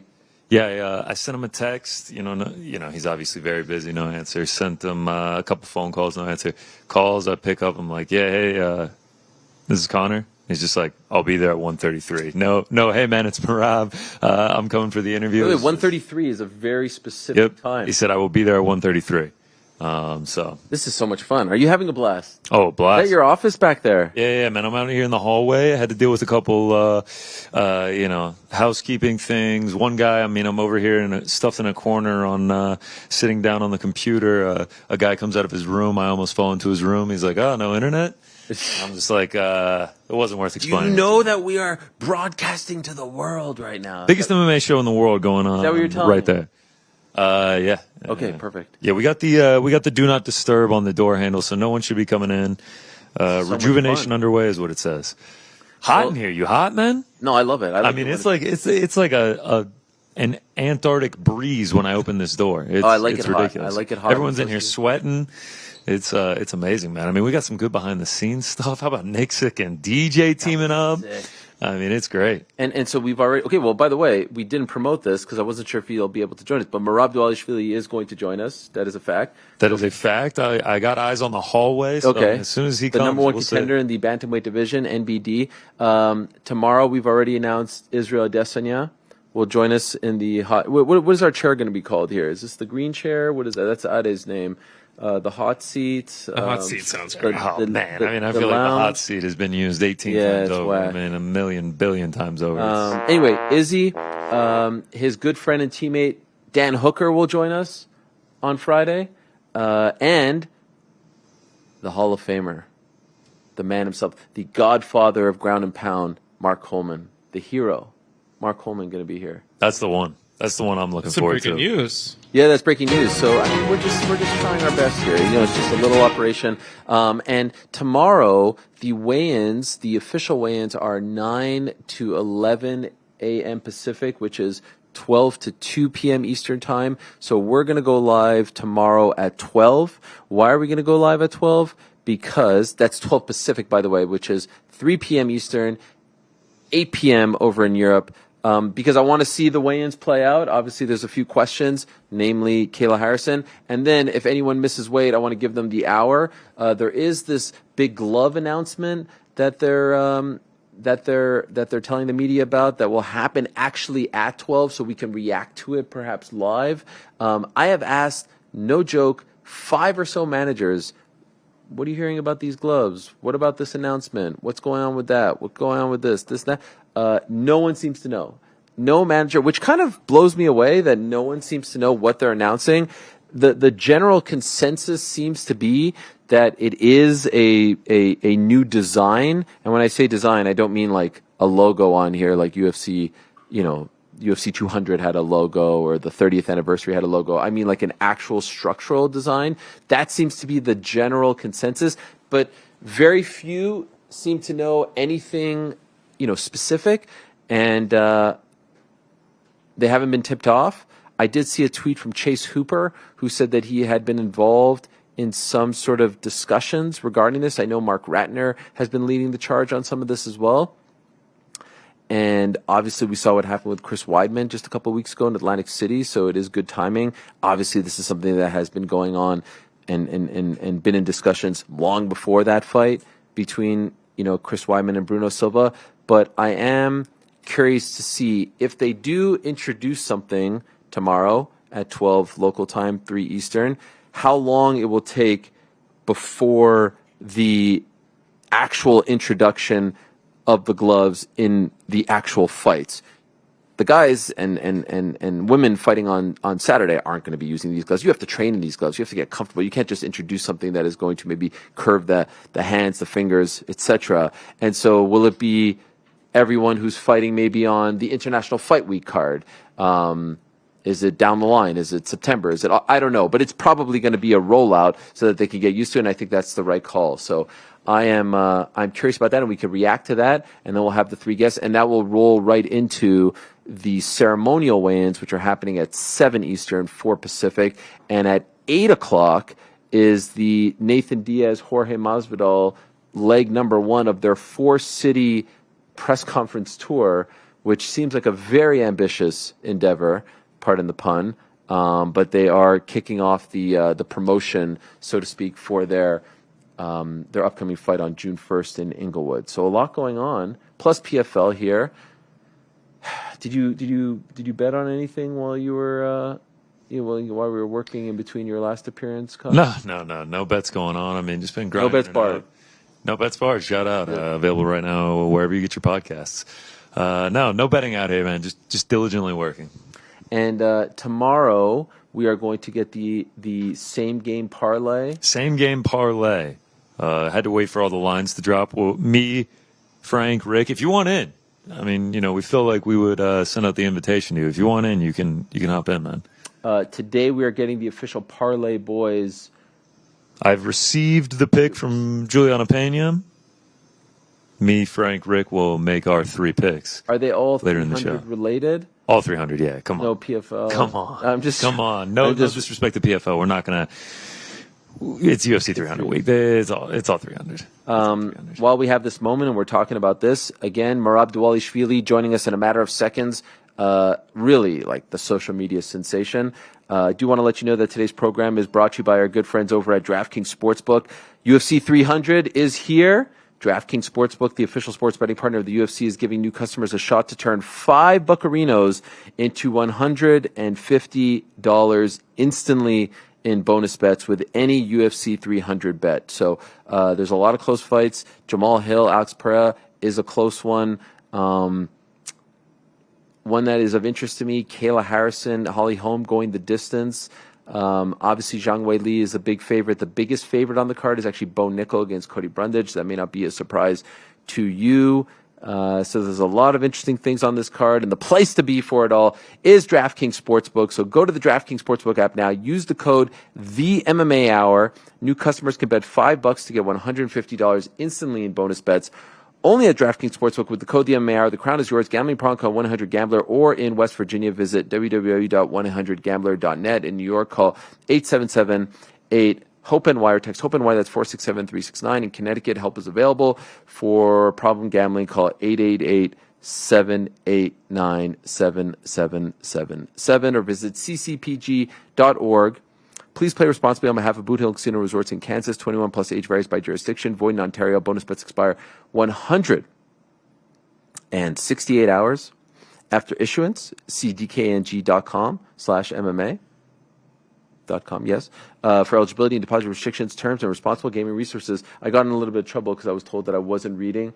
What are you laughing about, Frank? I was just that such I'm a good doing read. it so diligently. Yeah, I mean, well, I got in trouble. They slapped me with a bit of a warning. They said you're not reading the disclaimer, so now I have to read. And I will say I don't hear a lot of other pods read the disclaimer, if I'm being honest. But if they want the disclaimer, then I'll give them the disclaimer. well, I'm sure they are very happy with that read. I appreciate that, Frank. UFC 300. Here we are. Everyone buzzing. Top of the world.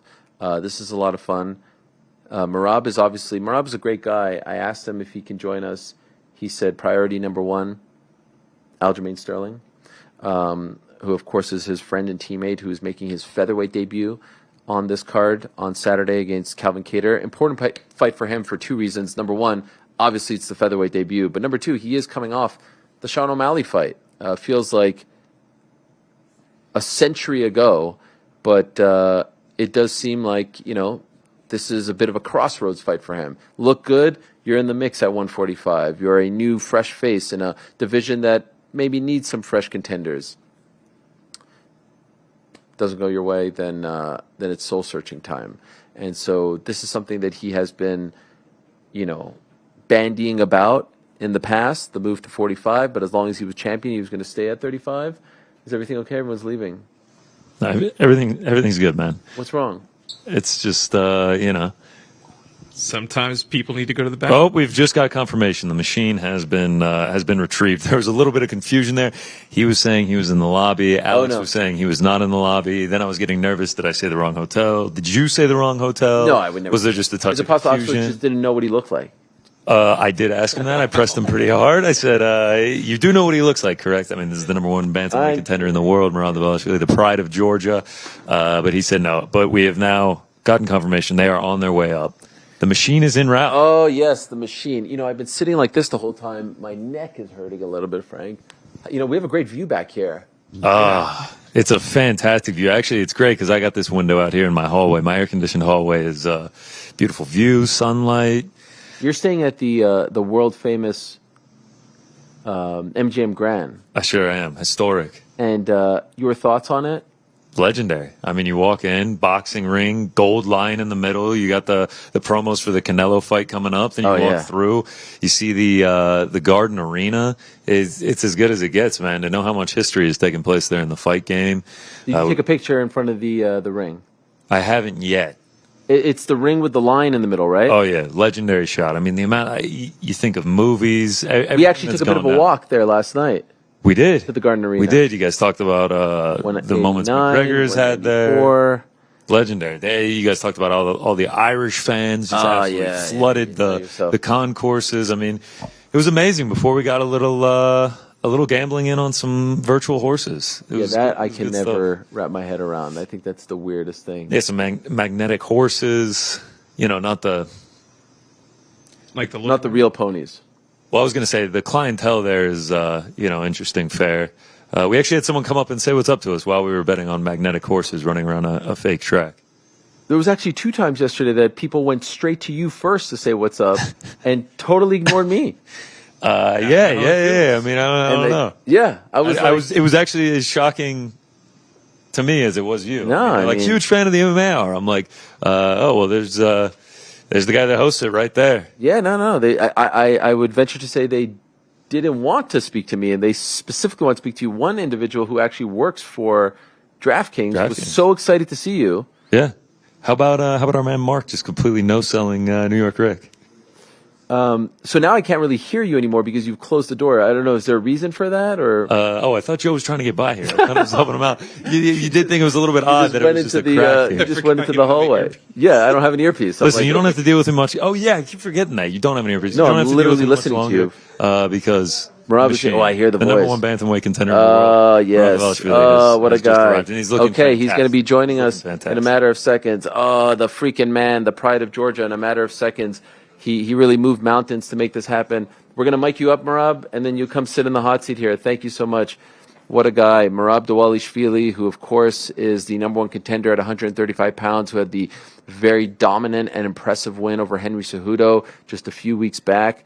Who we hope we'll find out very soon. We'll be fighting Sean O'Malley for the belt later on this year. What a fascinating fight that is going to be.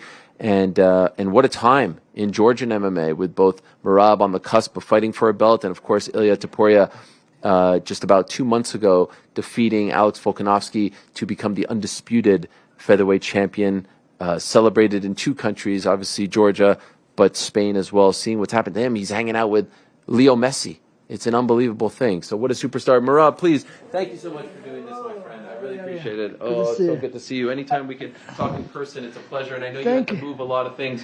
It's a very busy time, so thank you so much. Thank you. You look fantastic. Look at you. Yeah. This shirt is beautiful. Thank you. You have great style. Do you have a stylist? No, actually. No stylist? No. I have a closet in my car. And then in your car? Yeah, I mean, I have in my house too. Yeah. I have some shorts, pants, shoes. Just in case you have to do something. Yeah, because now I finished my training. From here, I'm going to UFC PI. And after I gotta do haircut quick, if I have time, I don't know, and Aljo has a press conference. Yes. And then Aljo's training, and I have everything in my car. Okay. I have to be ready. So I'm not going to keep you long, so I really appreciate it. Good. I'm good. You're good? Okay. Good. Yes. How is Aljo doing? Big fight, 145, moving up. What can you tell us? Very happy, very strong, very excited. And, he's always been big man, and he's doing great. He still has to cut like 20 pounds. 20 or 25 pounds. And then. Serious? Yes. How's that possible? Yeah. But he feel like a little bit yesterday, like weight cuts, and today, of course, feeling it. But before he was happy, healthy, training, he was focused of training camp, not weight cut. Before he was focused on weight cut, and he's big boy. He's weighing, it's like 170, I think. It's around 170. Yeah. But he's built muscle. Yeah. So you like this, and mentally, how is he doing? Very good, very happy, and we all know, we are very confident. I'm very confident. He's very confident. I know he's gonna finish his opponent, or he's gonna win easy. But Aljo saying he wants, long as he's gonna perform good. He wants to just good fight. That's what he's focused on. But I'm sure, like, he looks very, very good. Like even strike, even of course grappling always been his. But now he's gonna show up because, like, he was mentioning like weight cut was top always and take all his technique and all the strength. And Are you going to be in his corner? Yes, I will be. So who is the corner? You, Ray Longo, and Denis Bezukia. Okay. Yeah, Denis Bezukia. He's like 145. He just got finished in Atlantic City. Yeah. And he's been training with Denis over the years, but now of course like Denis Mimike is the carbon fighter and he's drilling. I'm a little guy for him now. I'm more wrestler. I always we try to drill some combo and I always shoot legs. But yeah. So yeah, I've been watching Aljo sparring. He looks great and yeah. Do you live full time now here? Yeah, I came here when Aljo was fighting Corey Sanhagan. Yeah. And during the COVID, 2020. And when I see like everything is close here, there are a couple of good gyms and just you can PI and then the hiking and like just lots of good fighters coming, training partners and in New York it's stressful, always something to do. I have good friends there, but it's always somebody's birthday. It's always you have to pick up somebody from airport. And much as I love to do all this, I have to be disciplined. And I buy a house in Las Vegas and I moved here like full time. Oh wow, okay. But yeah, in New York I still go like Georgia. It's my home. I still represent my team, of course, but. I'm just visiting New York once in a while, but I live here and training here, and I'm happy. It's so everything is so easy. Like once you're getting a little popular, a little like it's going top 15, tough. You have lots of things to do, interviews, training. Your life, your own, like.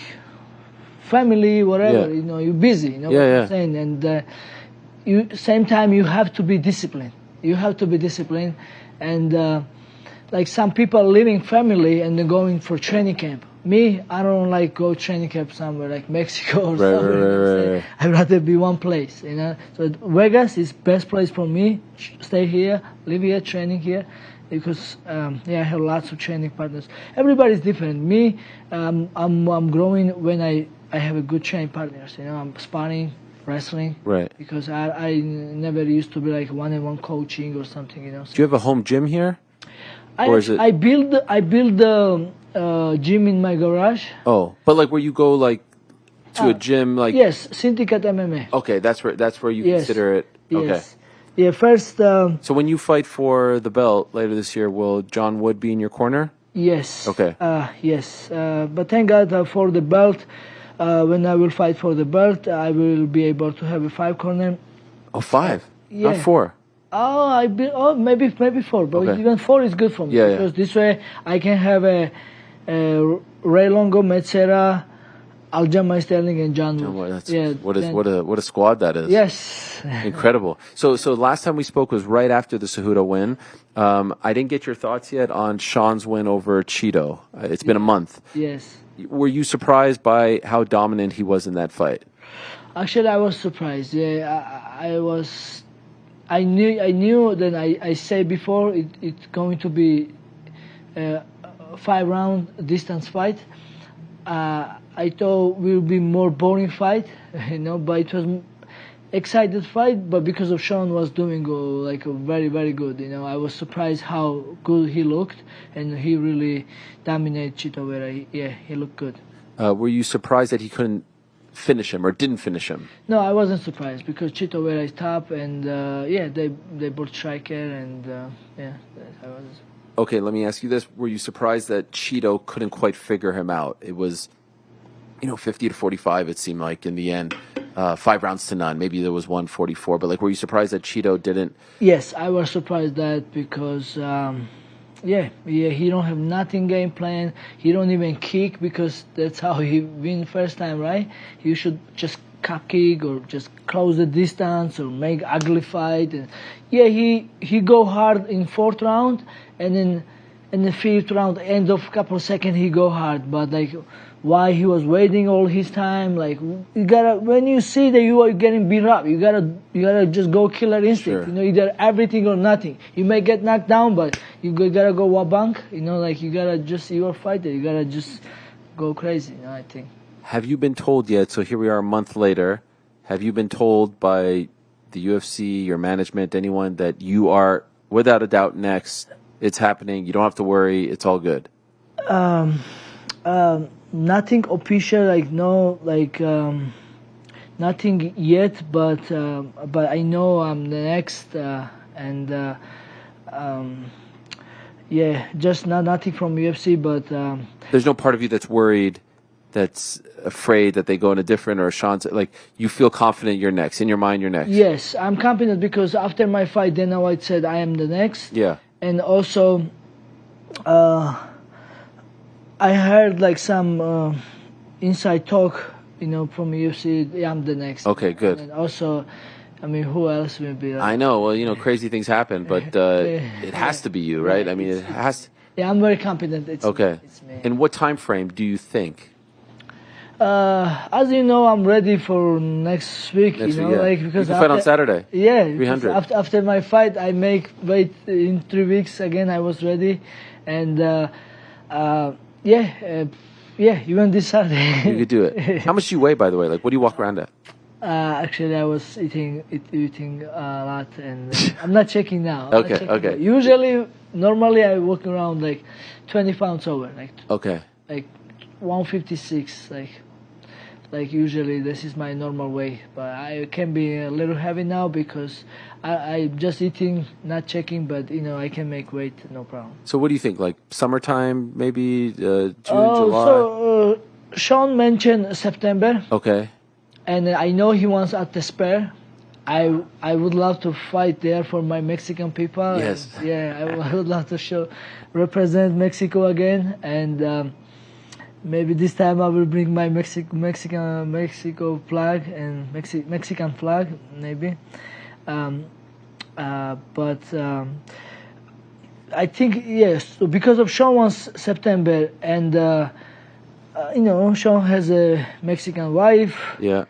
Adopted Mexican. Sure. It makes a lot of sense. Yeah. It's an all Mexican fight. Yeah. Maybe now I'm just gonna transfer some Mexican blood or something. But no, I love Mexican people because how they're patriot, Sure. Patriot people, and I always feel close with them, and I have lots of friends. And anyway, so I mean. You don't mind that that's in 5 months? No, I don't mind. Listen, no, it's a big fight, and this is for the belt, and I'm no problem. Even if Sean, when he was joking, 25 will be great. I'm okay with that. If he wants to wait 1 more year and keep training wrestling, he can train wrestling defend, grappling, running, whatever he wants. He can take all his time. I'm just gonna wait. So I'm not gonna fight nobody else. I'm not fighting street, and I'm just gonna fight Sean. Compared to some of your recent opponents and tests, obviously Petr Yan, Henry Cejudo, where would you put Sean as far as what he brings to the table? Are you? Yeah. Do you acknowledge that he's the best of the bunch? Do you not think this will be as difficult as Henry or someone else that you fought? It's a big challenge actually, and. I will say it's a new challenge, That at the time, Jose Aldo was big challenge for me. Even Petr Yan was big challenge, and of course Henry Cejudo because stylistically, he's wrestler, But now it's a different challenge, and it's even bigger challenge. I think Sean O'Malley. I always want to fight him since 2018. Once I win my first fight, I call him out, and since that, every time I win the fight. Only guy who I was calling out, that was Sean. I always wanted to fight him, but Why is that? I'm glad it's happening now. Why is that? Because I see as a challenge. I see as a superstar. You know, I know he's a great fighter, and he knocks people out. And I always want to fight the best guy, and I always want to challenge myself. And if you ask me before or now who I want to fight, I want to fight the most dangerous guy, most superstar, most known guy. It's Sean. That time it was couple champions, but Sean was star, you know, and I want to fight him. So there is couple reasons to why I want to fight him. I don't have nothing personal against him, even like he still jokes stupid about me, and I don't have nothing against him. I just wanna compete, you know, just sportship, you know, just compete, you know, against him. So you fought, that was like early February, what was 17. it? 17. Yeah, February 17. And then you served as the backup fighter for March 9. Yes. Right? Yeah. How long after February 17th did you get the call about being the backup fighter for the March 9 title fight? Yeah. Actually, I did tell my manager Oren right after my fight, hey, if please tell Hunter and Dana White if they need a backup fighter, if something happened, if somebody misweight, I'll be ready even in 3 weeks, right? And then, but I don't hear nothing from them. And then he said, okay, I will talk to them. I guess he let them, he tell maybe Sean Shelby or Dana White or I don't know exactly who. And you know, after that, I came back Vegas. I was, I was organizing my messy house because I was focused on training camp, and I was just make sure my closet is good and the car is organized, everything. Yes. And then for the upcoming weekend, I go Mexico for it was fights in Mexico. I go there, see support my friends. And by the way, can I just ask you, like, who? Again, I know I've asked you about your social media and how good it is. It's so good, but like even you showing up there, dressed the way you were dressed, it was brilliant. The Mexico? Yes. Who's is this all your brain, or are you working with? You don't have to tell me who, but like you're not missing. Everything you're doing is so fun and entertaining. Who's coming up with all this side of your personality coming out? It's me. This is all you. Where has this guy been? Why did you keep him from us for all these years? This side of your personality. I don't know. I mean, now I'm more confident. I'm winning fights, and like, you know, after I break my head in ice, I don't have everybody saw I'm crazy guy. It's so good. I love it. It's there, you know. Now everybody so just some personality. And that's just a couple of my videos. Some like only two videos was my friend's idea. You should do that, and I did. By all of them the rest my. How long does it take before like you come up with the idea and then you shoot it and put it together? Yeah, sometimes, you know, like, you know, because of my training, my traveling, everything, it's hard, you know, but, like to put together, you know, it's hard. But thank God now I have, you see the young guy there, he's my friend. Oh, is this the brains? Yeah, he's helping me with the camera, he's good, young. Well done. Young. Oh, there's the camera right there, okay. Yeah. So look at you, now you got a team. Yeah. You got people. So it's from Georgia also, and then we just humble people and just make funny, positive jokes. You know? I like it. Thank you. So back to dress. You're in Mexico. Yeah. So how? So so next week after my fight, it was fights in Mexico, and then Brian Ortega was fighting there. I'm friends with him. Brandon Moreno was fighting. I'm friends with him, and I want to support them. And all the Mexican fighters, I'm actually cool with all of them. And then I want to go support them. And I was thinking, what should I wear? I don't want to just go like this, you know, like, and I was looking, maybe I need something outfit, like a Mexican to you know, be like in Mexico, be like a Mexican.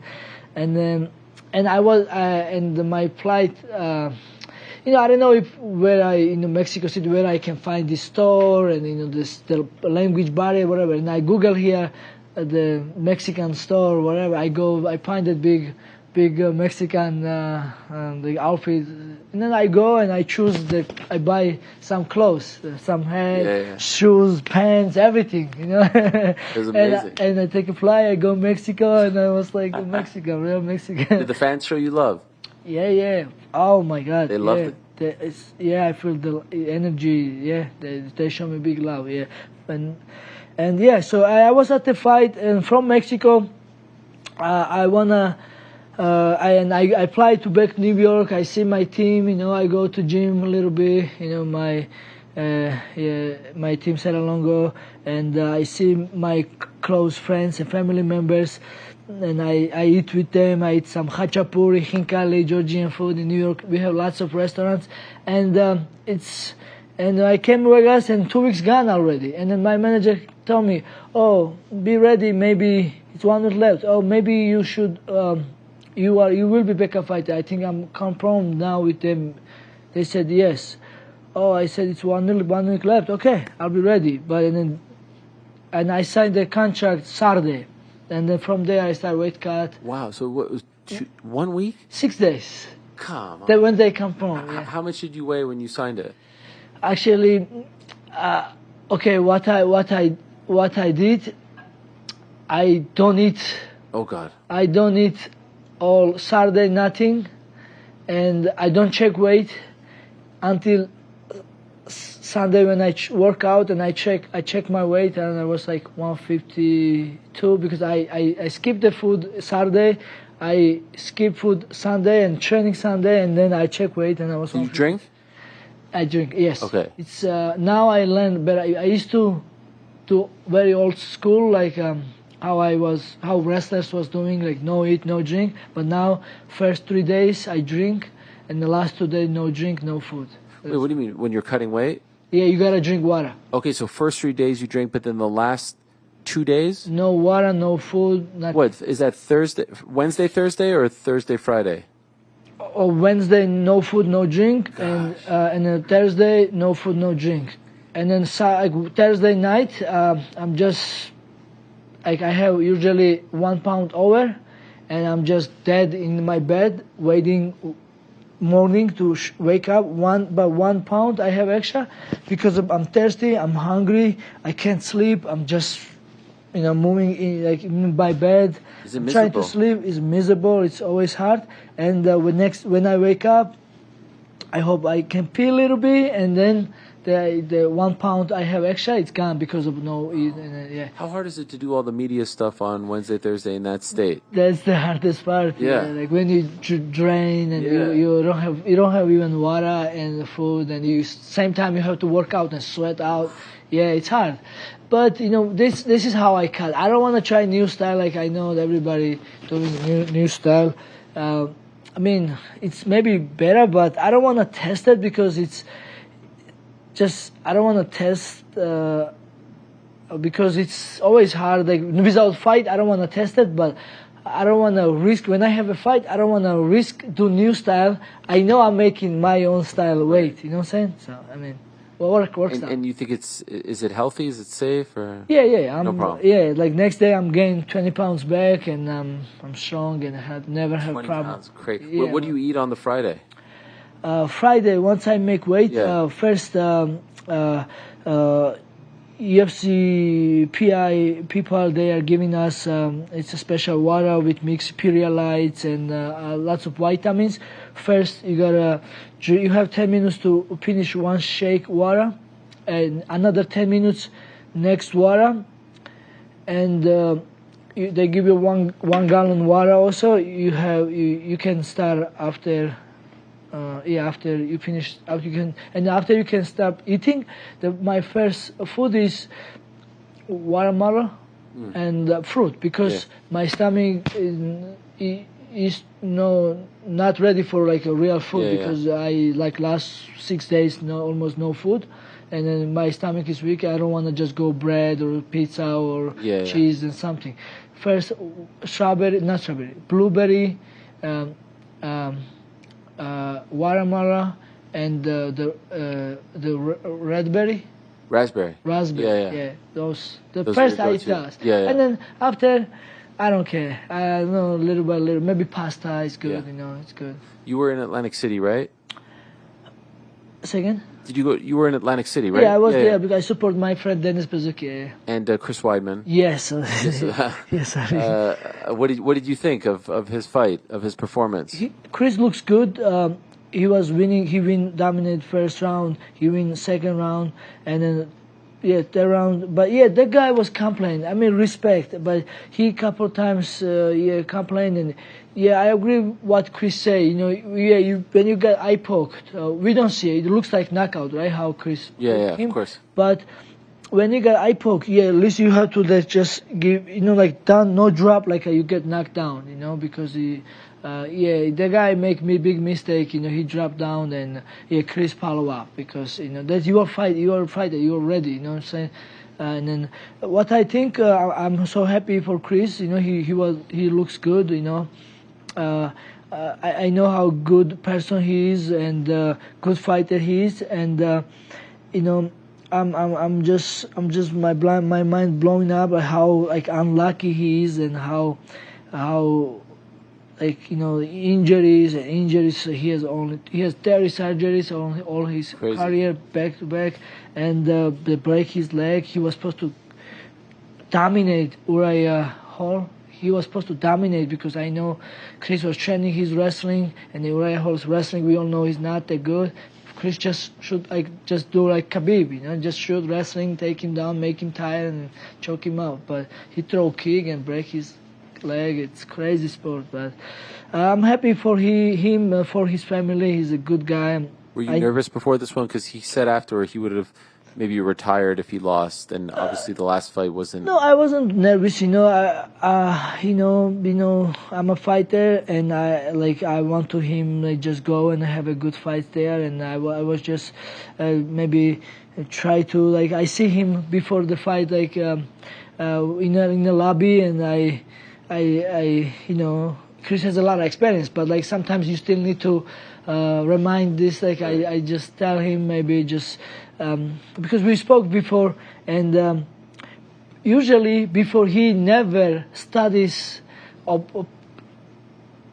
maybe last couple of fights he never study the opponent. Mm-hmm. And I tell him after the Brett Tavares, I said, brother, please study, please study, and because somebody tell Chris when he was against the Brett Tavares, Brett Tavares don't kick, don't worry about the kicking.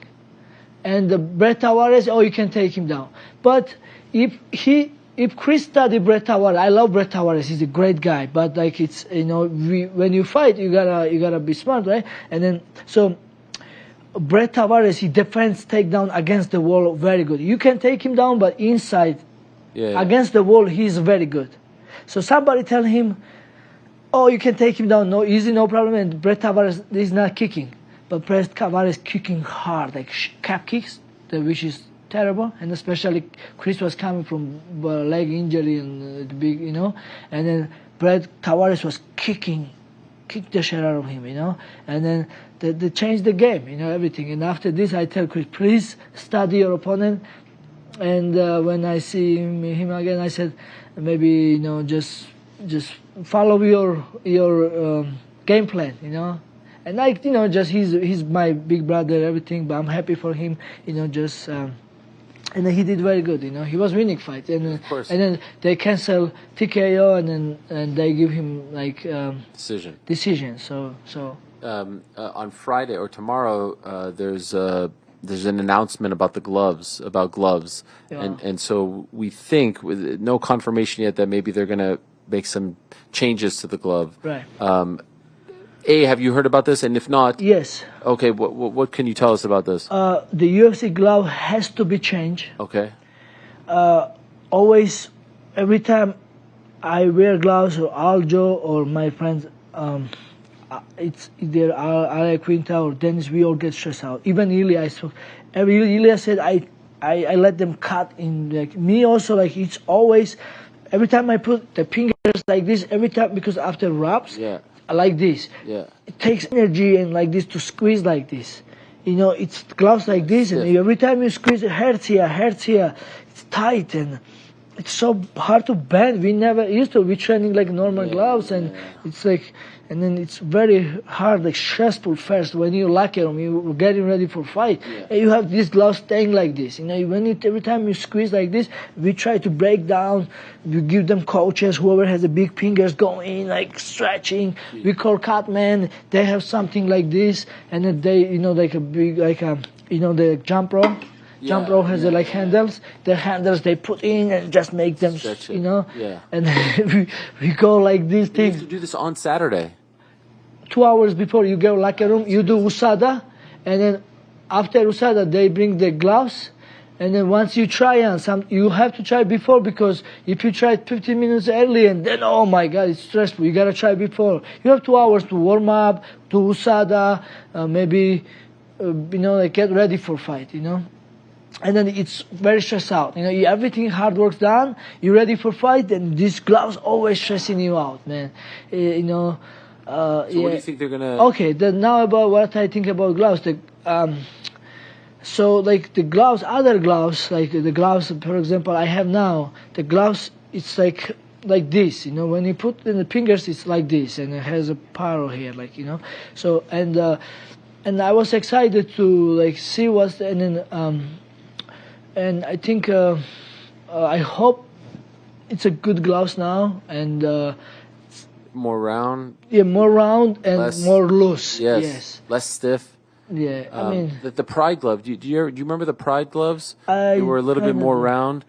Yeah. And less eye pokes. Yes, of course. I love Bellator gloves too. You know, it's because it's Is it like different? It's like this. It's just like this, you know. Okay. It's like the Everell has the same gloves. I have a Star Pro gloves now. It's like this, you know. It's just like this, you know. It's like. Do they consult with you on this? Because I saw Chase Hooper tweet like, "Oh, I've been consulting this and that." So yes, actually, they was testing. They bring a couple examples, but I signed the contract. They told me not talk about this. I don't know how much. Sorry. No, I don't know how much I can talk about this. Whatever gloves they show me. Okay. Yeah, they did show me. I was in the happy? FCPI. I was. They were still working on, and then I don't know. I cannot. Yeah, like whatever they show me, like. Yeah, I don't know. I guess they was working on. Sure, was the beginning. So you know. Yeah, let's say. But you're open to it. You would be happy for a change. Oh yes, absolutely. You know, absolutely. The UFC gloves looks good, but to fight with this, it's very hard. You know, in actual fights. You know. Yes, of course. Yeah. And also, when they introduce it, like if they introduce this tomorrow, it's probably going to be like a month or so before you guys are able to. Like they're not going to make the people fighting on Saturday wear them, or do you think they will possibly? I did ask actually somebody if the new gloves will be this party. They said no. No, right? It's just they're gonna announce. Yes. And, yeah. Okay. Yeah. So this is good. Yeah, this is good news. Yeah. By the way, what about those scenes with Ilya back home?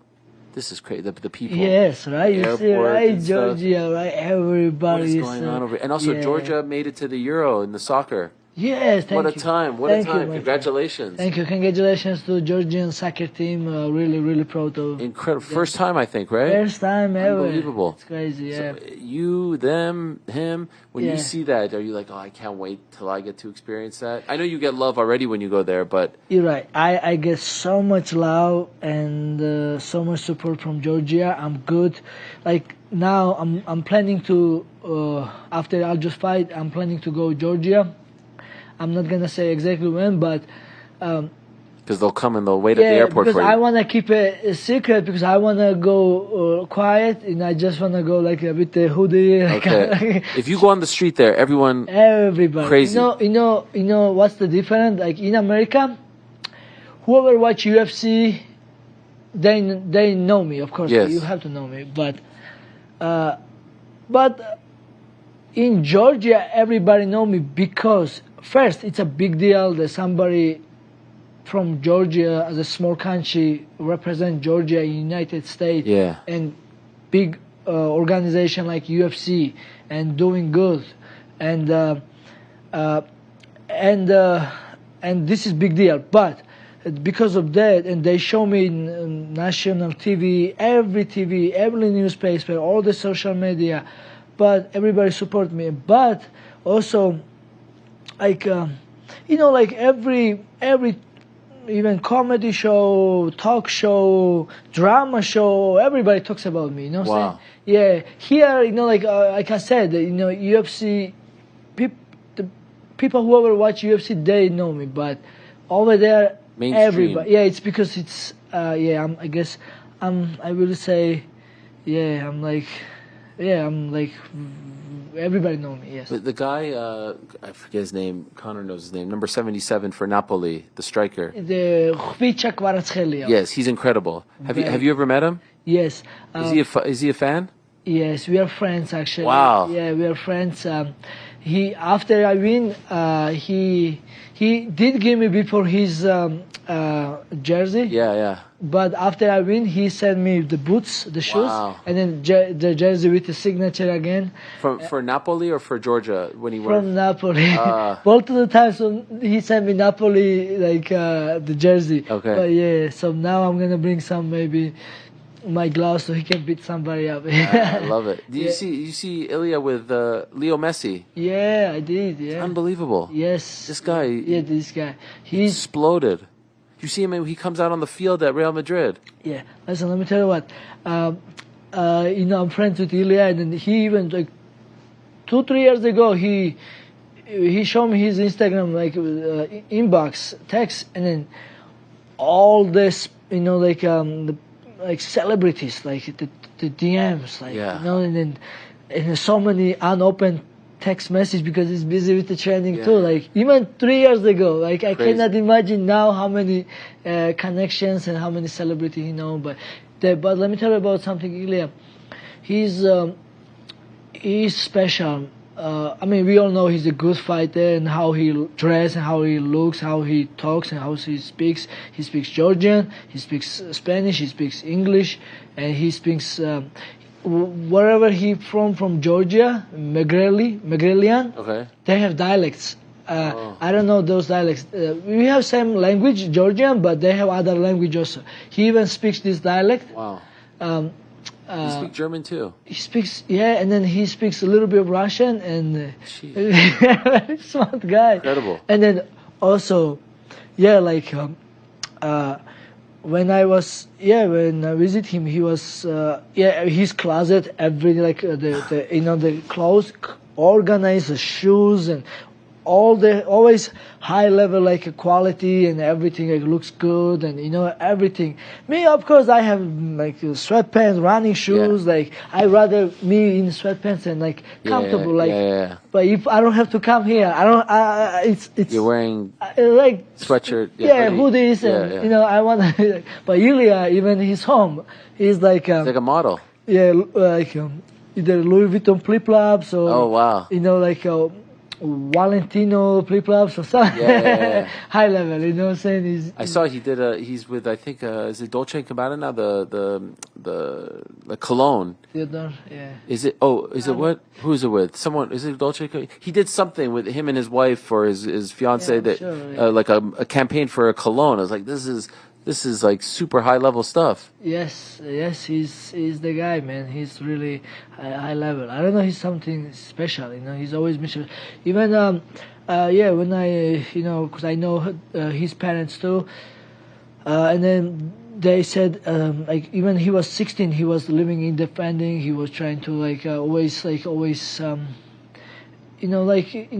think he even, him and his brother dropped the school. He tell you even in your podcast this. He talk about this too. And then I think he even moved by himself after he was 16 or 17. Even he's very independent. He's very smart, very creative, very very high level. But very sweetheart. If he loves you like that. Yeah. No, it's amazing. And then also, I don't know if I can talk about this, but. And then when I see his DMs, the lots of celebrity and model girls are texting me. Of course I was most excited about it. Like, bro, you should go crazy. He said, no, bro, I'm looking for a real love. I don't want this. Yeah, this is come and go. And then and then now he, you know, what I want to say is, if he wants, he can have all the supermodels, but I'm glad he found his love, and then they are waiting for baby now. Yes. And then sees what I'm saying. He's lover, you know. He's a, you know, he don't wanna like he don't wanna be like me. Sure. You know? He wants to be. You don't want to have a girlfriend. You want to. Me. Who are all these girls in your videos, by the way? Who's all these? Just friends. You're just friends? No, with benefit, just friends. Okay. You don't want to be. But you're not like Colby Covington. You don't pay them to be in the videos, right? No, bro, no, they're my friends. Oh, listen. So I'm Georgian, and when I was young, of course, like I see my father and I see my brothers and of course my family, everybody married, and then family, and this is. I mean, I respect everybody. Family is the first, but. And when I moved United States, first I wasn't ready. When I was young, you need money, you need job, everything, and I wasn't ready for marriage. But when I came US and I started working, and I was super religion at the time, and when you're religion, you cannot, you know, you got married, you know? And I focused on married. And I was talking to one Georgian girl to married. And I realized she wasn't my person, and she was somewhere else. And then I was talking to other Georgian girl, and then she had some other things. And after I said, okay, I move on. Like, and then I should focus on fighting and training. And now I'm just focused on fighting and training. And it's very hard, like how I live. Met a good girl to married with, and I'm sure, and I hope I can meet. But it's very hard, you know, met a good girl, you know, right? And to married, because like now I need, you know, it's to married and relationship. It's another job, you know. You have family and respect you, and it's another job. You have to spend time, take care of them, protect them. And I'm not sure if I'm ready for right now, relationship now, you know. But you know, maybe I want to win the belt first, and then maybe I can focus on family after. Now that you're on this amazing winning streak and you're about to fight for the belt, yes, I would imagine your DMs. Do you need to go? No. Soon. No. Everything okay? No, everything good. Okay. No. I don't want you because I know Aljo most important. No. Now the DMs must be nice for you too, right? I'd imagine. Yes. Yes, it's good. It's nice. Yeah, it's nice. Yeah, it feels good. It's good to be Merab. And now with your social media exploding, you're getting seen by more people. Well, let me tell you one thing. Tell me. Yeah, my DM was good last couple of years, and I was trying to answer everybody, but now I slowed down. I can't answer everybody. Sure. I focus my social media, and now that's why my social media is growing. So now I slow down a little bit. No extra girlfriend, something. You know? Okay. Yeah. Your focus. Remember the video when I closed the door for the girl? Yeah. That was it? Yeah. that was you telling everyone you're done. I'm done. Close for business. Yeah, that's business. I saw one recently you're watching on the laptop. With I think there was a couple That's all. That's for this Saturday, my friend. Okay, that's for this. Who are those people? Just friends. Just friends. Okay. Just friends. Okay, it's nice. Yeah, I know. It's very clever stuff. Yeah, I know. Not every friends want to be your video. Like, sure. Yeah. But I have lots of connections, my friend. Yeah, like me, like, just I have lots of friends, and it's good, they support me, I support them. Sure. It has to be both ways, Can I ask you, do you think that if you didn't do this social media stuff recently, like the last, I don't know, when's it been? 4 months. 4 months, yeah. Yeah. That there's a chance they would have skipped you? There is. You think so? Yeah, I think so, maybe. Yeah. I think so too. Look so at Bilal. Yeah. They were trying to give Leon to fight Islam, to fight Hamza, to fight Shafkat. I agree. Yeah, that's why, man. It's pretty different. It's different, man. Yeah, exactly, man. Exactly, you're right, man. Maybe that can be one of the reasons. Now I'm 100% fighting for the title. Yes, because before, if I just stay quiet and stay in the gym and just you can't do it, right? today you gotta be, I guess, you gotta either focus training, focus social media, and then I guess. Did someone tell you need to do this, or you No, figured it nobody- out? Nobody. You just figured it out. I always wanted to do it. I was always looking for, but like now I tell you I stopped dating extra girlfriends and I focus social media and that's it now. My social media growing. So let me ask you for Saturday, Alex Pereira, Jamal Hill. Who do you like? Oh man, Jamal Hill is a great fighter, and I'm friends with him. He's such a great guy. I'm rooting to Jamal Hill because I'm friends with him, and I also not only friend. He has a more experience MMA fighting. You know, he's training jiu-jitsu. He's training everything.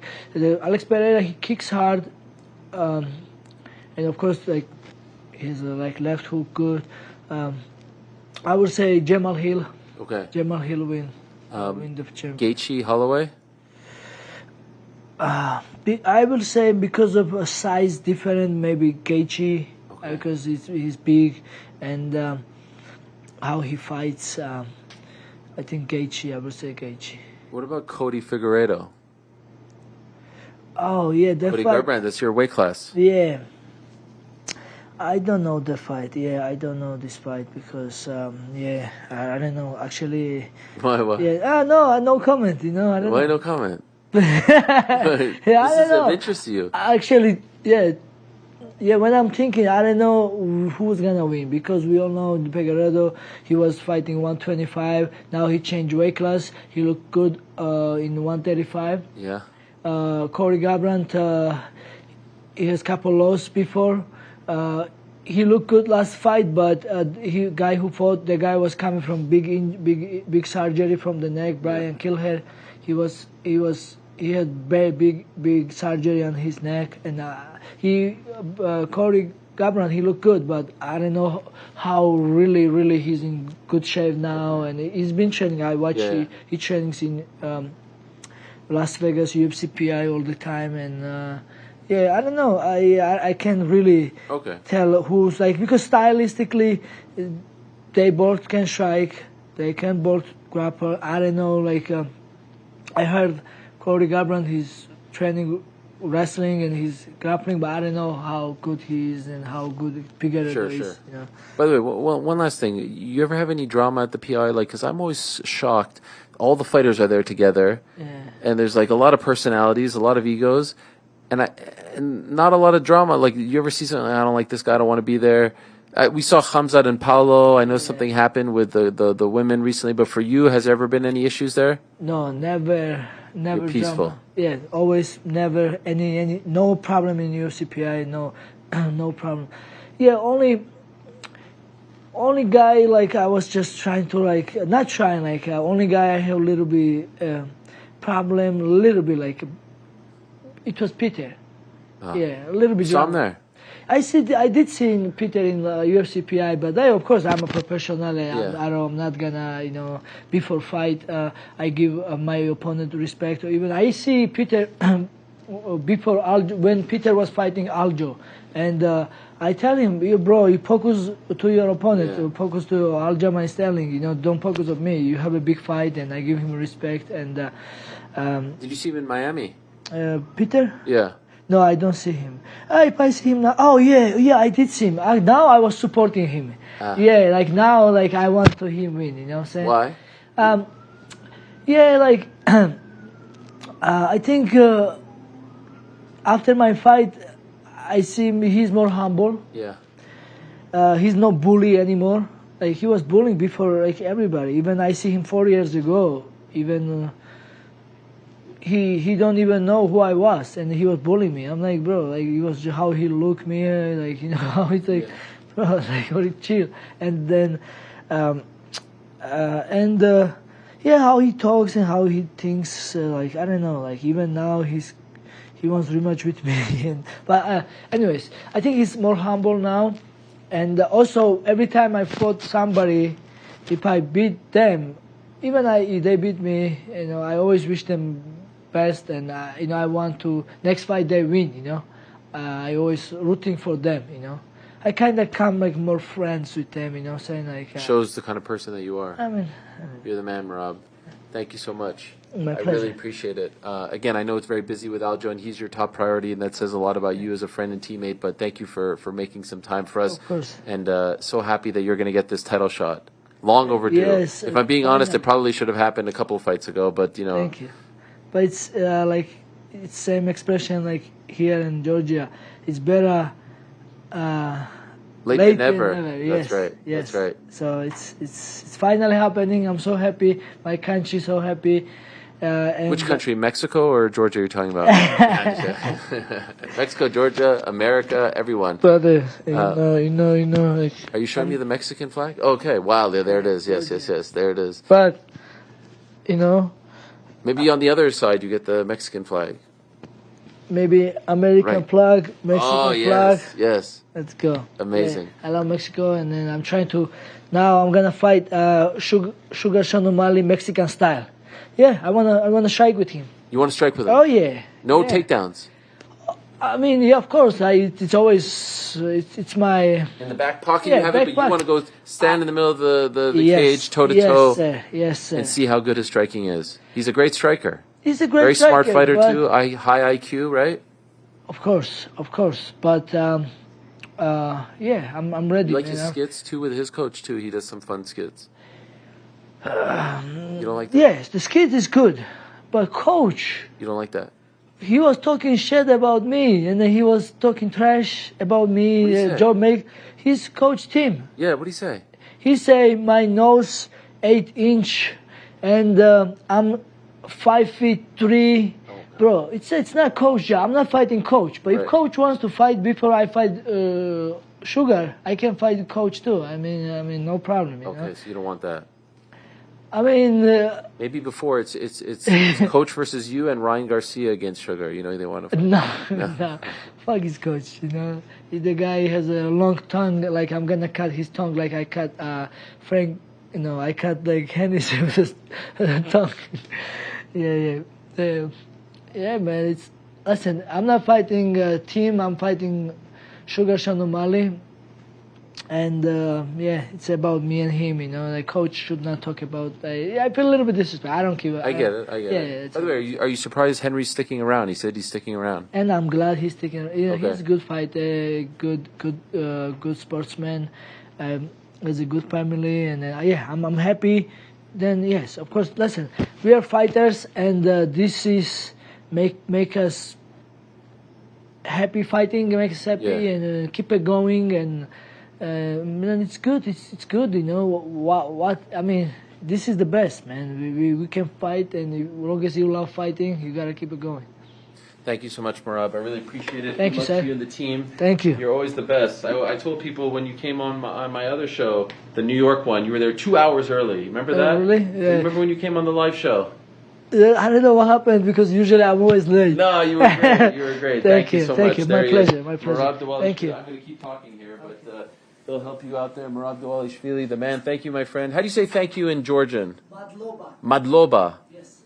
And how do you say good luck? Sarmat ebebi. Sarmat ebebi. Sarmat ebebi. Nice. Or you can say kargat. Argat. Kargat. Kargat. Yes. There I say all this to you. I say this. And, yes, and good luck to Aljamain on Saturday as well. Thank you. I appreciate it. Thank you, all your team. Yes. Thank you. There he is, the great Merab Dvalishvili. I think Connor's out there. He's going to help you out. Yes, or there he is, the great Connor. What a day! I mean, what a day! I was listening to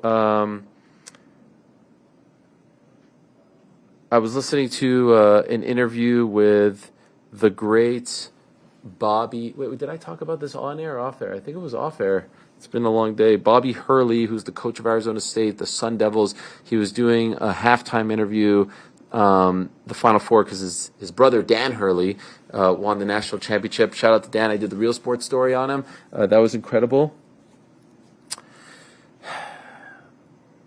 He says he doesn't eat on game day because he likes to suffer and then he likes to eat after. And that's kind of how I've been today, Frank. I haven't eaten anything today. You all right? I got some cashews over here. Oh, thanks. Could have used that like 3 hours ago.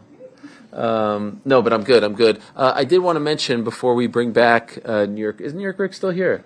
He's in there. Okay. I did want to mention before we bring back New York Rick and Connor to round out the show what a day it has been. And again, a reminder, tomorrow we are live at 3 p.m. Eastern, 8 p.m. in the UK, and 12 p.m. here in Vegas as we take you in between the bridge, in between the morning weigh-ins and the ceremonial weigh-ins. I mean, isn't this amazing? UFC 300 is very special.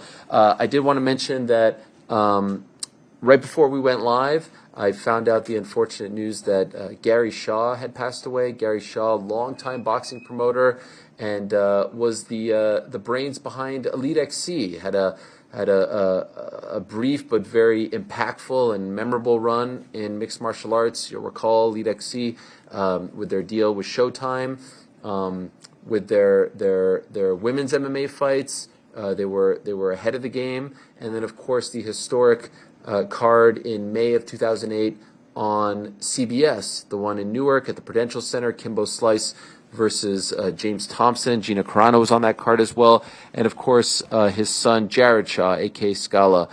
They were always a pleasure to be around, always a pleasure to cover, and I was very sad to see and read the news that Gary Shaw had passed away, I believe, either this morning or yesterday, sometime this week. So I just wanted to send my condolences to the Shaw family and say that I hope that they're doing well. So on that note, we bring back New York Rick and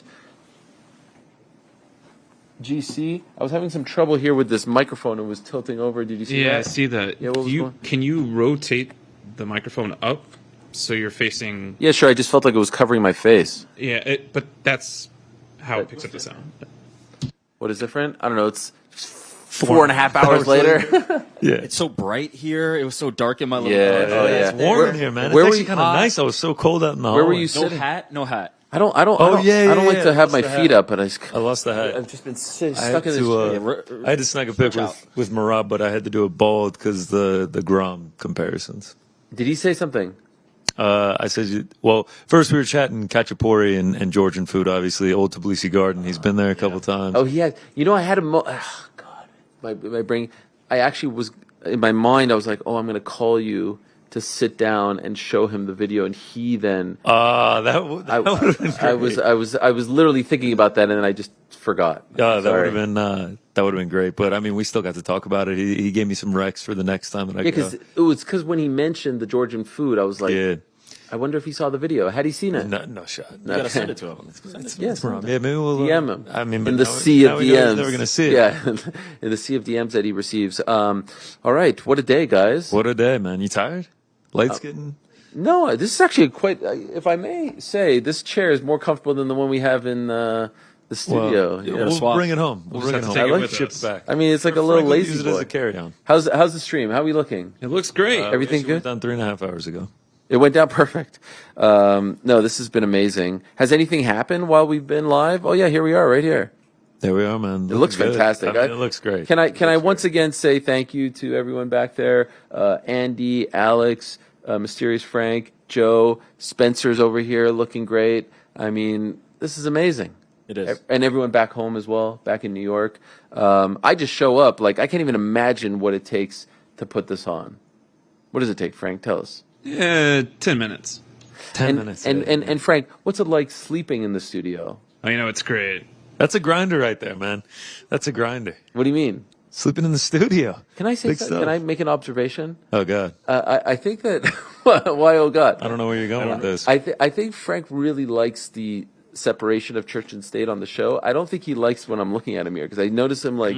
I think he likes when we talk... Also, your iPad just died. The clock, no problem. We don't need it rest anymore. In peace. Yeah, rest in peace. But is that true? Like, I think you don't like me looking at you here. It is completely out of my element. Yeah. You feel uncomfortable. I know this. In the music world and the studio, I'm always behind. Yeah, something. but no, you're great usually, but I you feel probably like aren't right used now. to seeing me laugh at every little thing. Sure. Yeah. So you probably think there's something wrong. I think we need a drape. Yeah. I want to know what was To making you so separate nervous earlier. Yeah. Now that we've executed the Break the fourth show wall? Yeah. perfectly. Yeah, tell what us. was making you so There nervous? was a Windows sound system, some like notification that kept going off while you guys. And it was like the loudest thing. Wasn't going to stream or anything, but it was really distracting. So you're trying to have a convo, and this thing is going off. And Yeah. Great, perfect. This is very impressive. Like what you guys are doing back there, incredible. So maybe we could do this again, perhaps. Tomorrow? Tomorrow. I was going to say, how about tomorrow, man? yeah, I meant like for the Conor fight. There's been some whispers that a Conor announcement is coming Tonight? Press what's conference? tonight. Oh, Saturday? I think it's. Card? I think we're pretty close. I think we're imminent. Yeah, that would make sense. Yeah. If the eyes of the MMA world, the eyes of the sports world are going to be on UFC 300. It would make a lot of sense. June? Fight week? Stop trying to get me in trouble here, Conor. Okay, Man, look at this. No, you can talk. It's a been vault. through. It's a vault. You can't get it out of it. Yeah, we've tables been have through turned. this already. Okay, we're not here to spoil plans or No, ruin please, anyone's man. plans. This is a safe space. All right, Parlay Pals. Yes. Yeah, Boys. why don't we lead with you? Yeah, Conor, yeah, right? yeah. What do we got? Yeah, let me actually grab my Connor's phone grabbing because it. we got. You don't remember? No, I remember, but normally I'm plugging it in so we can. Sure, figure sure, out. sure. It's the randomizer. I got the randomizer downloaded onto my phone so we can do that. Let's see. Juliana Pena's pick Yes, tell is going to be the debutante, Kayla. Kayla Harrison. I like Yes. it. What is it? Just straight up? Straight up, Kayla Okay. Harrison. What is 2-1. she? What is she's like a -3 something? No, -4 something. Let me Okay. get the exact odds right here on the beautiful DraftKings Sportsbook app. Yep. Loaded in no time at all. Kayla Harrison. Fast, beautiful. And then I can plug it right in the bet slip, There we go. -425. Okay. Kayla Harrison. That is All the right. first one. What else? Let me switch over here. It's How the are we old gonna do the randomizer this time? I got it on the phone. I got Oh, the wow. randomizer app. Not yet, Frank. Wait till he hits All right, I'm about to start it, and boom, it's started. Okay, beautiful. All right, Rick, you Love go it. first. I'm man. ready. And I will go second, and Frank will bring up the rear. Perfect. So there it is. That's the order. Beautiful. Yes, Frank. Music. It's playing. Yes, Trust, beautiful. trust. I'm going to take camera. Look at camera. I'm going to take the under 2.5. Okay. In Bo Nickel and Cody Brundage. All right. Ooh, I All like right. that one. What is Yeah. that? It was in the 7 range. When I was Yeah, I saw it like -650 Wow, earlier this week. Is that one of the highest Unders? favorites that you've Oh, taken? -750. Yeah, that You gets usually us don't the go money. that usually high. don't go that high, but I like this. I like this. fairly We're confident. trying to keep the winning streak. That's I it. like this. That's This is straight out of my playbook. Okay, this is a good one. What do we got? What do we got? Like, dare I say, 2 locks so far. No? I feel like I get nervous Holly around the Holm. word. Okay, sorry. I mean, All yes, there are some question marks around. Yeah, Kayla maybe Harrison. Holly Holm's getting disrespected a The little bit. debut, You're right. You're yeah, right. Holly Holm. Yeah, This yeah, yeah. is probably the toughest test in Yeah. MMA so far for Kayla Harrison. I would say that's fair. Larissa No, Pacheco. Pacheco is nothing. I to, love Larissa, but this is a tough test. Yeah. Okay, Okay, what do we got? So here's what I'm going to do. DraftKings offers these great point spreads. I thought about doing that for Bo Nickel. Bo Nickel -3.5, Can't do it. -1,600. Not only did you take it, you can't even do it. -1,600. Sometimes you like to cut off the juice. Thought about Zhang -5.5. It makes these like big Yeah. spreads a little bit closer. -185. What would Not that going take to do it to? that. -185 would take it to somewhere nice. I didn't plug it in because I've already headed over. I am going to take the co-main event. We're just trying to get wins here. Yeah. Trying to get wins I here. love it. Love it. Yep. Same page. Start round 2. Money line? Same price. -750. Co-main event. I'm sorry. Featured bout. BMF title on the line. Oh. Max Holloway, Justin Wait, Gaethje. wait. Oh, wait. I I'm think you're sorry. playing Zhang Wei Li. I know. Okay. I apologize. Okay, I you apologize. just- No disrespect to Zhang Wei Li. Oh, my In my head, I was dear. thinking People's co-main main event, dare I say. People's main event. That's what I Okay. meant. Big mistake there. Big Okay, mistake so there. wait, so what is the pick? Max Holloway, Justin Gaethje starts round 2. So we're thinking avoid the big Wow. fireworks at the beginning, and then they start. all that has to happen is it goes to Yeah. 459 round 2 and you win. 1 They second get off the- that stool and they start, correct? Yeah. Because technically you could get off the stool and the round doesn't start. Yeah, as long as the Okay, as long yes, as the round starts. Yes, that's yes, all, that's all I have to do. Wow. Okay, and what is that? -750 as well. We're both the -750. You're minus brothers over 750 here. too? Oh, yeah. Holy We're shit, just trying to this win. is straight- We're trying to get it done. This is winning my streak kind to of start. parlay. We need Yeah. the winning Wow, streak to start. Frank? Bring us Frankie. home. We're right now at -172. Can you I- get us to plus money? We're I all feel- staring at There's you. one Can you pick get us that the plus there's one pick that you must make based on what they've just done. We're looking straight at you, Frankie. It's the most obvious pick. There's only one pick for me. Okay. There usually only is. What is it? What is it? It's Bobby Green. Wow. You're going against Jim Miller. UFC 300. You're going against Jim Miller at UFC 300. Yo. I'm not going to lie. King Bobby Green. This doesn't shock me. I mean, that is your guy. The plus It's going to happen. Probably does. Well, you got us the plus money. That's all we asked of you. Plus I thought 144. for sure you go with Zhang. Yeah, well, I went with Bobby Green. Yeah, Well, honestly, if Pena hadn't taken Kayla, I would have That would've expected. been- yeah. Were you ready Well, to revisit the well? I mean, I remember how heartbroken I you was, were. yeah, no, 2022 PFL Didn't Championship. you was flip heartbroken. her again after that against Aspen Ladd, or did I make that up? I believe You made you did. You're right. You're right. I think you had Okay, her. all again. right. He was. He I mean, you was got back on the Kayla It train. makes sense. You got to go back to the. Though, did you pick Bobby Green against Jalen Turner? I believe he did. That one didn't work and out. then he picked Bobby Green again, but then the fight got canceled or something. Nah, like he that did on Grant Bobby Green. Dawson, and then he fought Jalen Turner. Unfortunate ending. That's all right. And that's We're- a big. We're good. I mean, that wasn't that long ago that he got brutally knocked out. A fight that lasted Late stoppage 10 probably seconds as too well. long. So a lot there. I haven't talked about Renato Moicano against Turner. That's a great fight on this card. Amazing fight. Youssef Diego Lupa. I mean, what a great card. Oh my quite god, good. stop. It's an amazing. It's the greatest card of all time. I agree. feel like, you know? I agree. That's been bandied about. No, I don't know if I'm there yet. You can't judge a card before. Oh wow. So we've been told. That's actually a Totally not valid, very valid point. Yeah. I'm actually getting worried that my expectations for it are too high. No. I'm getting worried. The best thing about it is every fight feels like it has Yes, there's some sort of stakes. hook. Oh, for sure. stakes, Hook in purpose. every single one of them. Right. There's no sort of like. From fight one. Right. What's on tap rest of the day? We got presser. We expect not really expecting fireworks, right? There's no real animosity on this card. There's also too many people. Yeah, they're doing every lot. The whole fighter. card. Everybody on Every the card. fighter. But now you're just I don't like do it like boxing. Do a prelim Separate, yeah. and then a main card. Agreed. Because the prelims would get as much like Kayla, Renato. Now you're guaranteeing that a Marina Rodriguez is not going to be asked the question. Or it's just going to be a question that didn't need to be asked, or we're going to be Right. sitting there for too long. There's just not really a need for Yeah, I that. wonder how long it's going to go. I guess they want the visual of I get everyone it. up there. For sure. But why not just split it in two? The visual for when First they go time to ever. the McGregor announcement. And I love. Look, boxing press conferences are painful. Yeah, that's not the one to replicate. I agree. But I do like the idea of splitting them up, and I do love for the main event when there's the coaches. I like that. You don't like that? I dig drags it. a little bit. It drags. The point of these press conferences, in my opinion, is to create the buzz and the hype, and not necessarily to get that like But intimate like insight. Spence Crawford, they're going back and forth. The coaches are doing a better It's job. great. I mean, Bill Haney steals the show every time he's talking. Right. I don't know. It They're not depends on doing the coaches tonight, are they? No. I'm just Okay, saying I was those are about two to things say. that I would say. Yeah, okay. Like split It them up, depends. split up main card prelims, and then for the big dogs. For this particular one, no. But shout out to Plinio. I always like when he Shout out gets to his, Plinio. That'd be great. I mean, that would be his great. shine.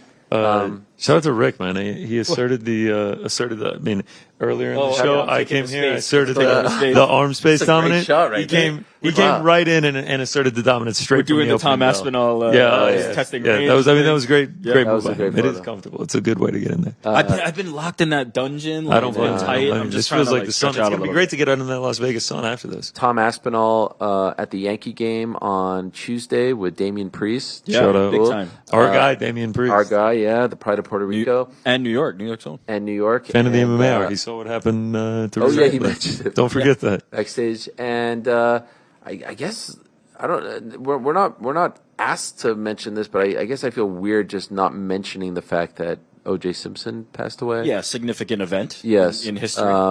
I see everyone rushing to make a joke on Twitter. I see a couple people posting the photo of him and I. It's a great Photoshop, like I said to Dylan. I thought you were going to post it. No. I always find it weird when people do that. Like when someone dies or someone retires, it's like, here's my picture with Yeah, that that's person. not me. Yeah, I'm with you on that. right. It just feels like But look at the picture. Look at his hand. His hand is clear. Like it is so clearly a saying the Photoshop. Photoshop. Yeah. I told Dylan this when he thought he got me with the T-shirt, but I know I see a lot of people enjoying that. But yeah, I believe he lived here, right? I think that's right. Yeah. In Las He Vegas. was a Vegas resident. I was fascinated by that trial. How old were you? Were you even born? Boy. 95? 6 months old. How old were you? I was 87, so 8 years old. Do you remember it? I do remember it, but I don't I wasn't aware of what's kind of going on. But I remember it being a cultural thing. Oh my God, yeah. I mean, I've watched countless documentaries. Have you watched Made in America? Made in America, yes. famous. Maybe the greatest sports. It's not, but you know what I mean? Sports documentary of all time. It holds up to anything, regardless sports or not sports. That was just like compelling document. Yeah, I mean, it's fascinating the way that it captivated the country. It was crazy. Yeah. During the Knick game, the chase. Yeah. Well, actually, the first time they interrupted, they preempted the Knick game when they were found, unfortunately, and then it was the chase. The game 2, and then the chase was game 5, I think, and then it was just like a year and a half of the trial. And I was so captivated by it that I even did a French oral presentation about the trial in French when he came out. I was in 8th grade. Okay. So what is that age-wise? 8th grade is 14, 13 going on 14. And then Robert Shapiro, who was one of his lawyers, came to speak at a local synagogue. That he was acquitted in October, and like May of the following year, and I went, and I was just like I'm a freaking 8th grader, and I'm like, I can't believe Robert Shapiro's here. Like the whole thing was just they became rock stars. Yeah, they became rock stars. Kardashian, Kardashian, Judge Ito, Marsha Clark, Johnny Cochran. Johnny Cochran became a character on Seinfeld. Yes, insane. Yeah, it was. So that just kind of shocking because obviously he was a huge football star, and then he was a huge movie star, Naked Gun, and then he was a TV star, Hertz star, and then he was a football analyst for NBC, and then this changed obviously everything, his legacy, and a lot of people obviously think that he was guilty, and then there was the incident in Vegas in the hotel room, which landed him in jail, and like one of the weirdest footnotes that this guy who all the science pointed to he did it, then he somehow ends up in jail for like a memorabilia heist. Yeah, with a detour to book If I Did It. There's a whole the book If I Did It, and the if was like that small when the family put it out. It's ridiculous. Yeah, I mean, one of the strangest life stories. I mean, I cannot imagine how the family of Nicole Brown and Ronald Goldman feel today when hearing that news. Yeah, there's no telling. I cannot imagine. Ronald Goldman's father was very public with everything. So a massive piece of news, and there's no real great way to transition from that. But I felt kind of weird. I felt like we should said it in some way, shape, or form. Yeah. I'm not trying to crack any jokes. People have been affected by this story in a massive way, obviously. So, we'll leave it at that. Tomorrow, so you're going to the presser. I'm going straight to the presser. Are you going to the presser? I mean, I don't know. I feel like I should. I mean, you don't have to do anything. Should I come with? Yeah, come on. Just in the cheap seats. Yeah, where else would you sit? Well, I don't know, among the people. Right, that's the cheap seats. Yeah. VIP, walk right in, sit right down, enjoy it, man. And then tomorrow, ceremonials at 9 local, this glove thing, and then we'll be at the same time as the glove thing. Yep. Any concern at all that the glove thing, obviously, Merab talking about how they need to be fixed? That it's some gimmick? No, that it is potentially, they end up actually being detrimental. Like the thing doesn't work. Like you remember the NBA basketball and like, what was it, like 2006? No, but I will say he did seem a little bit unsure about it all. Right, because you were talking about, like, when will they debut? People have to train with them, have to get used to them. I don't know. I mean, I always think back to that NBA basketball in like, 06. Well, the hope is if they're performance-related that they've been tested. Yeah, like of course. Chase Hooper tested Sure. So. Same thing for National Basketball Association wild. ball, though. It is wild that, like, he lays it out. They get these gloves 2 hours before. Crazy. They have to break them in. They have to take a skipping rope thing to open up the holes. Crazy. They have to, that's... Why can't they get them on Thursday? Why can't they get them? I guess because you don't want to mess around. No, yeah, you can't. If I have those gloves and then I walk into the cage, I could have done anything I want in that time. You can't do that. But in boxing, you have your gloves before, and then they're examined. I was going to say, can't you just inspect them? Just let them examine them. I mean, it creates a whole new wrinkle. No, I know. But like, man, these guys are going because then the corners have to come. Have you ever put one of those gloves on? They're so freaking stiff. No. Yeah. So let's see. All right. What a day. What a day. Gentlemen, let's do it again tomorrow. Fun. Everyone back there. Woo! Great stuff. Good stuff. Thank you very much to all our guests. I don't have any cans or anything, so I don't know if you're playing music or not. I am now. Okay. Thank you to all our guests. Tim was great. Big wrestling fan. Yeah. DJ is just like DJ's going Energy. The energy on that man. It's he's going, amazing. then he's going off his back and everything. I'm like, holy shit, he's just like such a nice little package. You And know? then he's calling in Nicksick. He wants calling to in jump Nicksick. into it. yeah, Let's the have fact the that he brought debate. Nicksick He's in. producing the freaking thing. You know, he's become prolific in this Unbelievable. content space. Yes. Yeah. Oh, I was perusing. Are you talking to me? You can just give me a count or something. I was perusing his YouTube channel today, and it's very. Oh, he's impressive. killing it. He's killing it. Him Shout and out to Once Over. Michael I was hoping Once Over was going to pull up. Is he not? Did he not come? Did he not? No, he wasn't there. Nicksick, man. I mean, absolute salt of the earth guy. Also, Tank. Oh yeah, big dude. Just brought some like, shirts. I mean, brought some shirt, but like even his did he say one of these for Connor? I think yeah, he said exactly. that. Wow. Yeah, give me a dap up. Darling. Yeah. He knows. He knows the Yeah. merch. He knows the merch king. And then Merab just pulling up, coming Amazing. through, as they say. Amazing. Pull up. Amazing. Big day. Big day. Big things happen when you're in Las Vegas, I guess. Apparently, yes. And then tomorrow, Mark Coleman, Israel Adesanya, Dan Hooker, and who knows who else might show up. We shall find out. What? You never know. You never know. You never know. And the MMA Hour is on location, and that we are here in Las Vegas, the site of UFC 300. So we are about 48 hours away now, because it will have started at 3 o'clock. Yeah, almost exactly 48 hours away from one of the most anticipated cards in recent memory. And we will be back again tomorrow at 12 p.m. Pacific, 3 p.m. Eastern, 8 p.m. in the UK to do it all over again with many more guests and many more surprises. For everyone, thank you so much. Thanks to them. Thanks to you. Back on Friday. Am I off? I don't know. Back on Friday, different time, same place. Until then, say peace. I'm out of here.